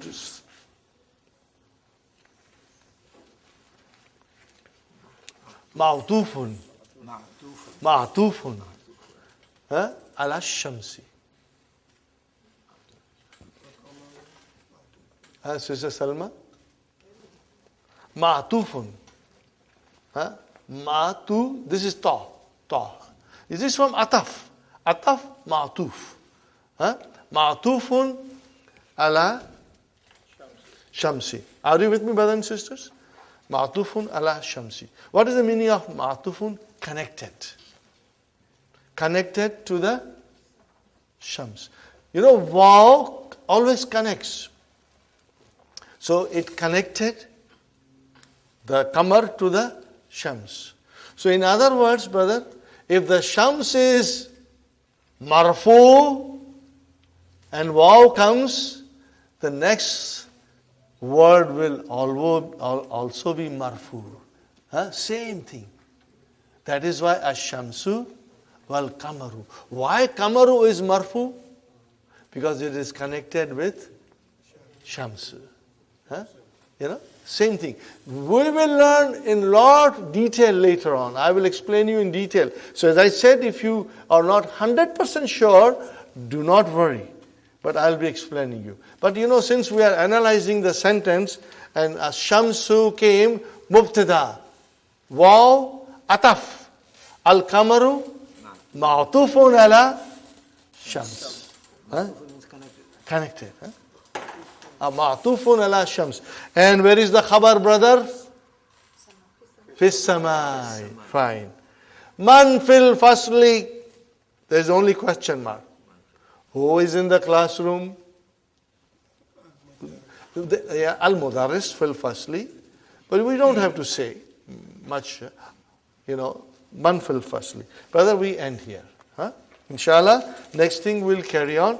Brother, I request you to go through the handouts from the page 1 onwards, and this book.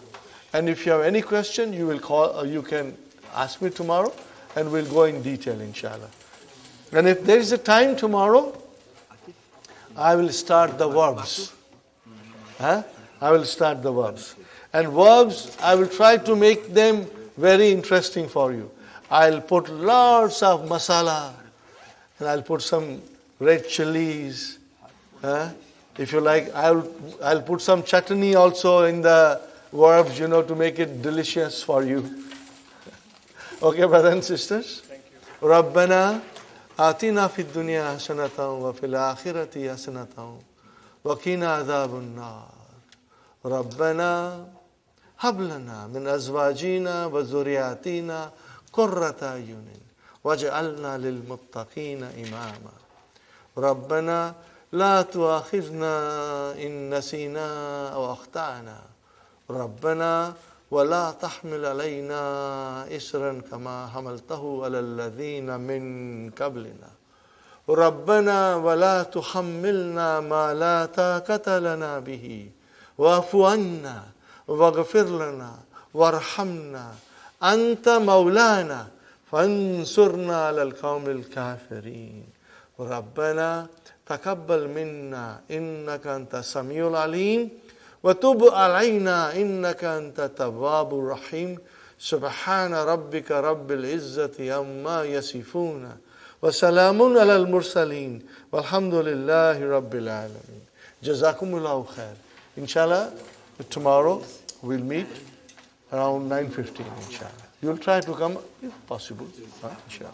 If you are late due to traffic, don't worry, brothers and sisters. Inshallah. Jazakallah.